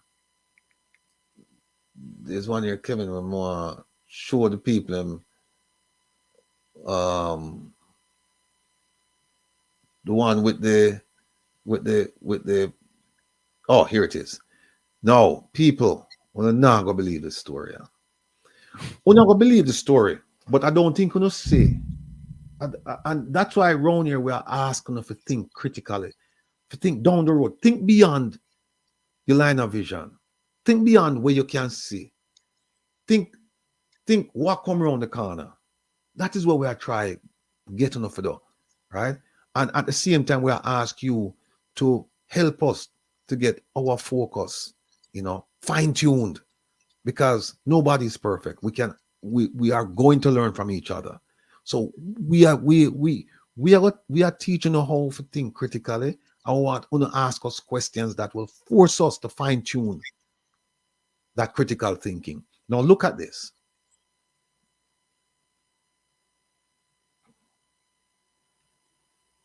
Look at that headline. How many of you saw that headline? How many of you saw that story? It was October 18th.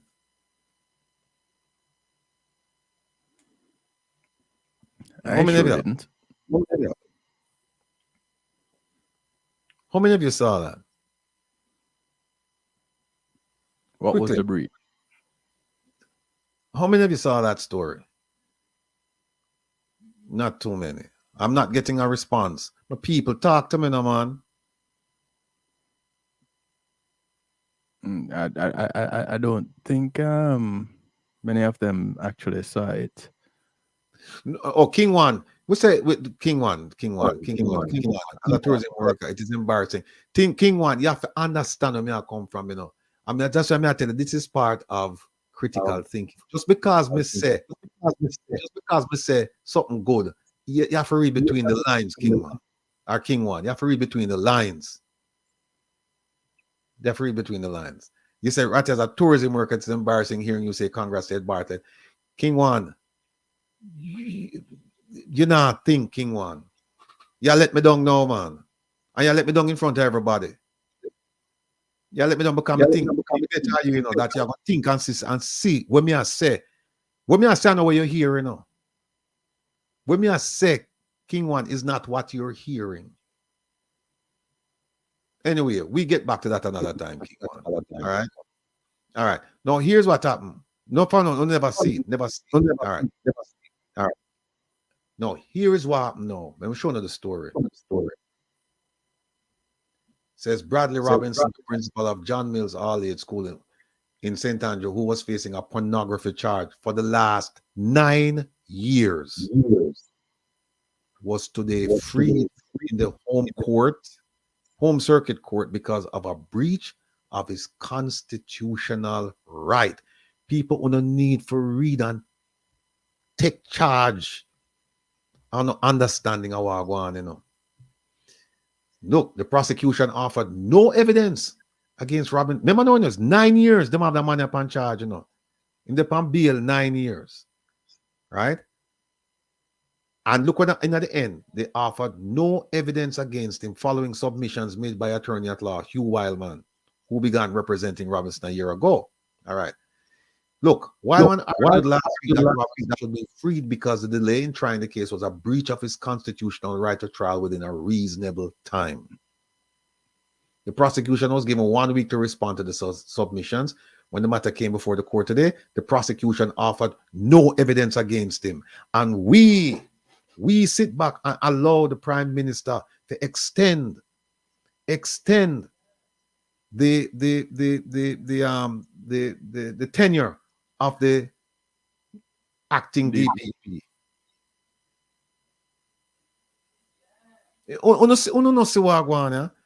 But it gets worse than this, you know, people. Justice Sonia Bertram Linton then told Robinson he was discharged. Wildman implored the judge to return a formal verdict of not guilty, and the judge granted the order. So the prosecution better them never bother show up. And he said Wildman had previously argued that the case should be thrown out because it was dragging on for 9 years, which was a very long time. He disclosed that there was a statement on the file that the complainant, who was 16 at the time of the alleged offense, was no longer interested in the case. He also pointed out that from the records, the accused never missed a court date and the complainant never attended the court. Robinson, who is on suspension from his job because of the charge against him. What about them people come from with the English language, man?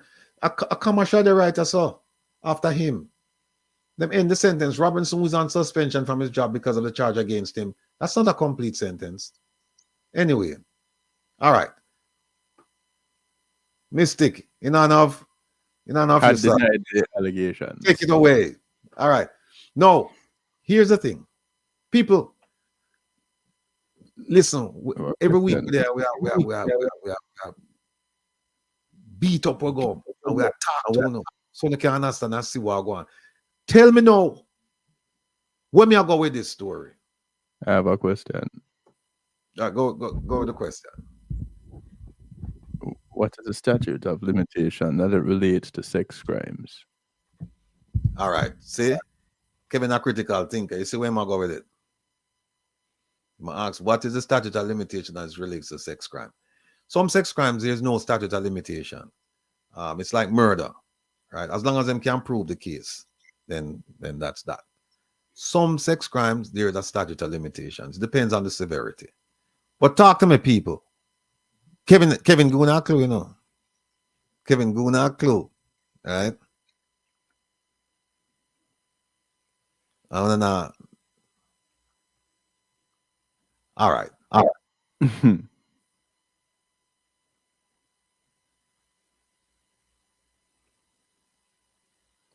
All right, Janet, Sorry. no, past that. They don't stand in sex crime. There's some sex crimes where it depends. There are I'm not sure about Jamaica, but I know in America there are some sex crimes where there's a statute of limitation. Then, All are you right. saying that we All should right. be allowed back our own children or should not be allowed back our own children? Who shouldn't be allowed back around children? I'm asking then if that was the comment that Oh, what clarification on that. all right. You say I serve. Come stand up in that front of the class. I serve, see where we are go. Because here's what happened now. People. Mm. You know what's going to happen now as a result of this? All of the people them who not get trial within a reasonable time period, guess what them are going to do? Them are going to cite this case. Yeah. And somebody has mentioned abuse of process. Somebody mentioned abuse of process. Yeah, Wendy. Yeah. That is exactly what's going to happen here. Meaning that if there's no statute of limitation, they're going to allege abuse of process, and they're going to mention this case and say, listen, like so they mention, say, hey, they might drag out the cases, them. That's exactly what is going to happen. Remember, no, this case just come down last week, This case just decided last week. So know what happened. Everybody run to my brethren name again. You wild man. Everybody go run to you. You will big up yourself. I know you're watching, Yeah, you will big up yourself. They will go to you, and you are gonna say, hey, watch here. How long now? Them know how long you haven't under this charge, and them don't bring it, and you show up at court, and them keep on put it off and whatnot. And look how weak and after 9 years, them show up and them say them not have no evidence. See that? The prosecution offered no evidence. Wait there. See it right there, sir? Top sentence. The prosecution offered no evidence. So ono see where I come. So that's why I'm saying to you that that's why I'm saying to you that when you see things, sometimes you see it for what it is, but if you look around the corner, expand your horizon, make sure you look around the corner and say, what does this? Ask yourself, what does this mean now? We know what it means now, the man get off. But what does it mean for the future? It means that people similarly situated are going to use the same thing and say, constitutionally, I'm supposed to get a trial within a certain period of time. I didn't get it. And therefore, I want to use this case by Mr. Wyman. I want to use this where the judge said, this is precedent. Them use this case before for free, man. Them can't use it now for free, me. That is a problem. So now we know. You see what I go on now. If you're if them throat theme case, and can understand why. If them throat the case of the gentleman who's the principal of the Caribbean Maritime Institute, them throat that case there, and all the other cases them where just a linger and a pick up. We have the case there with former Speaker Marissa Dalrymple Philibert. That is lingering too. We don't know what's going on. And then we have a DPP or a office of DPP that is just failing Jamaica. Failing Jamaica in the worst possible way.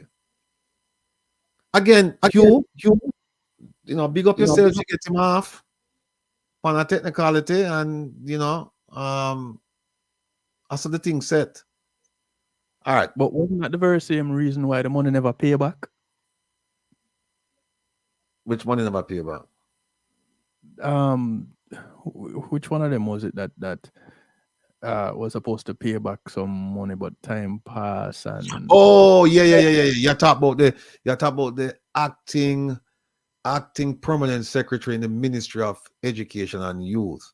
I'm looking at her face now. Somebody help me with her name. Yeah, she was supposed they were supposed to go after her to pay back the money, and the Ministry of Finance. Yeah. And so what happened is that when them go court, she was represented by Mr. Champagne, who make the argument, hey, this thing have a time limit, and them never sue, them never bring the action within a certain time period. And so Grace McLean, thank you very much, D. Marie and OT and Serene and Carol and Walk Like a we love her like Sunday dinner, man. Pato, yeah, we can't go wrong with them, instant instant what you call it? Instant research. Yeah, man. Records Instant department. research. Grace McLean. Yeah, direct. Yeah. So what happened? Them let her, you're right. She never pay back the money. Them let her go. It's the same thing. Yes, look Lucis. Or Lux Lucis. Yeah. It's the same thing what gonna happen. So people only just keep an eyes and see what happen, you know. And as long as you remain quiet, guess what happen? Them going beat on with it. Them going lash on with them. Them going just keep on and let them go, let them go, let them go, let them go, let them go. But guess what? You don't try it though. You don't try it. I was just about to say that. I was just about to say that. Uno not try that. Uno not try. Uno just watch and learn. But uno not try that because if you not try that, Funo case are gonna come up the next day. Funo case are come the next day. Not go to prison the day after. Right? And somebody said it. Aki thief trial next day. There you go. There you go. No, let me show you what I'm supposed to do. Right? All right, this Kevin. Yeah. All right. When you remember that case, yeah? This just happened, you know. October 22nd, right to the 26th. This just happened. Hotel worker allegedly injured on the job decries mistreatment of staff, right?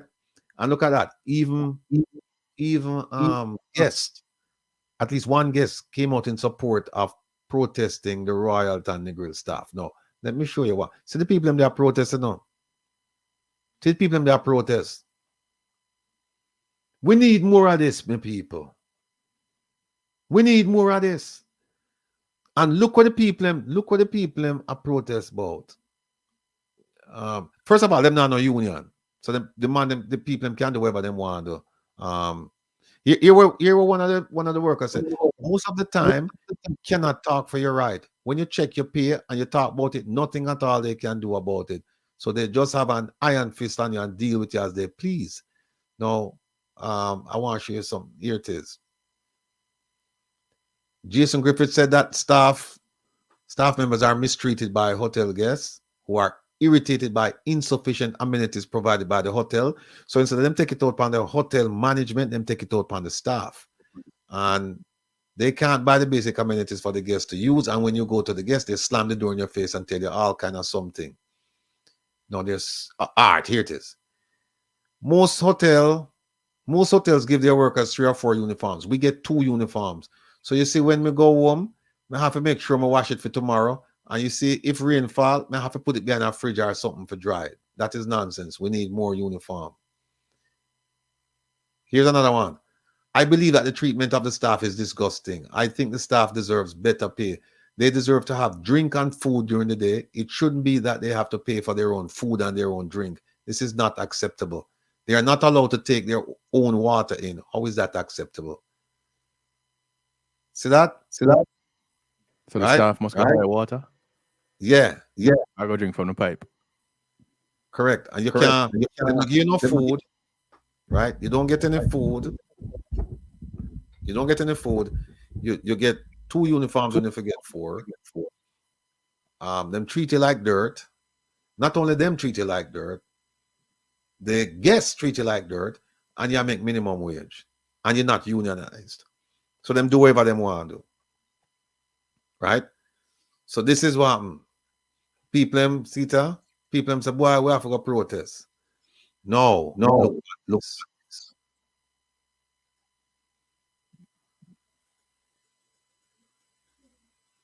As a result of the protests, look what happened. CVM News understands that the general manager at Royalton Negril has been suspended following a recent impasse with staff and guests at the hotel. It is further understood that the hotel's management is currently in a meeting with Tourism Minister Ed Bartlett and several stakeholders from the Tourism Product Development Company and the Jamaica Tourist Board. It's alleged that Senior Vice President of Blue Diamond International, Daniel Lozano, flew in from their headquarters for the high-level meeting. Sources also indicate that Labour Minister Pernell Charles and his team are meeting with the Royalton team at its Trelawney property. Now, people, you see what happened? Let me move this. You see what happened? You see what happened? One protest. General manager gets suspended. Minister Head Bartlett have meeting. Mr. Pernell Charles Jr. have meeting. High-level hotel officials flying for the meeting. some has no insurance, no pension benefits, no paid vacation. That is what me a call for. That is what me a call for. Me tired for telling us, listen, people in Jamaica, it's not good enough that you come around here and you get the information and you understand what's going on. It's not enough. That's just part of it. Because what we are doing is giving you the impetus to take action, legal action, not illegal action, legal action, like, go out and protest, start a letter writing campaign, start demand that you meet your MP, come meet with you and face the judgment on election day. These are the things that we are still not supposed to do. And watch the one little group of people do it, and it caused a senior director of the hotel chain to fly come to Jamaica, because guess what happened? They realized no, so we in trouble. And them can't, and even though they don't have a union, them can't fire all on them, because them fire all on them, where them go and get people from to come work at Jamaica? For what, 13 or 15,000 Jamaican dollar a week. Where them are going to find people for do that? Where? And then, to segue a little bit, but still on the topic, remember the Prime Minister has been bragging, not only him, but members of his administration, that the employment rate is at the lowest it's ever been in the history of Jamaica. It's 4.2, 4.3, somewhere there, right? And then you ask yourself the question, what kind of job? We call them growthless jobs because they don't contribute to Jamaica's development. They don't.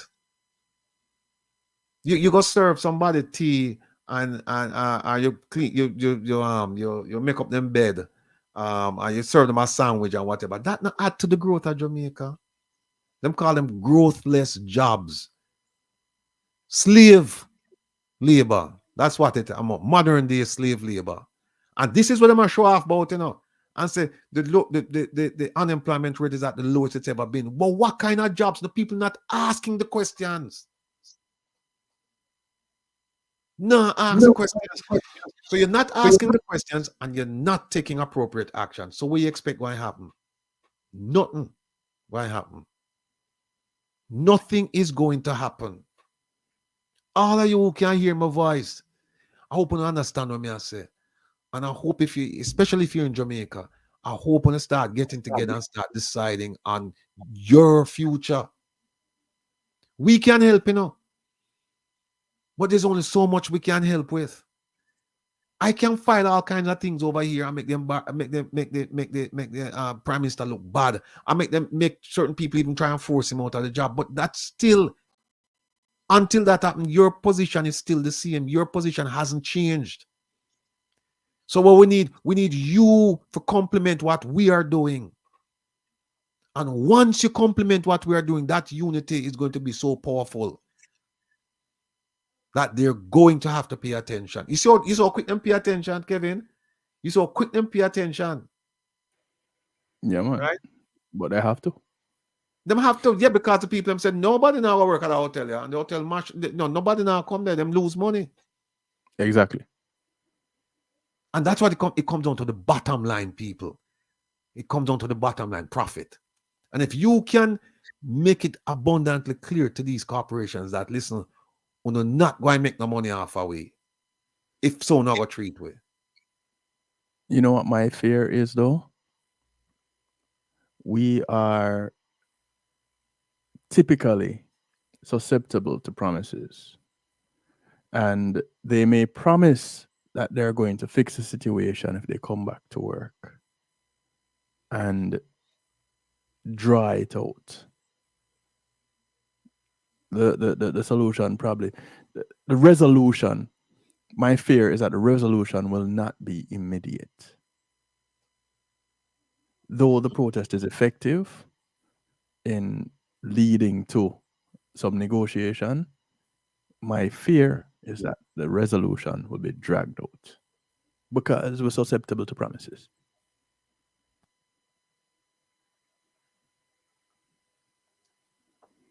So I hope the people will stay on top of that and say, boy, well, you know what? Cool, we hear you. the resolution is going to be this. Well, you need to give us this part of this right now so that we can come back. And then you can give the rest later. And the rest, the later, is we're not talking about 3-4 years from now later. All right, so going back out there to protest again.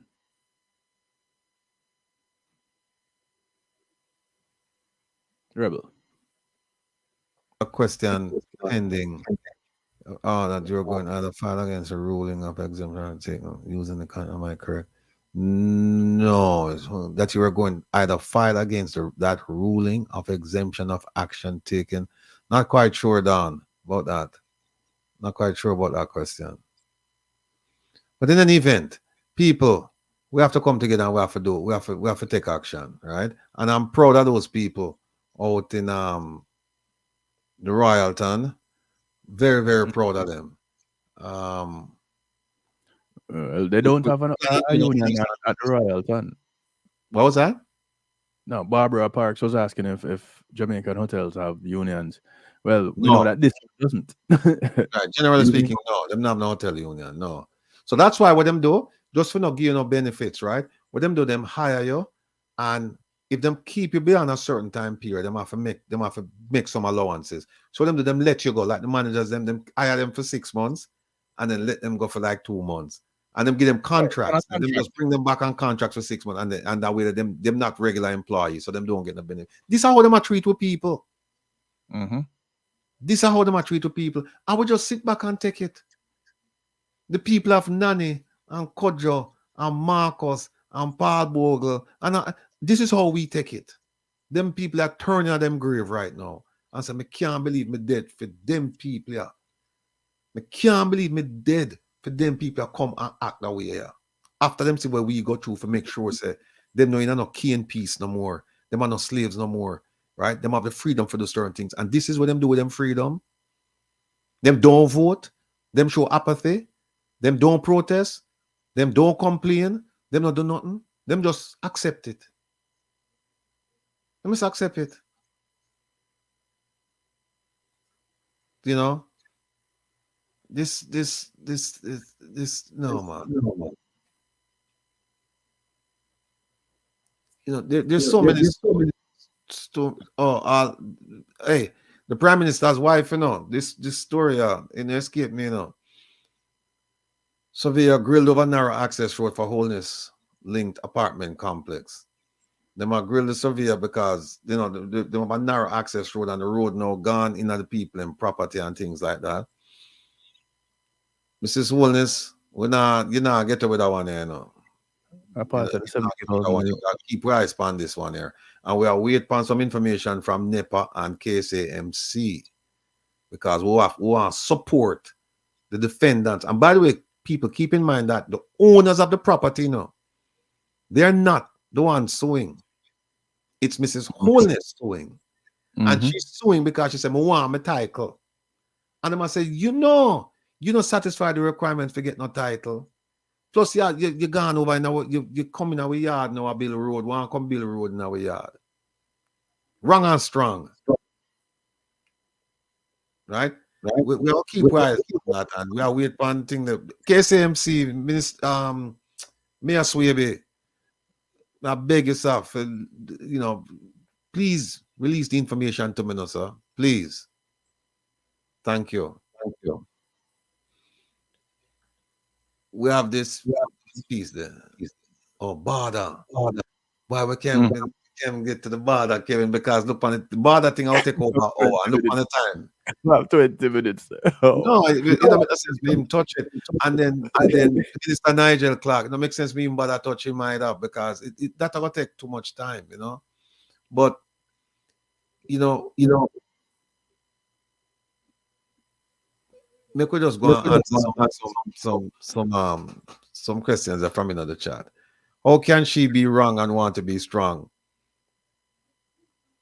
I don't know if that should even be a question because that's what she's doing. And if asking, how can she be wrong and be strong? Because power corrupts and absolute power corrupts absolutely, and that is what happens. She power is intoxicating. You know, it's like a drug. You know, when you get them kind of power with them people have, you feel like right now, boy, you can do anything you want to. You can do anything you want to. And remember now, in Jamaica, there are big fish in a small pond. Anywhere else in the world, there might be, as you know, especially in America, there might be a small fish in a lake or in an ocean. But in Jamaica, them feel like them own Jamaica, and them can do whatever they want, and nobody can tell them what to do. Tenacious one, it's owned by Royalton Hotel is owned by a foreign concern. I don't remember the name. I have to go back and look at the article.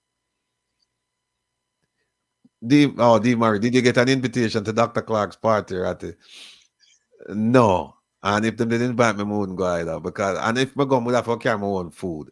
My own food. I don't eat at all because you know what I go on right there, so right. And by the way, special. Dr. Clark, we know you're coming next week, and that's why we didn't no hurry to deal with this piece. We'll do it the piece on you. But you know, a dear friend of mine sent me something. I wish I could read it, but if we read it, to start with Dr. Clark, it'll take too much time. But Dr. Clark, don't eat, don't drink, take care of yourself, take care of your family, and we look forward to seeing you sometime soon. We know you're coming next week. So, Blue Diamond on Royalton. Okay, thank you very much, King One. Somebody, Melvin wanted Richard's number. So Risson. Yeah, I'm of course search. Search for that, friend. Come on, brother. Richard number. Yeah, you know what? It's in the chat. It's in the chat. Just go back and it's inside there. Because what I have is his private number.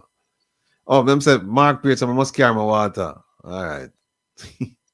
But not carry no water, and I'm just not, because you don't know, you might have your water, and you know, all kind of things could happen, and them just use like a needle and just inject some things in it, and you can't really tell the difference, you know, if the cork upon it and you open it and drink it and like that. No man. See, and just said no, make him nyam and fully belly. He helped bury the body, them nyam and be married, Dr. Clark. No man, we don't want that happen to him. Oi. Anthony G, believe me, there's so much about Dr. Clark that it don't make any sense, because if I start, it'll be so interesting that, you know, say no man continue, we can't do that because we know we have to go support Kevin. And not only that, and I say we have to support Kevin. Kevin have some people in the chat, you know. If you know once them get mad at me, make me run past 8 o'clock and you see what happen. Make me run past 8 o'clock, walk like a champion, Arbin Hill review. Yes, indeed. Me have some people. By the way, it's hard to summarize. Any one of them, if summarize the document, you know what, my name nobody put it up. I was going to put up the document that Kevin, the one with the slides, but it don't make no sense. No. Make sense.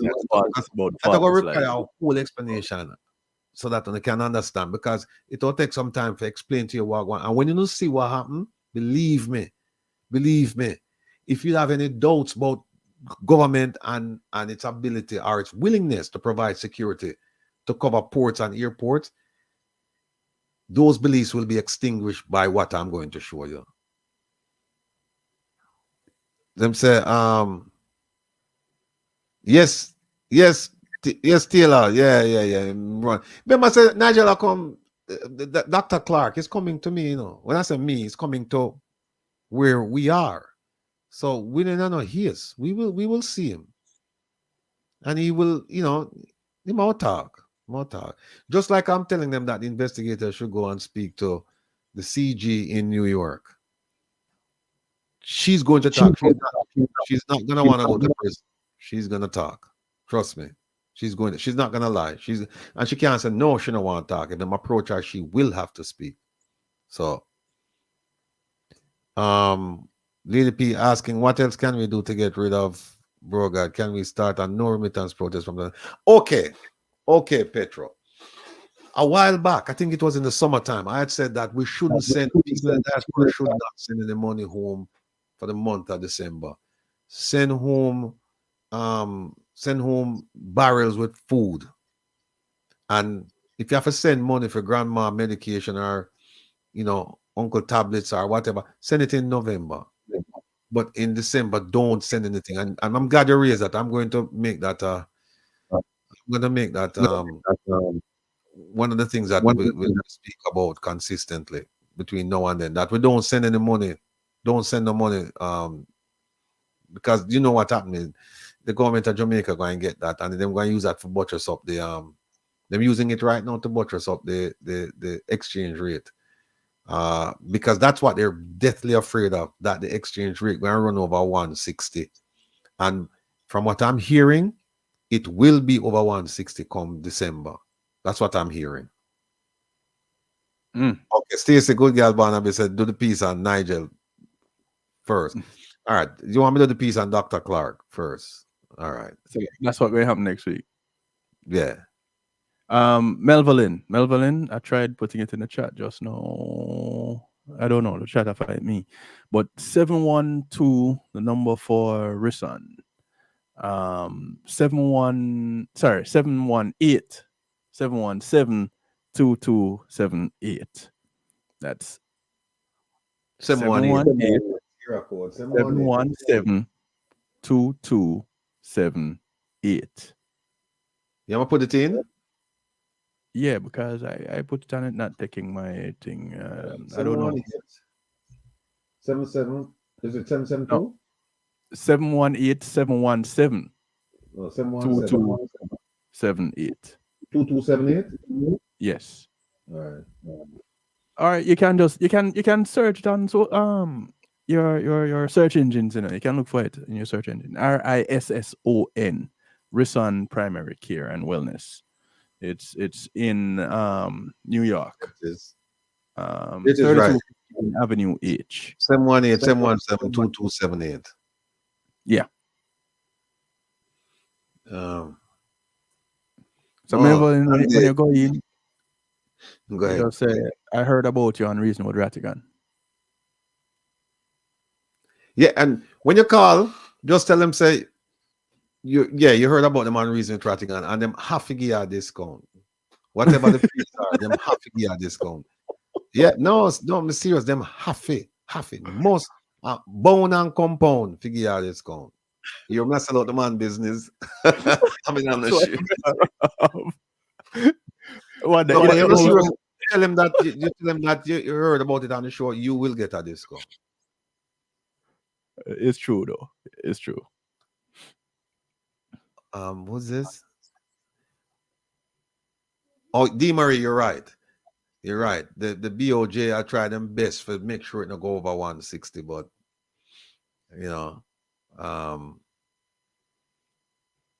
people, we have 12. We have 12 minutes. Oh. And you know what I want to do? Not only that. 12 minutes we're about 1,200 people, and we have 856. Yeah, 1,277 people. I have 856 likes. So guess what?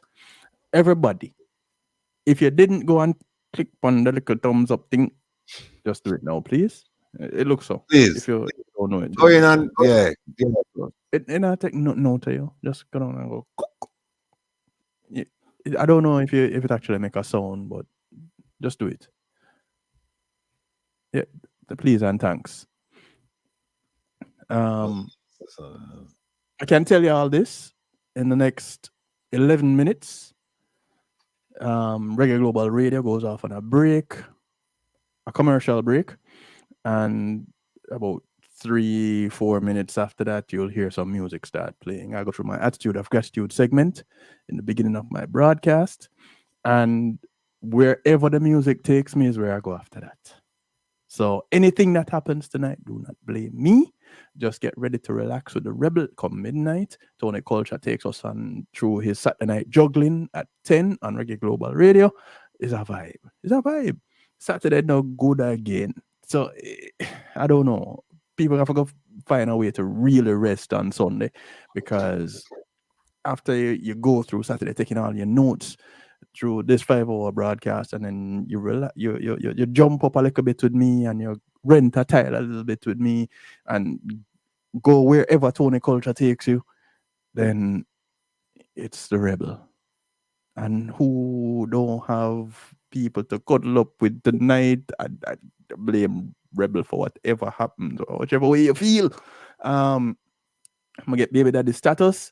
So big ups Dan, my baby mother. Much love. Andrea said earlier that she's pregnant with twins right now because of me. It wasn't me, but if you say so, I guess I saw it go. But let me see if I can increase the numbers. When Rattigan started Relax with the Rebel, he talked about the population boom and the Wilhelminas and the Wiltishas and the Williquas that were going to be born. What's that, Kevin? When you started Relax with the Rebel, you talked Oh, about population boom and how much freak they're going to name Wilhelmina and Willisha and Wilquita.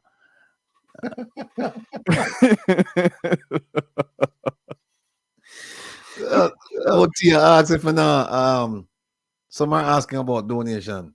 Listen, yes, of course, the One Jamaica Legal Defense Foundation. We are always taking donation. Please visit our website. But I tell you what, there are some more immediate needs, like the school in St. Anne, school from last week. That's an immediate need. Stafford Grant, what he's doing in Jamaica, that's an immediate need. So yes, we do need some money and things like that, but I mean, there are immediate needs out there. So if you want to make a contribution to them instead of us this week, we're fine. We understand it, you know. All things, yeah, we have some things doing, but when we need the funding, we're not greedy and we're not beggy. Well, some people say we don't like the idea of beggy, you know, but they're immediate. The people have immediate needs right now, and if you can support those causes, then that's fine, you know. But I was going to play my tune because what happened, you know, Kevin. So I keep telling them, when you come around here, I want them to come with a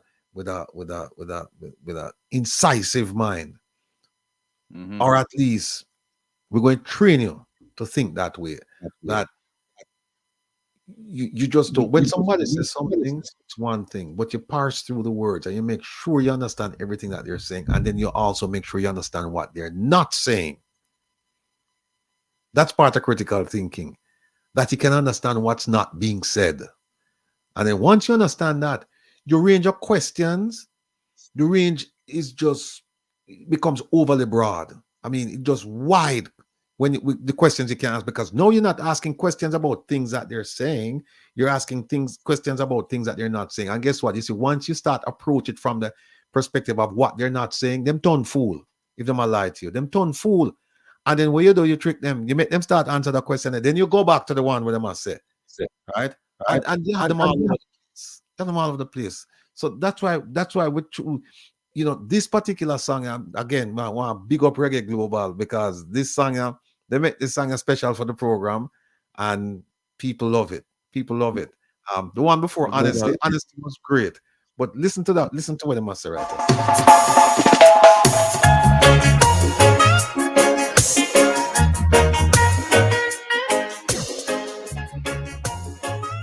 Big up Headmaster. Big up Donna Marie. Open your eyes and see for yourself. Open your eyes and know for yourself. Open your eyes and see for yourself. Open your eyes and know for yourself.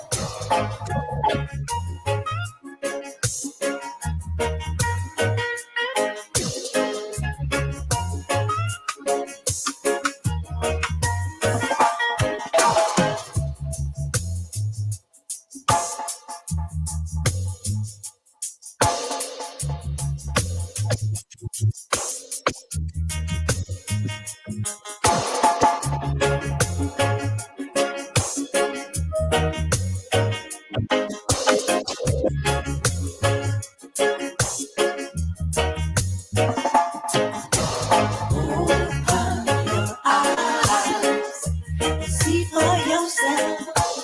Open your eyes. Know for yourself. Open your eyes. See for yourself. Open your eyes. Know for yourself.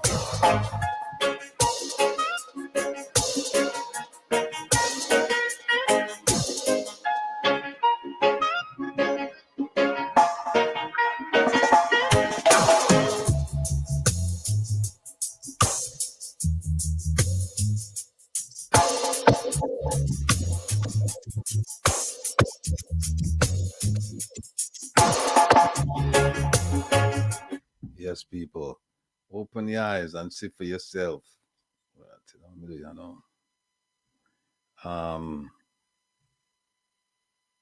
One second.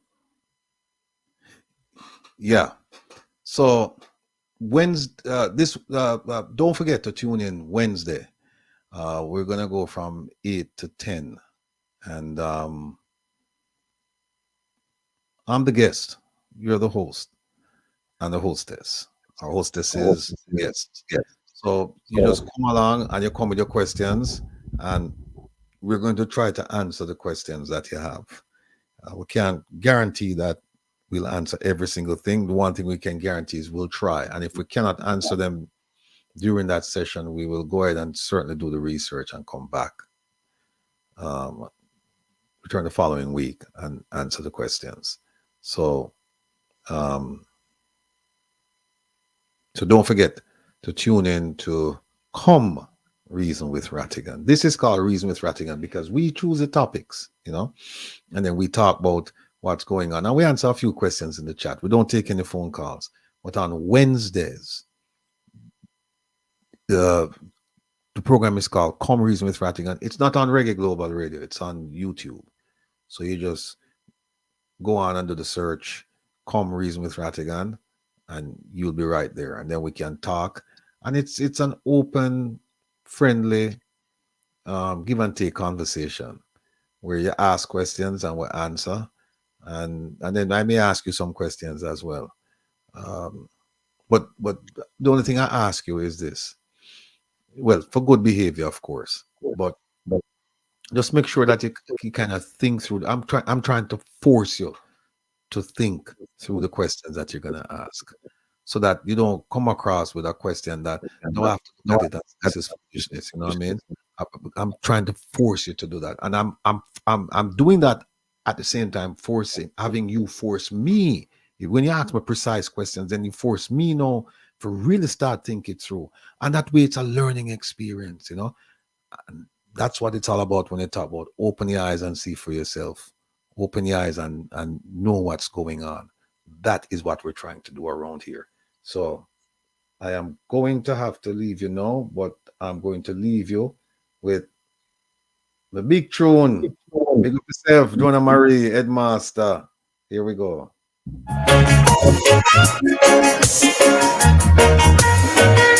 Don't forget, people, midnight tonight on Relax with the Rebel. We'll play some smooth jazz on the R&B tip. Come prepared to just relax, because Kevin I go killing it right now with a whole heap of dance music and thing, and then no dance till no fool, and then there's another DJ after Kevin. So just come prepared to just relax and listen to the tune. Open your eyes, know for yourself.